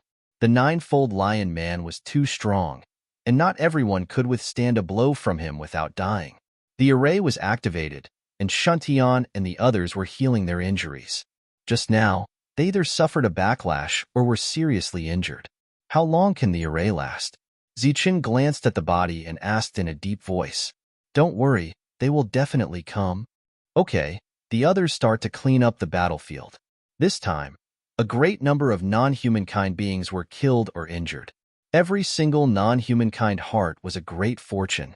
At the same time, Zichun led the others who could still fight and continued to kill the aliens here. About half an hour later, the battle was coming to an end, and there were no more aliens on the street. Next, they had to go to the houses to search carefully, which was a time-consuming process. Zichun gathered everyone here, no longer paying attention to the other alien races. After that, he began to count the number of people. There were originally more than 1,200 people, but after counting, there were still more than 500 people left. Not counting the injured, the number of people killed directly reached more than 700. However, the number of aliens they killed was as high as 3,000. All right, from now on, all of you guard that place with all your might. Zichun pointed at the building that Shuntian was guarding. That was the key point of the entire city. As long as they guarded that place, everyone would be safe before the formation was broken. After cleaning up the battlefield, everyone gathered here. Zichun, on the other hand, led the others to the top of the city wall and looked towards the north. We've won the battle. We've succeeded, but you don't seem happy at all. Old Man Shinker appeared beside Zichun. There are too many casualties, Zichen said. That's how war is, Old Man Schenker said calmly. But it can be avoided. Zichen turned his head and stared at Schenker. Schenker spread out his hands and said, I know you've been holding a grudge, but don't blame me. I'm just an old man, not the mayor. I can't make the decision to deploy the troops. Zichen turned his head and continued to look to the north. Old Man Schenker patted Zichen's shoulder and said, Don't worry. When we successfully take back this city, you'll be compensated. Zichen's face showed anger. Compensate me? I'm still alive and well. What compensation do I need? The ones who should be compensated are those who died. Old Man Schenker lightly said, In the battlefield of despair, the dead don't need to be compensated. Only 700 people died, yet we were able to conquer a city. Boy, in my eyes, this is already a miracle. Do you know how many people have died since the humans discovered this battlefield of despair? If not tens of millions, then at least millions. Compared to that many dead people, a mere 700 people is nothing. Zichen was silent. He had killed countless people and should have been used to death, but there were some things that he just couldn't let go. The compensation will be given to you, the leader. I guarantee you'll benefit a lot. Zichen shook his head and said, I don't want my compensation. Give it to the others who are still alive. I'll pass on the message. Old Man Schenker looked at Zichen strangely. At the end of his line of sight, black figures suddenly appeared. Then, more and more black figures appeared. It's the foreign races. Shuntian shouted. Sure enough, the foreign races appeared at the end of his line of sight. They were densely packed, numbering more than 10,000, and this number was still increasing. In the sky, there were also foreign race figures, almost all of them at the 9th rank. There are so many of them. Can we hold them off? Zichen's eyes were filled with worry. Don't worry. Look behind us. Old Man Schenker said confidently. As Zichen continued to look behind, traces of humans appeared in his line of sight. The first to appear were human 9th-tier cultivators. Among them, there was a bald head that was very conspicuous. Extremely powerful energy surged around him. Every time he attacked, at least one 9th-rank foreign race expert would fall from the sky. It was unknown whether they were dead or injured. That's Suho. Seeing Zichen's shocked expression, Old Man Schenker explained, Suho, ranked 100 on the battlefield of despair. Zichen said in surprise. Also Suho, ranked 100 on the 3 lists. Old Man Schenker added, Humans, damn it. It's the humans who have taken over our city. The Great City Barrier Formation has been activated, but there are only humans inside. The foreign races quickly arrived at the city, but what they saw was the fully activated Great City Barrier Formation. And within the formation, they saw the figures of humans. With these humans cutting off the escape route, the 8th-rank humans attacked with all their might. Speaking of which, the foreign races were almost desperate. They kept attacking the Great City Barrier Formation, but the formation's defense was too strong. They couldn't break it in a short time. If they continued to delay, the foreign races would only suffer more casualties.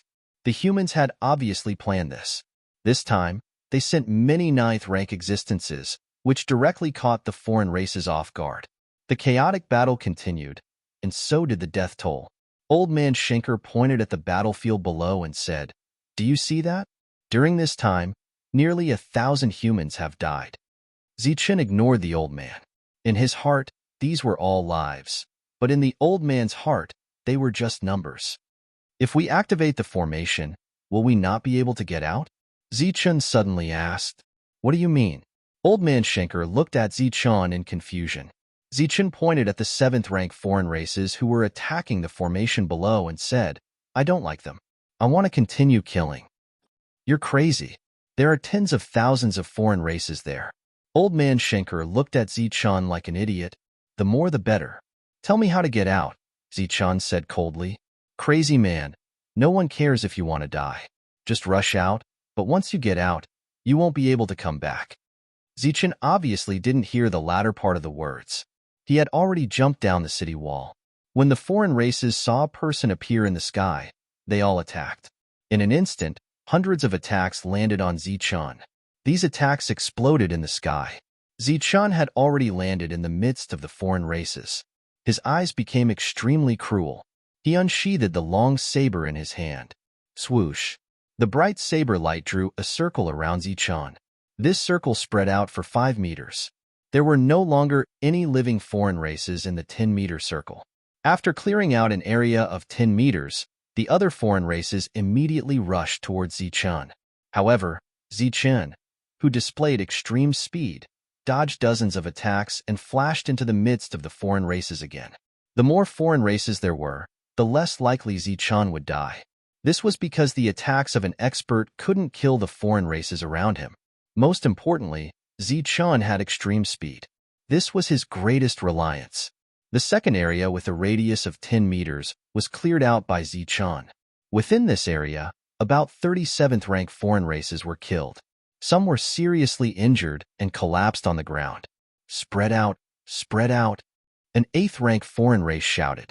Then, they rushed towards Zichun. Swoosh! Zichun's figure flashed again. He specifically rushed towards the area with the most foreign races. When he appeared, he unsheathed the saber while the surrounding people were unprepared. On the city wall, everyone could clearly see Zichun's attack. They were all amazed by Zichun's speed.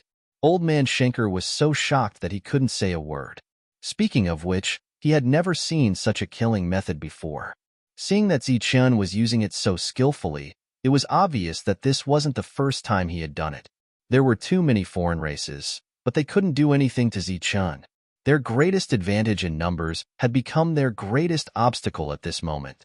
The few people on the city wall felt their blood boil. Shuntiandio licked his lips and said, "It feels like we're back in the Nether Realm. I really missed that time. Speaking of which, my hands are itching." Beside him, Fortune Teller smiled faintly and said, "This isn't the Nether Realm. This is the battlefield of despair. Our speed and combat strength are greatly suppressed. If we go down rashly, we won't be slaughtering like Zichun. We'll be chopped to pieces by the foreign races." The others nodded. Fortune Teller was indeed telling the truth. Zichun, who was slaughtering below, didn't have any tactics to speak of. The only thing that kept Zichun alive was his speed and the sharpness of the black saber. Of course, the Dragon Spear's devouring method was also a very important factor. It could ensure that Zichun had an endless supply of energy. Zichun, who had rushed into the battlefield, had undoubtedly killed a group of foreign races and effectively prevented them from attacking the formation. But the most important battlefield was still behind them. It was a battle between the powerhouses of both sides. All the 9th-level foreign races were restrained by the human powerhouses. This was also the reason why Zichun was killing like crazy here, but no 9th-level foreign race came to stop Zichun. But everyone knew that the final battle was still in the sky, between the two giant beasts.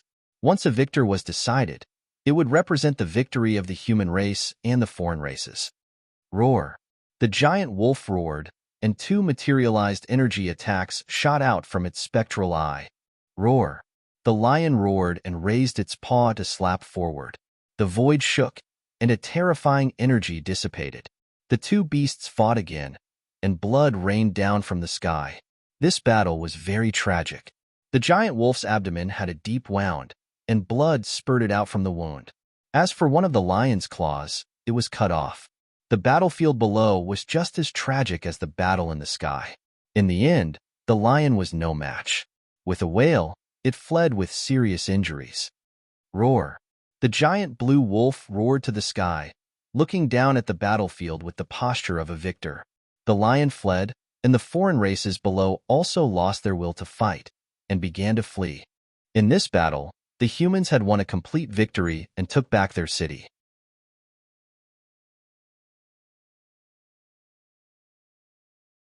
Chapter 1643. Due to Jean Shur's defeat and escape, the entire foreign race army had lost their morale and completely collapsed. They no longer tried to attack the Great City Barrier Formation in vain and instead ran around the city towards the Dax Plains. During this period of time, the humans were still chasing after them. Because all of the 9 heavens were either tied down or focused on escaping, no one paid any attention to Zichun. Thus, during the chase, Zichun was like a fish in water, killing happily. His contribution points were rapidly increasing. Die! A cold shout rang out as the silver spear stabbed into the back of a foreign race's heart.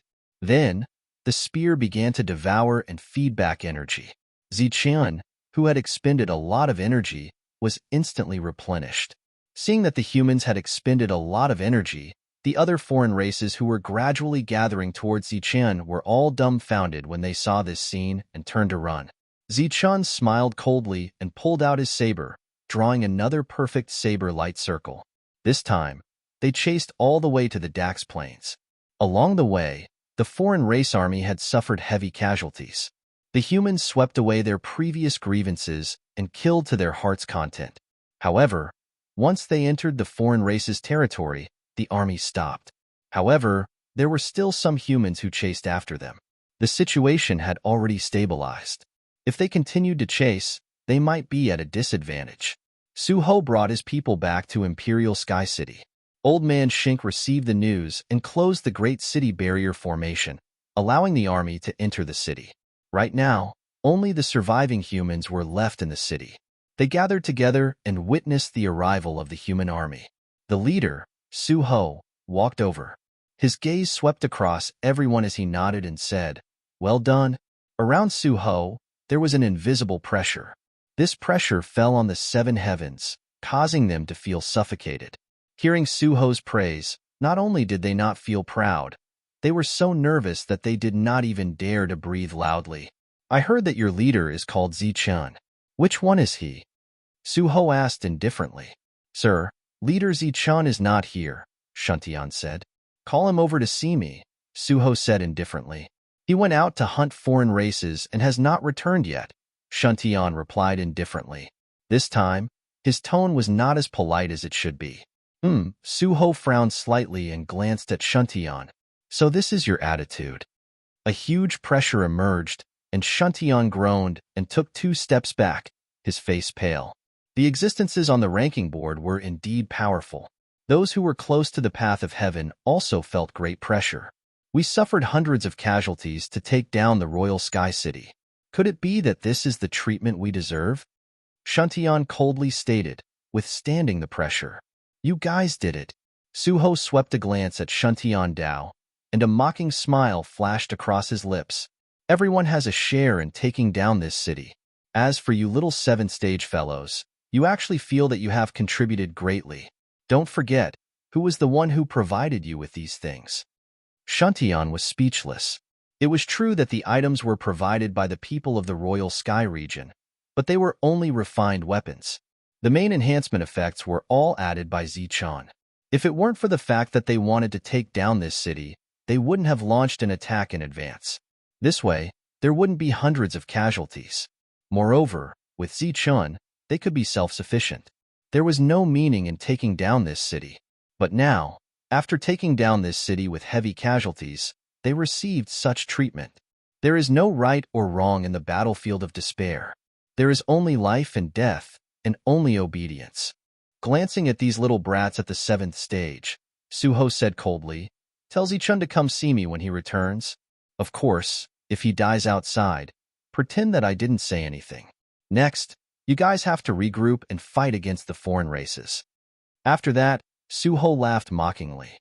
"You guys only killed a few foreign races, and you think that you have contributed greatly. A few foreign races? For the sake of that 9th-stage foreign race, Ziqian almost gave up his life. Hundreds of people were furious, but in the face of such a huge difference in strength, they couldn't speak at all. As for the other cultivators who came with Suho, they were all looking at Shuntian Dao and the others mockingly. Buzz. Suddenly, the entire city trembled. This caused everyone's expression to change. They thought that the foreign races were invading again. A dazzling golden light appeared from somewhere in the Imperial Sky City, illuminating the entire city. Looking at the source of the golden light, many of the 7th-stage cultivators were puzzled. It was their first time coming to the Imperial Sky City. They didn't know what was in the city. Among the crowd, Wharton's eyes flashed as he exclaimed, "It's the place of the weapon list of despair. Could it be that someone has successfully entered the list?" Wharton didn't care about anything else and directly flew towards the weapon list of despair. Shuntian Dao and the others were also curious as they followed closely behind Wharton. After that, even more people rushed over. The weapon list of despair. Ever since Su Ho reached the 100th position 1,000 years ago, this position had never changed. At this moment, the towering stone board was emitting golden light. Someone must have entered the top 100, and the most likely possibility was to squeeze into the 100th position, squeezing out Su Ho's name. Normally, those 8th or 9th stage cultivators wouldn't care. But now, killing a 7th stage cultivator wouldn't even increase their contribution points. Naturally, they wouldn't care about a mere 7th stage cultivator's ranking. But today, Su Ho was present. Moreover, Su Ho's name was most likely to be squeezed out of the rankings. This caused everyone to be very curious. Hence, they all flew towards the weapon list of despair. The towering weapon list could be seen from afar. Usually, this was a pitch-black list with only the words on it being golden. But today, the entire list was emitting a dazzling golden light. Within the golden light, there were names representing powerful existences. The first name was Long Fei, and the golden words were resplendent. After that, the names were listed one by one. At the 100th position, Su Ho's name was Su Ho. Su Ho's current contribution points were 7,501. His name was still at the 100th position, not dropping at all. Looking at the weapon list of despair that didn't change, everyone was puzzled. Since the rankings didn't change, why was the board emitting golden light? Su Ho stood afar with a gloomy expression. He knew that it wasn't that the rankings didn't change, but that the time wasn't right. It should be him. After closing the grand array, Old Man Schenker rushed over, looking at the board with anticipation. The weapon list of despair trembled again, and the golden light on the list became even more dazzling.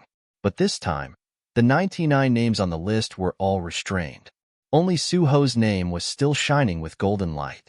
Su Ho's 2 words were resplendent and dazzling. This represented the glory of the past. Even if it was about to fade, it was still shining with a dazzling golden light, telling people of the past glory. But Su Ho didn't think so. He felt that it was a kind of humiliation. Under the dazzling golden light, Su Ho's name faded, and the golden light also converged until it disappeared. The next moment, the golden light rose again. It went from dim to bright, and finally became dazzling, representing another shining star. A new name appeared in the golden light, Zichun. In front was Zichin's 2 words, followed by 7,502 contribution points. He was only 1 point away from Su Ho. Look at Zichun. Leader Zichun. Leader Zichun has entered the weapon list of despair. The crowd burst into waves of cheers. Entering the weapon list of despair represented the glory, the highest glory. Some people deliberately raised their cheers after knowing that the name that was squeezed out was the Lord just now. Haha, who said that Leader Zichun is dead? Isn't he alive and well? He even entered the top 100 of the weapon list. Manshur laughed wantonly. At the same time, he glanced at Su Ho, whose face was somewhat ugly. A new generation replacing the old. Haha, a rising star. Mist Hidden Shadow laughed. Beside Su Ho, a rank 9 martial artist snorted. It's just a little contribution point. At most, we can say that this little guy is lucky. That's right, he's just a lucky little guy. The others nodded, and Su Ho's ugly face gradually eased. On the list, the dazzling golden light gradually began to converge, but Zichen's name was still shining with golden light. Just as he entered the list, the contribution points behind his name increased again. It was originally 7,502, but it increased by 100 points in an instant, becoming 7,602. Then, the number continued to increase by 30, then 50. The reason for this increase was because the process of changing the list was a little long. During this period, Zichun obtained new contribution points. As the points continued to increase, Zichen's contribution points immediately passed the 8,000 mark, surpassing Su Ho's by a few hundred. The rank 9 martial artist who just said that Zichen was lucky also obediently shut his mouth and looked at the list in disbelief. In just a short while, it increased by more than 500 points. One had to know that this represented the lives of more than 500 foreign races. Thinking back, it was very difficult for their contribution points to increase. Even if there were many foreign races to kill now, it shouldn't have increased so quickly. Could it be that he was slaughtering the foreign races? The others were also shocked. Suho's eyes stared at the constantly increasing contribution points in silence.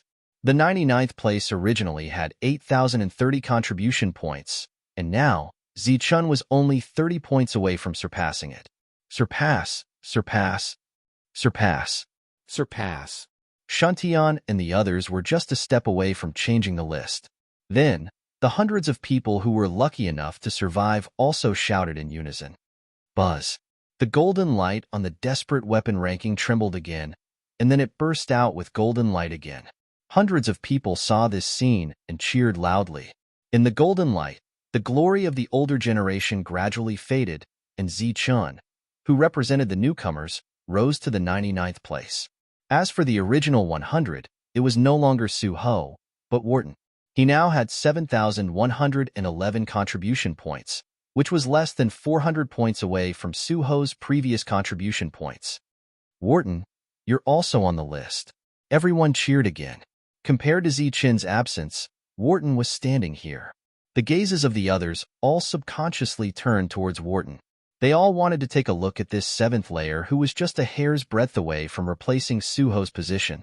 Wharton should be happy to be in the top 100, but when he thought that Zichun had reached the 99th place in just a few years, Wharton couldn't help but smile bitterly. Everyone cheered louder and louder. Suho left with his people expressionlessly. The dignity that everyone had just lost was recovered by Zichin at this moment. In their eyes, Suho left with his tail between his legs.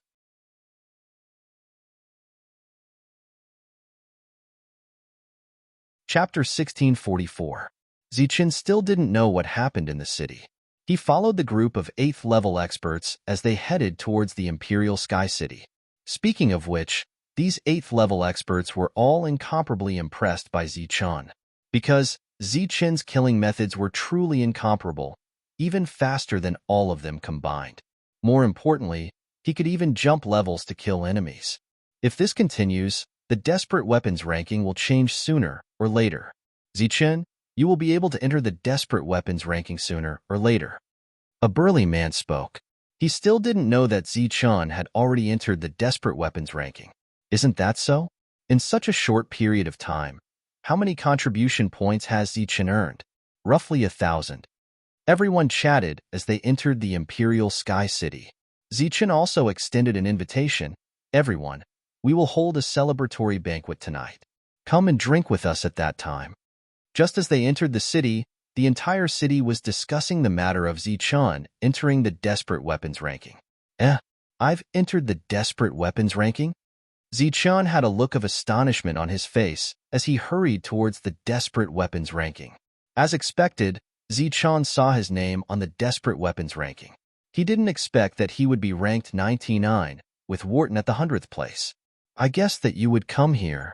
A voice rang out. Zichin didn't even turn his head as he replied, Your words will cause the hearts of many to turn cold. The person who came was a fortune teller. He could only calculate and not guess. Arriving in front of Zichin, the fortune teller spoke in a low voice. There might be trouble.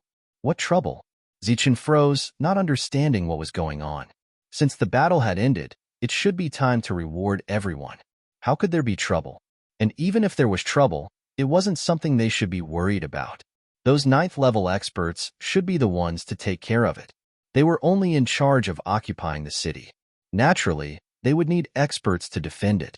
As for them, they had already completed their mission after invading this place. When Marquis Su first entered the city, there was a problem with his attitude towards us. During that time, both sides had some disagreements. He seemed to be prejudiced against us. After that, you kicked him off the list. The trouble I'm talking about is that you might be in trouble. The fortune teller explained everything as quickly as he could. You call this troublesome? Those on the ranking list possess great combat power. They definitely won't be narrow-minded. You guys are worrying too much. Besides, it's normal for the ranking list to change. If there's a higher ranking, there's naturally a lower ranking. Zichin didn't seem to care at all. The fortune teller took a deep look at Zichin and said, I hope it is as you say. Okay, Marquis Su wants you to go over. In the original City Lord's mansion, Zichin saw Suho. Suho's body naturally emitted a dense, baleful aura, but this baleful aura could not suppress Zichen's perfect body. Zichen stood in front of Suho without any discomfort. Old Schenker was sitting right next to Suho. Judging from his position, he seemed to be on an equal footing with Suho. So you are Zichen. Suho looked at Zichen from head to toe, and there seemed to be a glint in his eyes. Yes, Zichen greets Lord. Zichen cupped his fists and bowed. Not bad. Suho nodded. The light in his eyes dimmed, and his face was expressionless. Congratulations on taking back the city, Lord, Zichen said again. Hearing this, Suho's expression eased up for once. Lord, this time we also suffered many casualties. I promised them that if we survived, we would drink and celebrate in the city tonight. Nonsense. As soon as Zichen finished speaking, Suho frowned and said, What time is it now? You still have the mood to drink? We're too weak. At best, we caught them off guard. After that, we won't have any room to play. Zichen smiled. It's everyone's responsibility to protect the city. If we let you indulge, what about the others? Suho said in a low voice. Zichen turned to look at Old Man Schenker. It seemed that the two of them had discussed this before. There shouldn't be any problems at this stage. Ahem. Old Man Schenker coughed softly and said, Since they don't have to do anything, there's nothing wrong with rewarding these little guys once. After all, this time they contributed a lot. Schenker had already spoken, but Suho still shook his head and said, No, I have to treat everyone equally. If I reward them, what about the others? Don't tell me they didn't contribute. Didn't they die? You should know that most of the people who died today were at the 8th layer. There were even some 9th layer who died. Zichen's expression didn't change, but his mood became gloomy. Just as the fortune teller said, this existence on the list seemed to be very narrow-minded. It seemed that Zichen's team was not under Suho's management. How you treat your subordinates is your own problem. What right do you have to control my team? Of course, Zichen couldn't say this out loud. Otherwise, he would completely offend Suho. Tomorrow, I will arrange for someone to take you in. After that, you will be stationed with the others, Suho said coldly. I'm really sorry. Tomorrow, I happen to go out to hunt the alien race, Zichen said indifferently. You dare to disobey? Suho stared coldly at Zichen. We are just a ragtag team. We don't have the strength to resist. Zichen looked up at Suho and said. Obviously, Zichen's words made it clear that he wasn't under Suho's management. Zichen, your task is done. There's nothing for you to do now. You can go wherever you want. If you want to stay here, there's no problem. Schenker waved his hand and said, Well, you can leave now. I have something to discuss with Suho. Okay, I'll leave tonight. Zichen nodded and turned to leave. What do you mean? Don't you know that we're lacking people right now? After Zichen left, Suho looked at Old Man Schenker with dissatisfaction. Old Man Schenker's previous gentle attitude was swept away. He looked coldly at Suho and said, Zichen is Tang Nua's subordinate. Attacking Zichen is equivalent to attacking Tang Nua. I believe that whoever violates the rules and kills Zichen will pay a heavy price. Suho's expression changed slightly. Schenker, what do you mean by that? Do you think I'll attack that little guy? Schenker spoke in a meaningful tone. I'm just reminding you. No matter who you work for, no matter how powerful the power behind you is, they definitely won't be able to protect you when Tang Nua is about to kill you. He has the authority to do so. Even if the power behind you pursues the matter, Tang Nua will only lose some benefits. No power will fall out with Tang Nua because of you. However, Tang Nua will fight with his life on the line because of Zichen. Also, according to the rules, Zichen is under my care. This old man's strength in the battlefield of despair might be weak, but if I claim to be number 2 in terms of connections, no one would dare to claim to be number 1. Suho's expression turned extremely unsightly. Clearly, Old Man Schenker's words were a threat to him. No matter how strong you all are, this time around, if it wasn't for Zichen and the others, you might not even be able to reclaim the Royal Sky City even after 10 years or 100 years. But even so, this is as far as they can go. I don't know why you're targeting him or them, but I'm sure you're very clear in your heart. Suho, at this time, you must not stand on the wrong side. After speaking, Old man Schenker turned and left, leaving behind an unsightly-looking Su-ho who was deep in thought. After leaving the city lord manor, Zi-chan gathered the others. Very quickly, several hundred people gathered.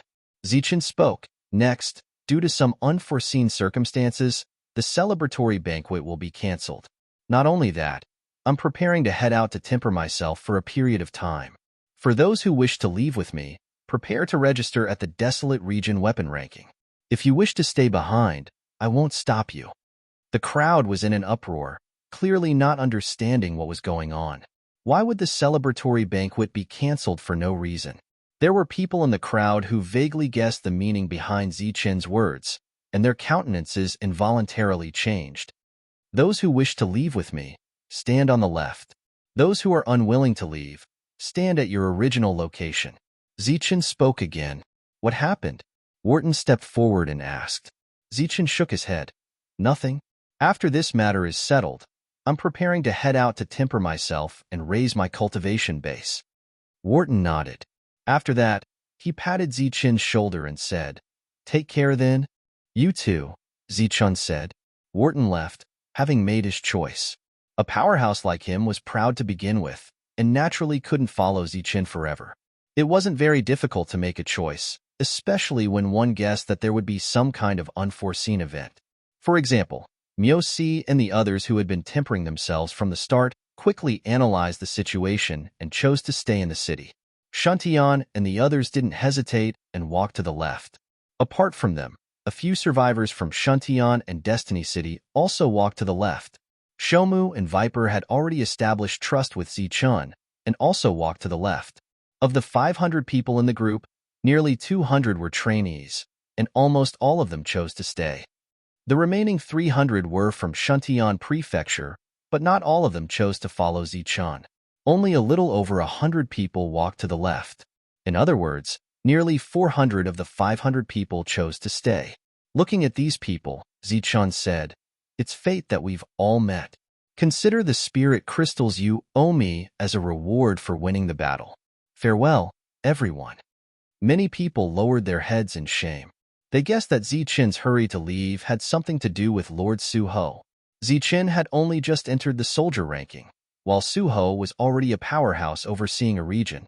Although they didn't have the right to choose Su-ho's side, they chose to protect themselves. The remaining 100 or so people went to the soldier ranking of despair to register. Later, they would be rewarded with contribution points for killing aliens. After that, Zi-chen led the group away. At the city gates, Zi-chen met Old Man Schenker. The old man looked at Zi-chen and said, Don't worry, no one can break the rules and attack you. Zi-chen nodded, but still chose to leave. It wasn't that Zi-chen didn't trust the old man, but there were many desperados in this world. They weren't even afraid of death, so why would they care about mere rules? The current Zi-chen still didn't have the ability to deal with the 9th tier, so he could only avoid them. After leaving the Imperial Sky City, Zi-chen led the group directly to the Blackstone Mountains. They would be resting there for a period of time. Each of them carried a big bag behind them. This was their harvest today. Zi-chen couldn't understand Su-ho's attitude. He guessed that Su-ho might be a member of the Wang clan, but he didn't think it was possible. After all, no matter how powerful the Wang clan was, how could they bribe an expert on the soldier ranking? Su-ho wasn't just an existence in the top 100 of the Desperate Regions ranking, he was also the only one in 1,000 years to be on the Desperate Regions ranking. It could be said that he was the strongest person in 1,000 years.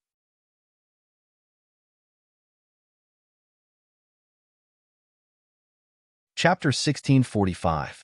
Zi-chen only suspected that Su-ho was from the Wang family.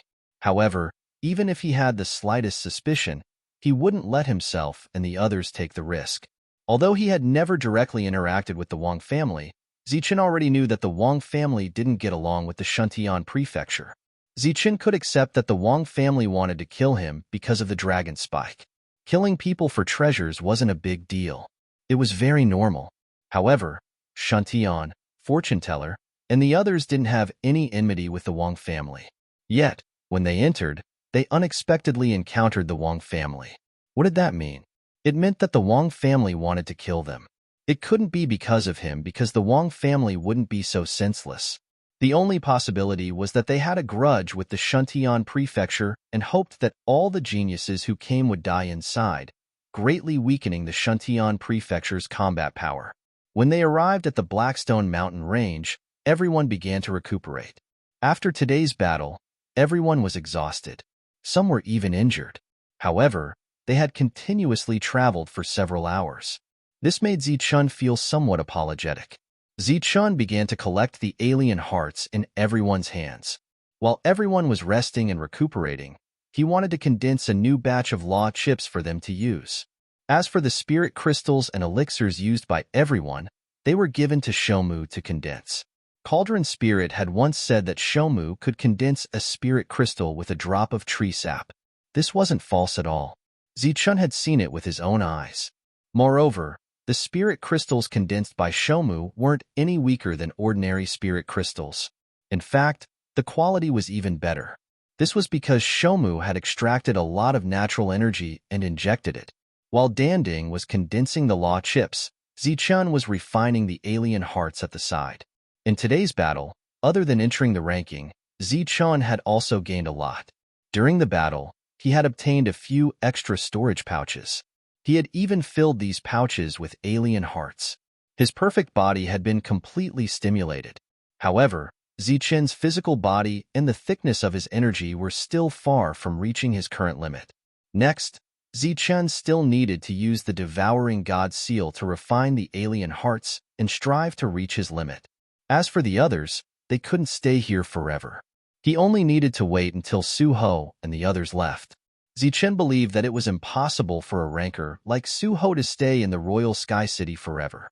Half a year, at most half a year. As long as the situation was stabilized, Suho would withdraw. That night, Danding finished refining everyone's harvest. After Zichun traded with everyone for a very low price, they headed straight for the Dax Plains.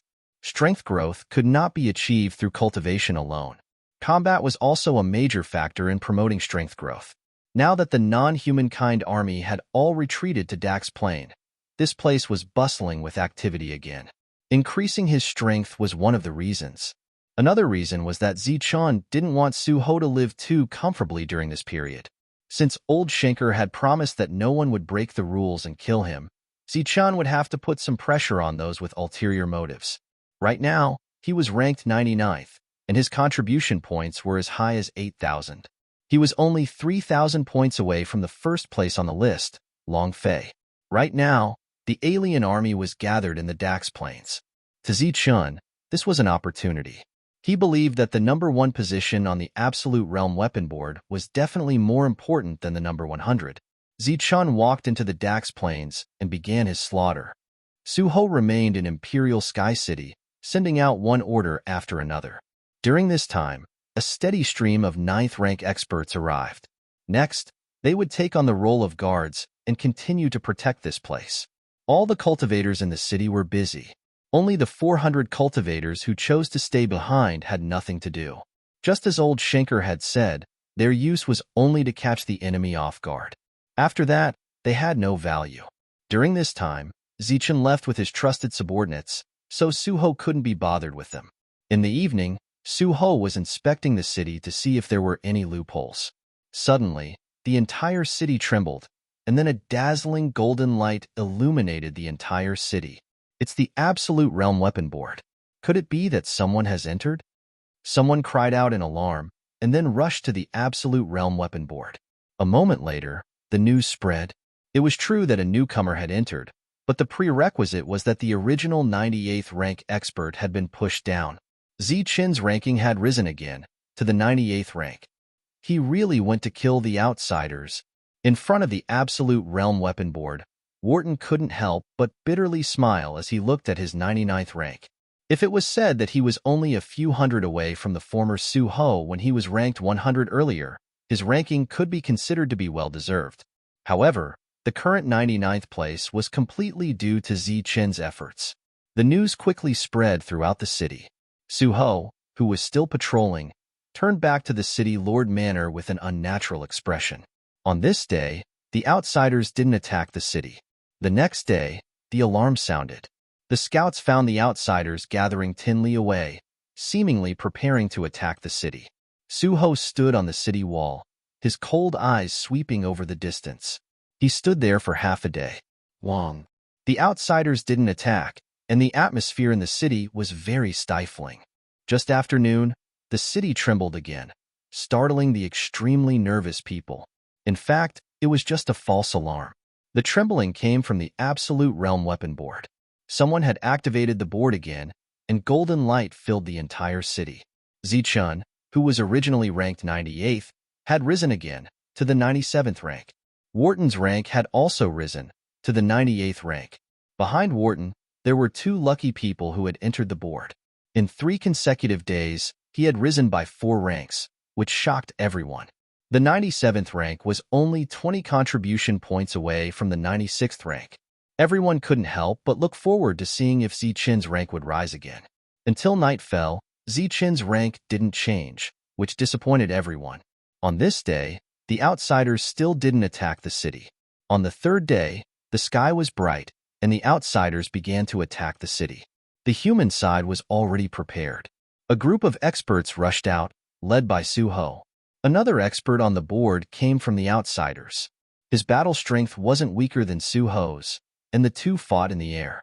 After 2 hours, the two had exhausted a lot of energy, so they stopped fighting. Suho didn't know if it was a coincidence, but as soon as he entered the city, he saw the whole city covered in golden light again. He didn't need to think to know that it was Zichun's doing. Obviously, he was now ranked 96th. Suho, who was already tired, had a gloomy expression. Rising 1 rank a day was obviously Zichun's intention. As expected, after rising in rank early, there was no change in the despair weapon board for the entire day. Immediately after, the rankings changed again on the 2nd day. Before leaving, Zichun had already memorized the contribution points of all the names on the board. In the following process of hunting, Zichun was stuck at a certain point. Normally, it was very difficult to obtain contribution points, but now, it was easy to obtain. Of course, he had to ensure his own battle strength first.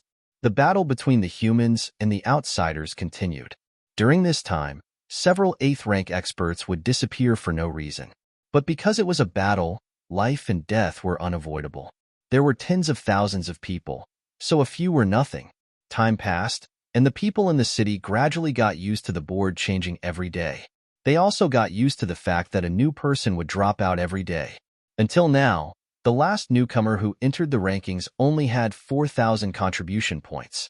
Compared to Suho's 7,000 contribution points, there was a difference of more than 3,000 contribution points. In a month, Zichun's ranking rose by 30 places, and he was ranked 70th. Wharton had been following closely behind Zichun. However, because of this month's battle, his contribution points had also reached 8,000, surpassing Suho's 7,500 points. In this month, the outsiders often launched siege battles, but they did not succeed once. Soon, the 2nd month passed, and Zichun's ranking reached 40th. He had already squeezed out 60 seniors from the list. Now, the last person's score was only 3,000 points. 2 months later, Zichun returned to the Blackstone Mountains and gave everyone some law chips before leaving again. Just after Zichun left, Shomu met everyone alone and asked them the same question. I have a special cultivation technique, but it can only be cultivated by yourself and cannot be imparted to others. Are you willing to learn it? If you are, then I will add a restriction to the cultivation technique. If it is leaked, the restriction will automatically activate and destroy the soul. Finally, Shomu made up his mind to impart a new cultivation technique to these people. This cultivation technique was the cultivation technique that he had imparted to the 13 people. However, Shomu did not completely trust them, so he added a restriction to the cultivation technique. Among the nearly 100 people, no one refused. After Shomu imparted the cultivation technique, the combat strength of these people also increased by leaps and bounds. The 3rd month passed quickly. Under everyone's numb expressions, Zichun's ranking reached 10th place. Following that, Zichun's ranking rose somewhat slowly because the outsiders had completely retreated and given up on attacking the city. 2 days later, Zichun reached 9th place. Another 3 days later, Zichun reached 8th place. This time, on the 4th day, Zichun reached 7th place. Another 6 days later, Zichun reached 6th place. The situation in the city had stabilized, and most of them were preparing to evacuate. However, no one left. Almost all of them were paying attention to the despair soldier list. Clearly, if this situation continued, the number one person on the despair soldier list, who had not changed for 10,000 years, might fail. Long Fei, who was the number one on the despair soldier list, had been on the list for 10,000 years. 7 days later, Zichun reached 5th place.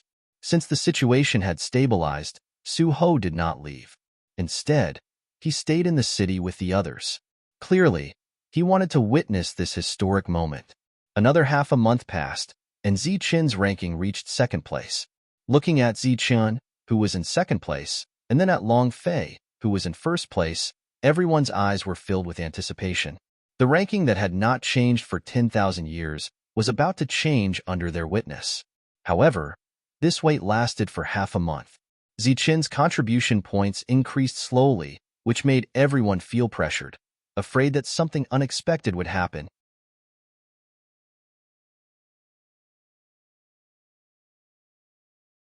Chapter 1646.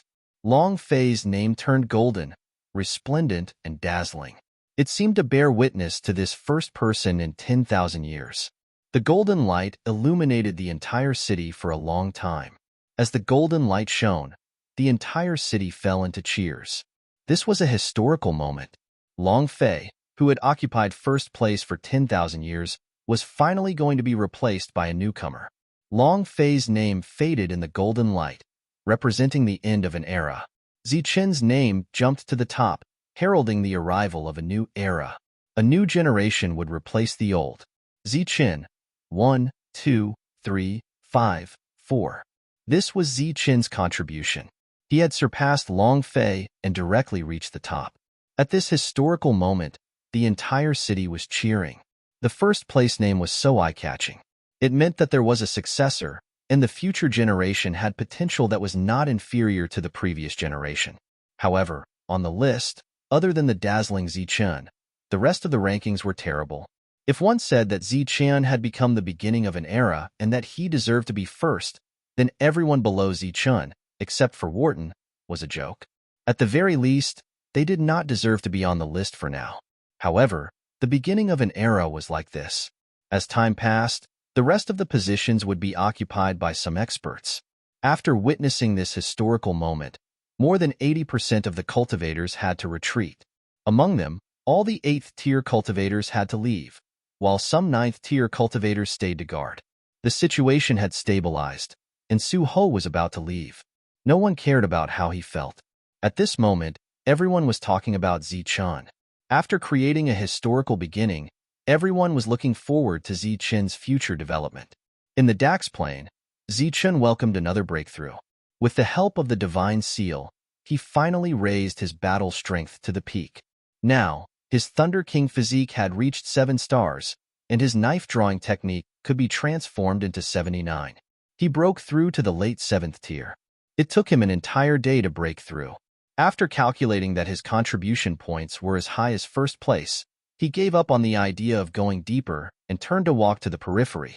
At the periphery, Zichun saw Shuntian and the others. During the war, they often hunted other races. After gathering, they walked toward the Blackstone Mountains. In the past few months, the battle prowess of the rest of the people who had obtained special cultivation techniques had increased exponentially. Zichun called everyone over and said, "Everyone, now that the situation has stabilized, it's time to go back. But for the sake of safety, I suggest that everyone return in small groups and batches." Everyone looked at Zichun in confusion. "Go back. You're all free now. No one can order you around. We've been fighting non-stop for a while now. I think everyone must be tired. It's a good time to go back to the city and rest." During this time, each of them had accumulated a lot of wealth, enough for them to go back and live a peaceful life for a while. The team was thus disbanded. They would return to the city in a few days, but there were 14 people who didn't leave. Excluding Mamoru and Viper, there were 12 people left in the team. There were 11 people that Zichun trusted, including Yiming. Yiming had followed them out back then. Of course, He was not there for Zichun, but for Jin Qingqing. Perhaps it was because he was worried about her safety, or because he was worried that something would happen between her and Zichun. Even though Jin Qingqing never gave him a good look, he still followed her. "You're not going back." Fortune teller looked at Zichun strangely. Zichun shook his head and said, "No, it's time for me to fulfill my promise." As he said that, he glanced at Mamoru. Everyone immediately understood. In this world, if you wanted to get something, you had to pay a price. And to everyone, Mamoru had always been paying a price, but he had never received anything in return. "Take care." Fortune teller stepped forward and gave Zichun a hug. Zichun nodded and said, "You too?" After that, Shundao came up to hug him. Manshur, Wu Xie, and the others came one by one. "Be careful." Shangguan Hong hugged Zichun gently and smiled. Ever since Zichun revealed his thoughts that night, there seemed to be an invisible barrier between the two of them. This barrier made the two of them become friends. "You too." Of course, Zichun felt this barrier, but he didn't say anything. This might be the best ending. The two of them were just friends, or they could only be friends. "I'll be sad if you die. I'll also pray for you." Dongqing came to Zichun's side and said softly as he hugged him. "Thank you," Zichun said politely. After that, it was Jin Qingqing. Her attitude towards Zichun had always been unclear. At this moment, she only said that it was completely the best. After hugging each other, Zichun was shocked to find that Yiming was actually standing at the back. The latter took the initiative to hug each other. Then, a voice transmission sounded in Zichun's sea of consciousness. "I hope you never come back." Zichun replied through voice transmission, "Your hope will never come true. You'd better die early. Don't harass my Qingqing. If I can come back, I'll try to woo her. I can see that you'll definitely die this time. You'll never come back." The two of them hugged each other for a short while. Their expressions did not change, but their spiritual senses were constantly communicating. Humph, in the end. Yiming snorted coldly and turned to leave. However, after walking for more than 10 meters, he realized that no one was following him. He leaned against an ancient tree gloomily. At this moment, everyone was bidding farewell to Shomu and Viper. They had fought side by side for more than a year and could be considered comrades. "Hey, I'll remember you guys. If you need any help, don't hesitate to ask." Manshur punched Viper's chest and said casually. "I will," Viper said. It was inevitable that they would be sad to part. So Zichun and the other two left first. Their next stop would be Shomu's world. On the way, Shomu handed Zichun a storage bag. "Here, your things. There are also some spirit crystals inside. I specially refined them. They'll be useful for the next trip." Zichun took the storage bag and opened it. He saw that it was filled with spirit crystals, but they were not ordinary spirit crystals. Their quality was much higher. "These are spirit crystals second only to level 8. They're very suitable for you," Shomu explained. Obviously, they were specially refined. Zichun poured out the spirit crystals inside and handed the storage bag to Shomu. Shomu did not take it. "If everything went smoothly, I wouldn't have come out. It's useless to have this thing." Zichun smiled and said, "It's good to put things in." Seeing Zichun's insistence, Shomu smiled and took it. "Tell me about your place." "Okay, but before that, let me introduce myself. My name is Shomu." Shomu. Zichun understood the meaning behind his words. "That's right. I'm the guardian of the Dragon Tomb." The guardian of the Dragon Tomb. There are dragons buried in the Dragon Tomb. The great dragon god and his people are buried there. Zichun was shocked and asked, "There's a group of dragons buried there?" "Yes." Shomu nodded and said, "Our clan has guarded the Dragon Tomb for generations. According to the prophecy, the dragon god and his people will gradually wake up from their deep sleep." This sentence made Zichun think of the saint burial ground of the Tianwu continent, and he fell into deep thought. "You don't believe it?" Seeing that Zichun was silent, Shomu turned his head and asked, "I believe it, of course I believe it. I once saw a powerhouse resurrect from the dead with my own eyes." Zichun thought of the saint who was said to have also come to the Jiangwu continent. Zichun still remembered the conversation with the powerhouse who was in charge of the human road. The other party not only controlled the human road, but also the heaven road and the earth road. The two demon sovereigns who were sealed at that time were sovereigns when they were alive. After that, they didn't die and schemed against everyone to absorb their power. At the last moment, they completely erupted. Zichen didn't know if the two demon sovereigns had recovered to their peak state. If they had recovered, they would be two sovereigns. If not, they would be world lords at the very least. However, those two powerhouses were forcibly sucked dry. From this, it could be seen how dangerous the Saint Burial Ground was. Since the dragon god mentioned by Shomu also had the possibility of awakening, it was obvious that this dragon tomb was equivalent to another Saint Burial Ground. The degree of danger was simply indescribable. "What do you need me to do?" Seeing that this wasn't a simple matter, Zichen asked in a deep voice. "I don't know what happened in the dragon tomb. The dragon soul suddenly leaked out and turned into a new kind of creature. Our clan encountered trouble, and I had to leave that small world to find a way to help our clan. That method is related to the dragon spear?" "Yes, those creatures are immortal. The dragon soul can't be extinguished. However many are killed, they can be reborn. I saw that your dragon spear had a devouring method. Perhaps it can deal with those creatures. Just kill those creatures. It's that simple." Shomu nodded, indicating that the matter was indeed very simple. As long as they didn't enter the dragon tomb, it would be easy. The danger outside would be much lower. Walking into the depths of the Blackstone Mountain range, Shomu began to carve and draw on the ground. These were all Tao runes that could connect to the laws of heaven and earth. "This is a teleportation array?" Zichen asked, puzzled. "Yes.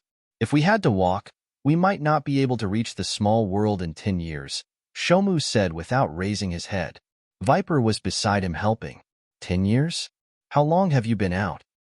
"About 1,000 years. During this time, we have already crossed 3 domains." This time, it was Viper who answered. 1,000 years have passed. Don't you think it's too late to go back now? We used a treasure to lock the time there. 100 years in the outside world is only a year there. Now, only 10 years have passed. It's not too late. Just as they were talking, Shomu finished carving the teleportation array. With the injection of energy, the teleportation array was completely activated. The energy between heaven and earth gathered from all directions and constantly surged into the teleportation array. At the same time, the power of the rules surrounded the teleportation array. The activation of the teleportation array was quite grand. "Let's go." Shomu stepped into the teleportation array that was flashing with a dazzling light. Zichen and Viper followed. The dazzling light flashed and the three disappeared. At the same time, the teleportation array that was previously carved on the ground disappeared as well. As soon as the three disappeared, the space distorted again. A figure in a black robe walked out of it. Under the black robe, his face and skin were green, as if he had been poisoned. Although he had facial features, he didn't look like a human at all.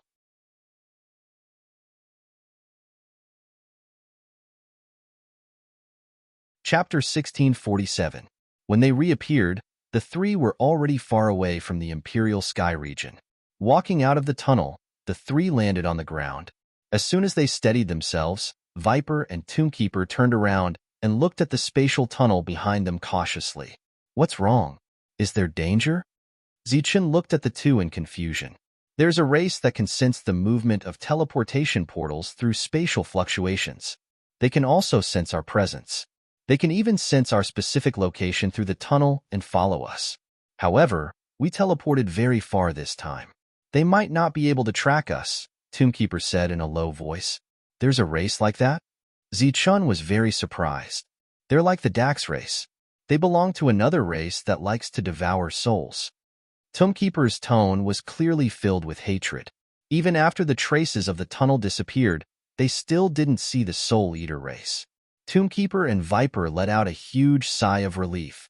That race is very scary. Seeing the two so nervous that they broke out in cold sweat, Zichen couldn't help but ask. To them, our souls are treasures that can increase their strength. They're even more useful than the spirit crystals you need to survive, Viper said. While the two were talking, Tombkeeper's gaze was fixed in front of him. His body was releasing light from inside out. This light was a strange power that Zichen had never sensed before. It should be the power of the natives. Tombkeeper slowly extended his right hand and pressed forward with his palm. The mysterious power flowed forward through his palm. Strands of energy spread out in all directions with his palm as the center. Under this power, the formless space seemed to become tangible. A towering wall of space appeared in front of them, reaching all the way to the sky. On the towering spatial wall, where Tombkeeper's palm pressed down, a rectangular door slowly appeared. A mysterious power came out of the door. This power merged with the power around Tombkeeper. Then, the door shone brightly and caved in. A crack appeared on the door. The door to the small world opened. A brand new world appeared in front of Zichun. "Let's go." Tombkeeper stepped in. Viper pulled Zichun and followed closely behind. The door to the small world slowly closed. The light on the door gradually dimmed.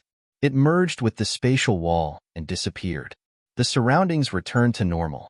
Zichun and the other two were nowhere to be seen. When the three of them arrived at the small world that the Tombkeeper had mentioned, they all had the same expression on their faces.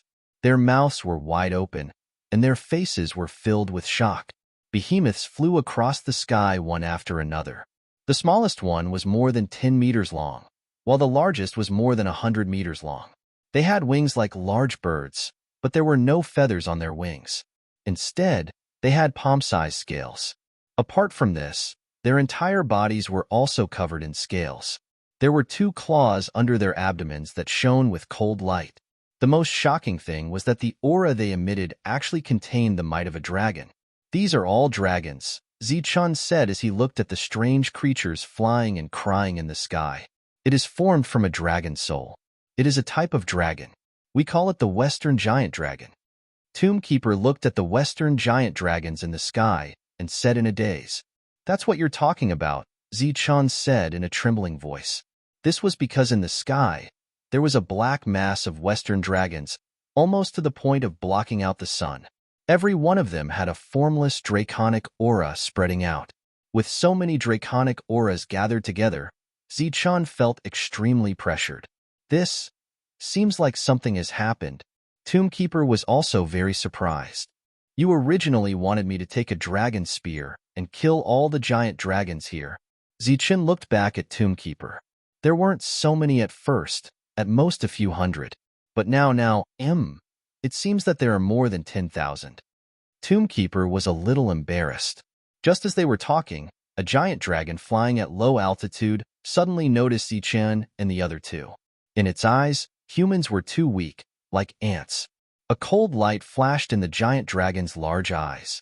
It swooped down like a meteor, heading straight for Zichun. "Not good, we've been discovered," Viper exclaimed.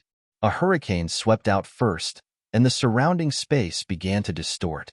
A powerful force came down, blowing the clothes of the 3 people. This giant dragon was not a mere Tier 7, nor was it an ordinary Tier 8. Its strength was almost at the peak of Tier 8. The fierce aura and the might of a dragon greatly affected the 3 people. Zichun's body surged with golden light, and the blood in his body flowed faster. His heart was beating vigorously, and a powerful force was transmitted to every part of his body through his blood. Dazzling golden light escaped from Zichun's body. At the same time, 7 dazzling Xing Chun stars appeared on Zichun's chest. After activating the Thunder King physique, the discomfort from before dissipated. Zichun's eyes focused. Silver light flashed in his hand, and the dragon's spear appeared. A sharp sound rang out, and the giant dragon rushed towards Zichun with a terrifying might. It opened its mouth, revealing teeth that were as cold as blades. "Ha!" Zichun shouted. With a tap of his foot, his body soared into the air. He used the dragon spear as a long staff, holding it tightly, and smashed it towards the giant dragon's head. Dazzling golden light emitted from the long spear. The fierce aura was like a huge wave that soared into the sky, but it was split into 2 by Zichun's staff. The long staff rode the wind and broke through the waves. It broke through the pressure of the energy and smashed into the giant dragon's head. Bang! A dull sound rang out, and a ripple of energy appeared from the point of impact, spreading in all directions. Zichun was shocked, and his body flew back more than 10 meters before he stabilized himself. The giant dragon, on the other hand, flew back more than 10 meters. Its body swayed in the sky as if it was drunk. Obviously, it was almost hit by Zichen's attack. 5 pieces of broken dragon scales fell from the sky. This was the result of Zichen's all-out attack.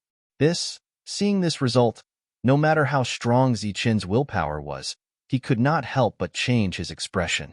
That attack just now was almost an all-out attack, but it only managed to shatter a few of his opponent's dragon scales.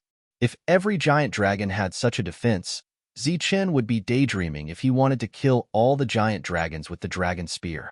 He might even be torn apart by these giant dragons. Zichen's all-out attack did not cause any substantial damage to the giant dragon, but it infuriated it. It roared angrily, opened its huge mouth, and a ball of red light appeared. Then, the red light turned into flames and swept towards Zichen. The scorching heat caused the space to distort. This was the dragon flame, and it was very powerful. Buzz. Facing the dragon flame, the tomb keeper's body erupted with light again. He slowly stretched out his right hand. Before the dragon flame arrived, a bright light screen appeared in front of the 3 of them. The dragon flame fell on the light screen and crackled, but the terrifying dragon flame could not destroy the light screen. The light screen blocked the dragon flame. Viper. Resisting the dragon flame's attack, the tomb keeper shouted. Zichen turned around and happened to see a ferocious aura erupting from Viper's body. With a shake of its body, it turned into a huge python. The giant python was 20 meters long and as thick as a water bucket. The dense scales all over its body reflected a cold light. Its pair of cold and cruel snake eyes stared unblinkingly at the giant dragon that was spewing dragon flames in the sky. Hiss. With a hiss, the wind blew again. The python that Viper had transformed into crossed the dragon flame and rushed towards the giant dragon. The giant dragon opened its mouth again, and another dragon flame rushed towards the python. The python in the air was very agile. With a twist of its body, it dodged the dragon flame's attack. The giant dragon and the python began to fight at low altitude. For a moment, all kinds of crazy energy surged. Looking at the python that Viper had transformed into, Zichen asked worriedly, "Can Viper do it?" The tomb keeper said confidently, "Viper will win in a one-on-one battle." Zichen nodded and said no more. He needed to take a good look at the giant dragon's attack methods. In the battle, the 2 sides were evenly matched. It would be difficult to determine the winner in a short time. In the sky, the other giant dragons had noticed the situation and began to change their flight paths. The tomb keeper shouted, "Viper, end this quickly." As soon as the tomb keeper finished speaking, Viper began to show his power. He took a direct hit from the giant dragon, and 4 bloody holes appeared on his body. His huge snake body wrapped around the giant dragon's body, and even its wings were firmly entangled. Crack. Viper bit down and broke a few dragon scales. Its attack was not much different from Zichen's attack, but it was not easy for Viper to withstand the giant dragon's attack. Puff. The giant dragon bit Viper and tore off a piece of flesh from his body. Blood continued to spurt out from the wound. Viper let out a hiss, and a murderous aura suddenly surged from his body. He opened his mouth and bit the giant dragon's neck. Then, Viper's body began to glow, and a terrifying aura surged. Viper's sharp teeth seemed to have turned into divine weapons at this moment. With a crack, the giant dragon's head was cut off. After that attack, the giant python seemed to have used up all his strength and crashed to the ground with the giant dragon. Boom. Smoke and dust flew in all directions. The 2 behemoths fell together, and blood instantly stained the ground. Zichen looked worriedly at the python that Viper had transformed into. Although Viper had won in the end, he must have paid a heavy price for it. The tomb keeper seemed to have expected this, and he remained expressionless. Viper's body trembled slightly, and then he raised his head shakily.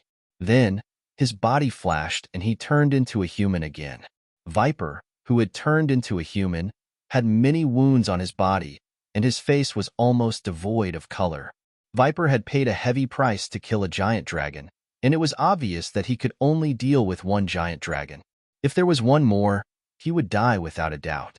Viper quickly came in front of the tomb keeper. Then, with the tomb keeper as the center, a 5-meter bright light shield appeared. The light shield protected the three of them, and the giant dragon swooping down from the sky seemed to have lost its target and once again spiraled up into the sky. Killing a giant dragon will only give you the dragon crystal, but the dragon soul is indestructible. The wounded viper smiled bitterly and pointed forward, indicating for Zichun to see.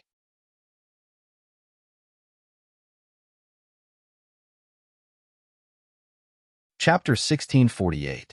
That's the direction of the dragon tomb. The dragon soul will float to the dragon tomb and revive after a while. Seeing Zichun's puzzled look, Tombkeeper explained. Zichun, this is the dragon crystal. Come and take a look. Viper handed the dragon crystal to Zichun. The dragon crystal was the size of a fist and contained a huge amount of energy. He tried to absorb it and found that he could absorb the energy. The energy was very pure, even purer than the heart of a mutated being. Seeing Zichun's surprised expression, Tombkeeper smiled bitterly. This dragon crystal is good stuff. Even the Western dragons are treasures, but it's useless to us. How can it be useless? Zichun was confused. A dead dragon's defense is greatly reduced. It can't compare to a living dragon at all. So, even if we use the dragon's body to forge weapons and armor, it won't be useful for dragon slaying. You can try to open this place and let others in, Zichun said. Tombkeeper immediately shook his head. That's impossible. This is the dragon god's resting place. Intruders are not allowed to disturb it. Bringing you in is already a last resort. I've been training outside for 1,000 years. I know those intruders very well. Once they find this place, it will be time for us to die. This method was not feasible. If there were only a few people, it would be useless. But if there were too many, they would have strange thoughts. They might really kill the natives and replace them. Because this was a fortune. No, it should be said that it was a treasure trove, a huge treasure trove. Once they took it for themselves, they could become as rich as a country. However, this treasure could only be seen but not excavated. It was also full of danger. What do we do now? Without reinforcements, the three of them would be daydreaming if they thought they could take down the 10,000 dragons. At this moment, even Zichun didn't know what to do. Bang! Just as the three of them didn't know what to do, they heard a crisp explosion. The dragon crystal in Zichun's hand exploded, and the energy contained in it disappeared. Zichun was stunned. Master, this contains a very pure power. If I can get more of it, I can advance again. The dragon soul's voice sounded at this moment. Being able to upgrade the dragon soul spear was, of course, a good thing. Unfortunately, in order to obtain the dragon crystal, he had to kill a giant dragon. Viper was heavily injured in the previous battle and would need some time to heal. As for Zichun, although he had the ability to kill a giant dragon, he needed time. Zichun was not sure if the other giant dragons would come to his aid during the fierce battle. In front of more than 10,000 giant dragons, the battle would most likely be a one-sided battle. It would be very, very difficult to kill a giant dragon under such circumstances. After a moment of hesitation, Zichun asked in a deep voice, "Your light shield can block the dragon's perception." Tombkeeper nodded and said, "That's right. It can block the perception of all giant dragons." "That's good." Zichun walked out of the light shield with his spear. Since he was here, he had to do something. Now, he wanted to personally experience the power of a giant dragon. As soon as Zichun walked out of the light shield, he attracted the attention of a giant dragon. The dragon immediately swooped down with a power that was not weaker than the previous one, perhaps even stronger. This giant dragon did not directly attack. After swooping down in midair, it suddenly stopped and opened its mouth to spit out dragon flames. The blazing flames spread towards Zichun. Swoosh! Zichun tapped his foot and soared into the air, crossing over the blazing dragon flames. He held the dragon spear tightly and stabbed at the giant dragon with the momentum of man and spear becoming one. The Western giant dragon had a huge body, but its perception and reaction were very sharp. In the face of Zichun's lightning-fast attack, it could actually dodge and counterattack before Zichun could retract his strength. That long and thin lizard-like tail carried a sharp sound as it swept towards Zichun. Zichun's figure instantly exploded. Fortunately, it was only an afterimage. Zichen's real body took the opportunity to jump onto the giant dragon's back. Holding the dragon's spear tightly with both hands, his body flashed with dazzling golden light. He held the spear with all his strength and stabbed downward. Clang! The dragon's spear fell, and sparks flew. The scales touched by the tip of the spear immediately shattered. Zichen was also shaken and took a few steps back, almost falling off the giant dragon's body. The giant dragon was obviously in pain. Its voice became extremely sharp. Its huge wings closed and its body began to spin at high speed. The surrounding space began to distort crazily. Gusts of wind appeared out of thin air and swept in all directions. Damn it! Zichen's figure was obviously unstable. He cursed secretly. A force appeared from the soles of his feet and stuck to the dragon's back. At the same time, he raised the dragon's spear in his hand again. In the dazzling golden light, the dragon's spear stabbed at the same place. Puff! The dragon's spear completely broke through the dragon's defense at the place where the scales had shattered. The dragon's spear stabbed into the giant dragon's body, but it only penetrated less than 10 centimeters. Dragon soul, hurry up and devour, Zichen anxiously transmitted. Above his head, there was a powerful aura. The other giant dragons had sensed it. Silver light flashed on the dragon's spear. The dragon soul began to devour, but the devouring effect was far inferior to the outside world. Obviously, the dragon soul was suppressed to a certain extent in the face of the mighty dragon aura between heaven and earth. Facing the devouring effect, the giant dragon was in even more pain. It rolled harder. At the same time, a powerful energy wave surged around its body and directly sent Zichen flying. Zichen retreated with his spear. After a few flashes in the air, he returned to the light shield. In the sky, the injured giant dragon stared down as if searching for Zichen's position. How was it? The two looked at Zichen. The dragon spear's grade is too low. In addition, the dragon aura here is too strong. I can't use 100% of its power. Zichen said. Then what should we do? The two began to worry. We can only wait for the dragon's spear to level up again. But we can't have too few people. We have to increase the number of people. After a moment of silence, Zichen said, it would be best if we could get some more devouring god seals. Mumu hesitated for a moment, then asked, how many do you want? 11. Mumu immediately understood why Zichen wanted 11.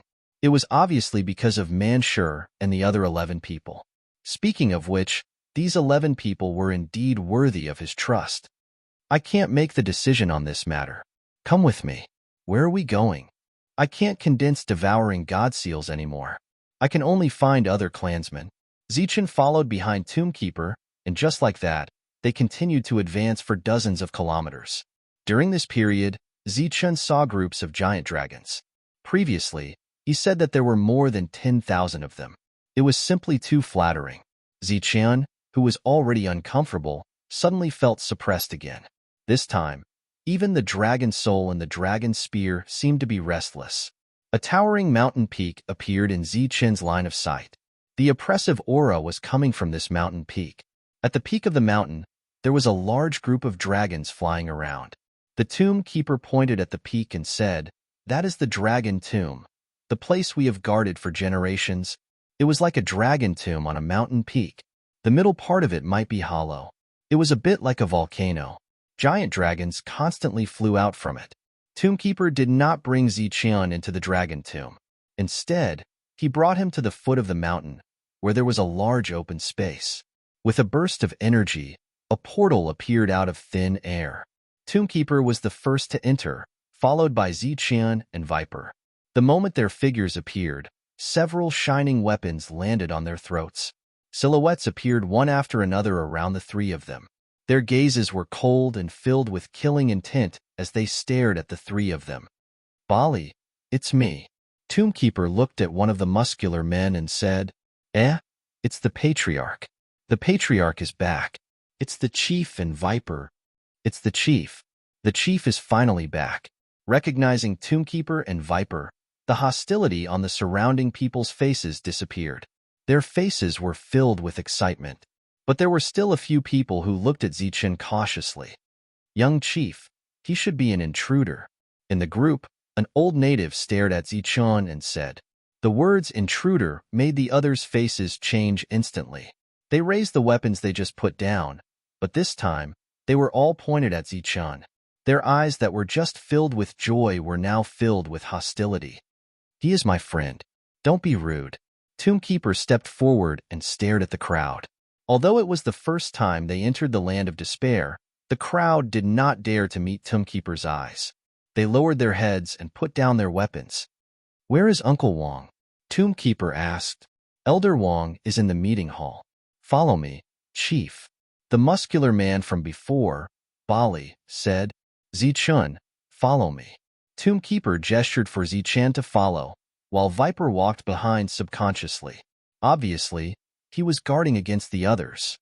The crowd watched the three people leave with puzzled expressions. They did not understand why the young chief would bring back an intruder. When the three figures completely disappeared, one of them said, the young chief's cultivation seems to have decreased. Is it? Yes, it seems that he has just entered the domain realm. It seems so. I also felt a little strange just now. Why would the young chief's cultivation suddenly drop? Could it be that the young chief is injured?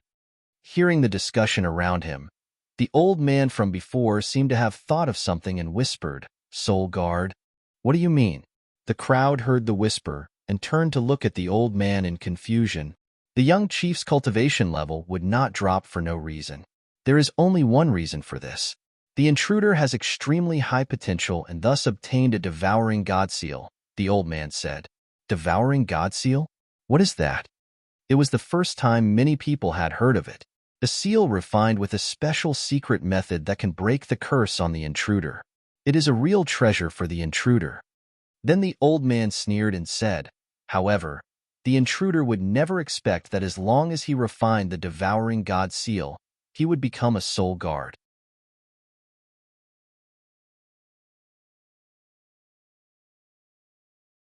Chapter 1649.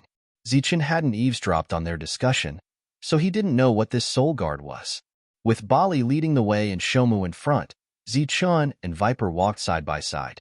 They soon arrived at the meeting hall. The so-called meeting hall was actually a large, independent wooden house. It was very spacious, with a rectangular wooden table in the center. It was 5 meters long, and there were dozens of wooden chairs in 2 rows. This place was like a small village in the Marshall Heaven continent. All the buildings were made of wood. It couldn't be said to be grand or solemn, but it was natural. The wood itself emitted a faint fragrance that made people feel refreshed and comfortable. In the meeting hall, there were 8 elderly people discussing matters. 6 of them were old men and 2 were old women.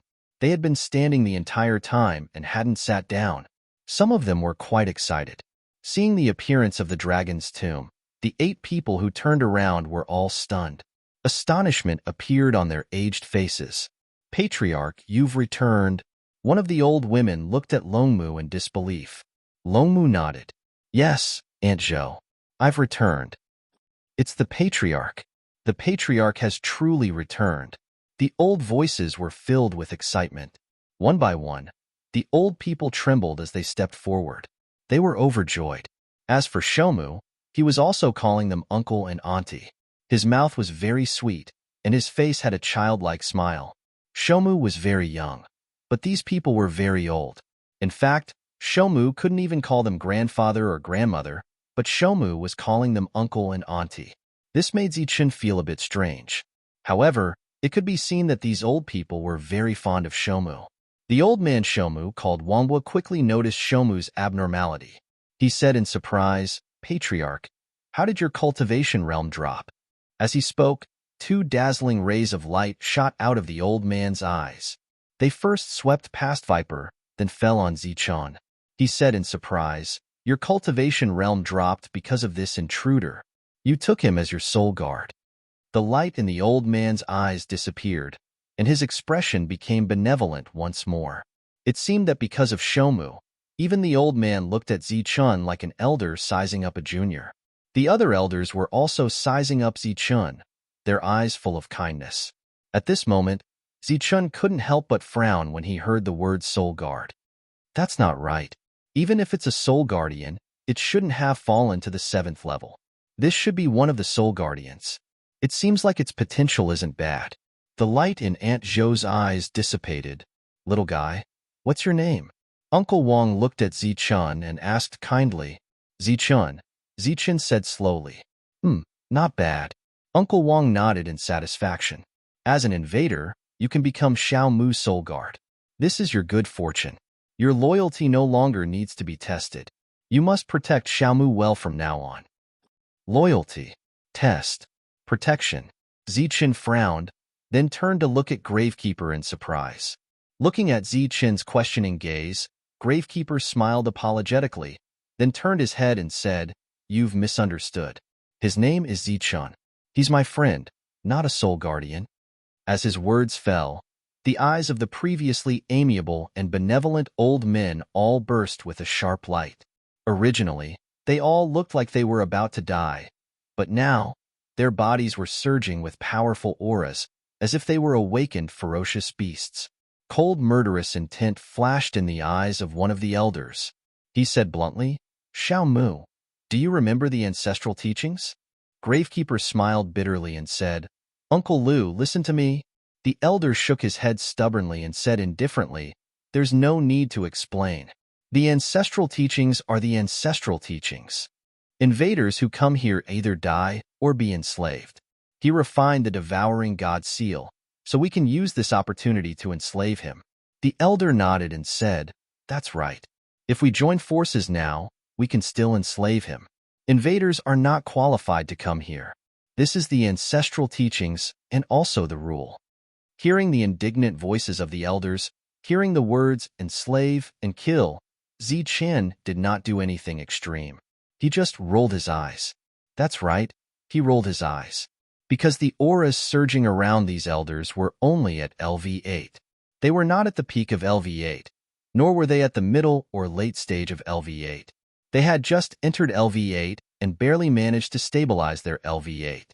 Even if there were 18 or 28 of them, Zichun would still roll his eyes, let alone 8 of them. Zichun did not feel the slightest bit of pressure when faced with these cold gazes. In fact, he even casually observed his surroundings. Uncle Wang stared at Zichun and said coldly, "Kid, make your choice at this moment of life and death." Zichun glanced at the old man and then looked at the tombkeeper. The latter spread his hands, indicating that he was helpless. Zichun nodded, indicating that he understood. Then, he spread his hands and said to the old man, "It doesn't matter." Uncle Wang was enraged. The other 7 people were also enraged. Light flashed in their eyes.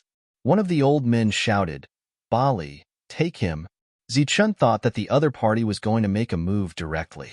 Who would have thought that he would shout first? This made him stunned. Bali was guarding outside. When he heard the shout, he rushed in. The wooden house, which was not strong, began to shake under the surge of Bali's violent aura. "Die!" Bali shouted and chopped at Zichun with his axe. The axe flashed and the wooden house shook. The old man from before wanted to say something but stopped. He had intended to let Bali restrain the other party, not kill him. However, the 2 of them were at the same level. If the intruder could not even withstand a blow, then he was not worthy of being a soul guard. If he died, then so be it. Thinking this, the old man did not speak. Then, the axe fell. Bali's sneer could be seen on the axe's body. Zichun raised his hand and gently pushed. Golden light surged in his palm. The axe struck Zichun's palm, but it was as if it had hit a wall that was soft yet firm at the same time. All of his strength was instantly neutralized. At the same time, there was a strong rebounding force that was transmitted from the invader's palm to the axe. An even stronger surge of energy surged out like a violent wave. Pong! With a loud sound, Bali flew out of the door. The shaking wooden house stopped because of Bali's departure, but the power contained in Bali's powerful attack just now was nowhere to be found. Bali was defeated in one move, which made the group of old men very startled, but then they all nodded with gratification. Bali's fighting strength was already considered to be one of the best among the same level in the tribe, and the intruder was able to easily defeat him. Obviously, he had good potential. It was not bad for such a person to be the chief soul guard. Bali fell to the ground and tried to stand up again, but he did not succeed. He was shocked and angry. He let out a loud roar. "Viper, take him down!" The old man from before shouted again. Viper was startled. Then he pointed at his wounded body and said, "Elder, I'm injured all over. It's not good for me to fight." The old man glanced at Viper fiercely. He was very dissatisfied. Obviously, avoiding the fight in this situation was equivalent to destroying the tribe's reputation and morale. Bali could not stand up. Viper could not fight. In the meeting room, besides the intruder, there were only 8 elders and the tribe leader. At this time, of course, the tribe leader could not fight. So, the 8 elders looked at each other and kept communicating with their eyes. Ziqian did not need to guess to know the meaning in their eyes. Which one should fight first? Obviously, it was very difficult to decide quickly. Zichun was a little impatient. He stepped forward and said, "I say, you guys, time is limited. You should all come together." "Presumptuous. You are courting death." All kinds of shouts sounded again. Then, the 8 people's power went berserk. The wooden house that had just stabilized shook again. This time, under the impact of so many forces, the wooden house was on the verge of collapse. The tombkeeper was very helpless. Looking at the 8 elders who were emotional, he could only release a wave of energy to protect the wooden house. An old man rushed towards Zichun. His whole body was filled with powerful energy. Unfortunately, this kind of energy seemed very powerful, but it was not enough to enter Zichun's eyes. Zichun slowly pushed his palm forward and blocked the old man's attack. The energy collided.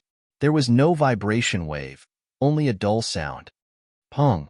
The old man who stepped on the wooden chair and went over the long table retreated the same way he came. He sat down on the wooden chair. With the momentum, the wooden chair slid back a few meters and stopped only when it reached the wooden wall. The old woman tapped her foot on the long table and used the momentum to rush towards Zichun. She held a long sword in her hand. The sword exuded a faint dragon aura. It was obvious that this was a weapon that was refined using the materials of a giant dragon. A cold light flashed. The long sword was pointed at Zichun's forehead. However, when the sword tip was 1 centimeter away from Zichun, it suddenly stopped. The sword was caught between Zichun's 2 fingers. No matter how much strength the old woman exerted, the sword tip could not move forward at all. The old woman looked at Zichun in disbelief. Zichun smiled faintly as he exerted force in 2 of his fingers. With a flash of golden light, the old woman's body staggered backwards. She kicked off the table with 1 foot and landed on a wooden chair. The chair then slid backwards and hit the wall. Swoosh, swoosh, swoosh. Another 3 people rushed towards Zichun. Zichun's expression did not change. Golden light surged around his body. In an instant, he attacked 3 times. The 3 old men were sent flying. The 3 of them retreated the same way they came. After they landed on the wooden chairs, they were brought to the wall by a force. They were now side by side with the other 2 old men. Out of the 8 people, 5 were killed. Only 3 were left. Uncle Wang and Aunt Zhou were left. Their angry faces were now filled with shock. "Come, I don't need the 3 of you." Zichun chuckled. "Arrogant. Die." The 3 of them shouted again and rushed towards Zichun. As the golden light flashed around Zichun, the 3 of them retreated. Then, they sat on the chairs and retreated.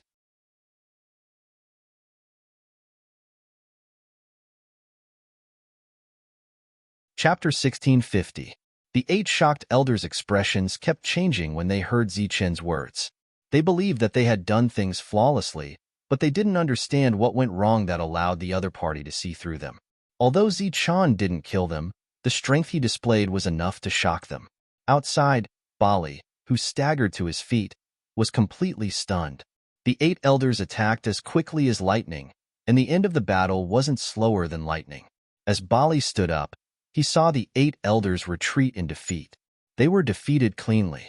In front of the invader, the 8 elders, who were clearly 1 level higher, had no room to counterattack. Finally, some clansmen rushed over after hearing Bali's roar. Following that, more and more experts gathered. "Bali, what happened?" Looking at Bali, who was standing outside the meeting hall, the experts asked.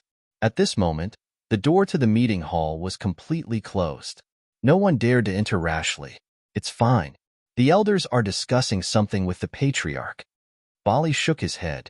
Just as the door to the meeting hall closed, he heard the patriarch's voice transmission and explained. It's fine. Why is there dirt on you? Someone asked in puzzlement. I had nothing to do, so I rolled around on the ground. Okay? Bali glared. Although they still had doubts, they didn't get anything out of Bali. They could only leave resentfully. After standing there for a moment, Bali felt bored and turned to leave. In the meeting hall, the elders took their seats again and sat side by side. Opposite them were Zichan and Mu Shou. As for Viper, he remained standing. Patriarch, what is going on? That old woman, Aunt Zhou, asked. Mu Shou said, Zichan is my friend. I dropped 5 levels to condense a divine seal. That's all. Then why did Patriarch bring him back? An elder asked. They had just heard Elder Wang's voice transmission telling them not to kill. They looked fierce, but they didn't plan on killing anyone. However, they were very glad. If they really wanted to kill someone, it was hard to say who would kill who.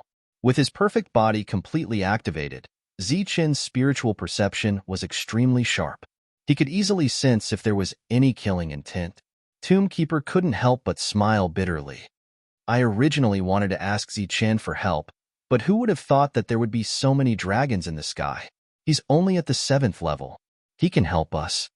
Tombkeeper nodded and glanced at Zichan. A silver light flashed beside Zichan as the Dragon Soul Spear appeared. The Dragon Soul Spear released a dragon's might. The old men's expressions changed drastically. If they weren't sitting on the chairs, they would probably be lying on the ground. Even so, the moment they felt the dragon might, they lost almost all of their strength. Elder Wang asked in disbelief, This is a dragon soul. Not bad, a powerful dragon soul. Tombkeeper nodded. Then there's a way. Elder Wang's face was filled with anticipation. Tombkeeper shook his head and said, The dragon soul's level is too low and there are too many dragons here. There's nothing we can do for the time being. By the way, why are there so many dragons here all of a sudden? When the elders heard that, they revealed looks of disappointment. Elder Wang said, 2 years ago, the dragon souls in the dragon tomb suddenly began to flow away in large quantities. There are also more dragons here. Didn't you send anyone to take a look?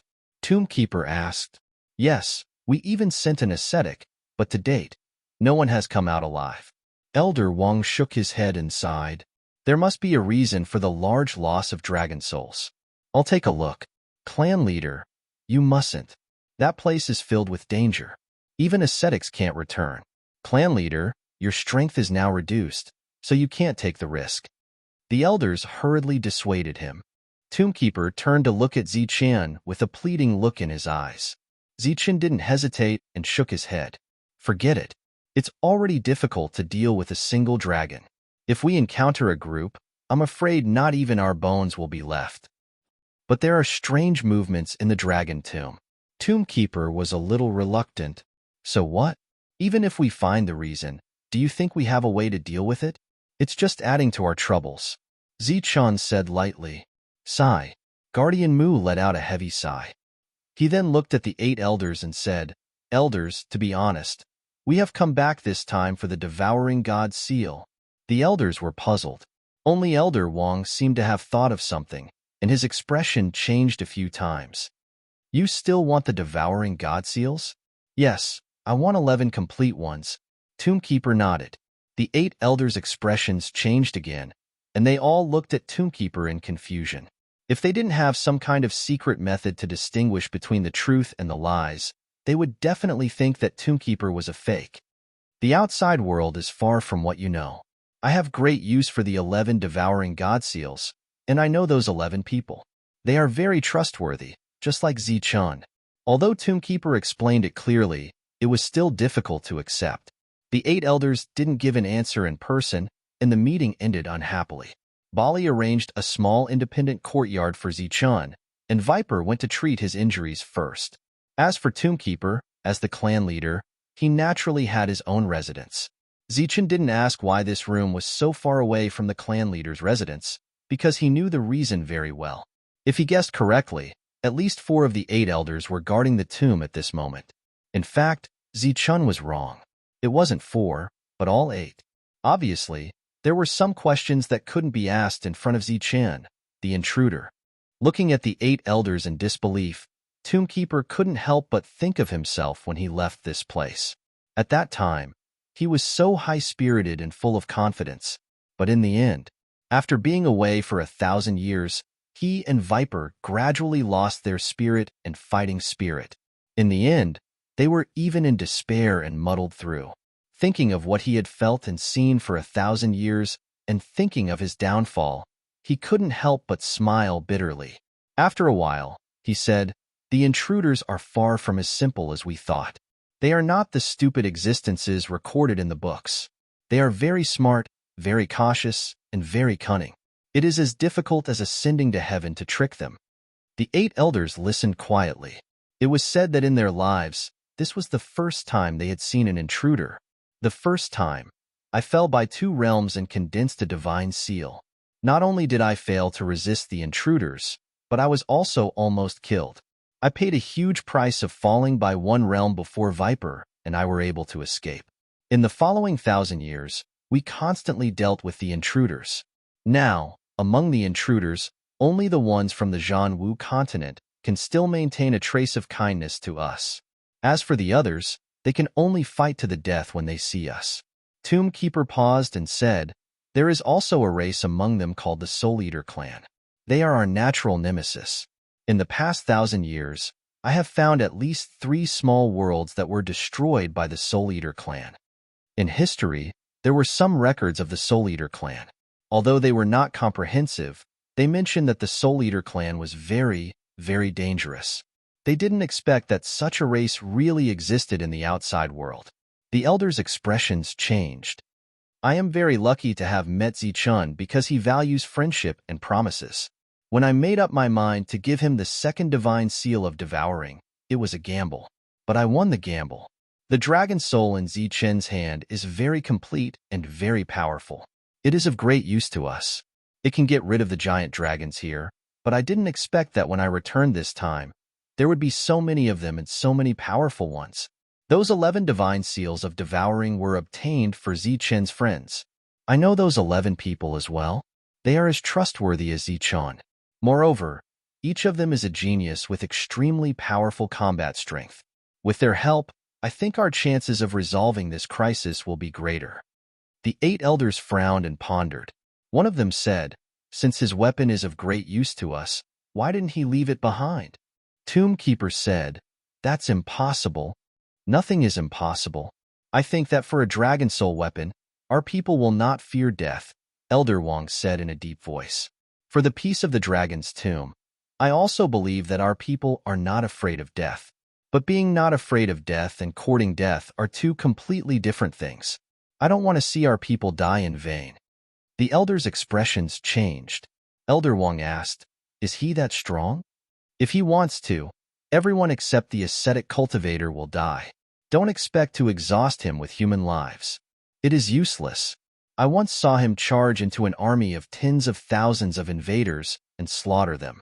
No, it should be called a massacre. We can summon the ascetic cultivator." Before Elder Wang could finish, Tombkeeper interrupted him. "It's useless. If he insists on leaving, no one can stop him. Perhaps the tens of thousands of dragons outside can, but his dragon soul is extraordinary. Perhaps it can help him escape at the critical moment." The elders fell silent. Elder Wang thought for a moment and said, "In other words, we can only trust them. We must trust them. This is the only way to survive." Besides the only way to survive, the only way left was to die. They might not be afraid of death, but as the Tombkeeper clan, their duty was to protect the dragon's tomb. Nothing must happen to the dragon's tomb. Elder Wang sighed and said, "In that case, we can only give him the divine seal. But that weapon must be left behind. After all, the divine seal is too important. The weapon needs to be upgraded. It can't be left behind. Moreover, I doubt that the dragon soul weapon can still be used in our hands," Tombkeeper said. Tombkeeper's perception was very sharp. He had already noticed that the dragon soul and the dragon soul spear had intelligence, and was connected to Zi-Chen's soul. Under such circumstances, even if Zi-Chen died, the Dragon Soul Spear would not be used by others. It would only shatter. Since it was the only way to survive, it was not difficult to choose. The elders had to relent and say that they were willing to give up the devouring divine seal. Don't worry, I will leave with him. Once the Dragon Soul succeeds in upgrading, we will return immediately. As for the Dragon's Tomb, don't send anyone there for the time being. It is too dangerous, Tombkeeper said. You're tuning in to the Warrior Lore YouTube channel. Don't forget to subscribe and join us on this journey to catch the most captivating stories.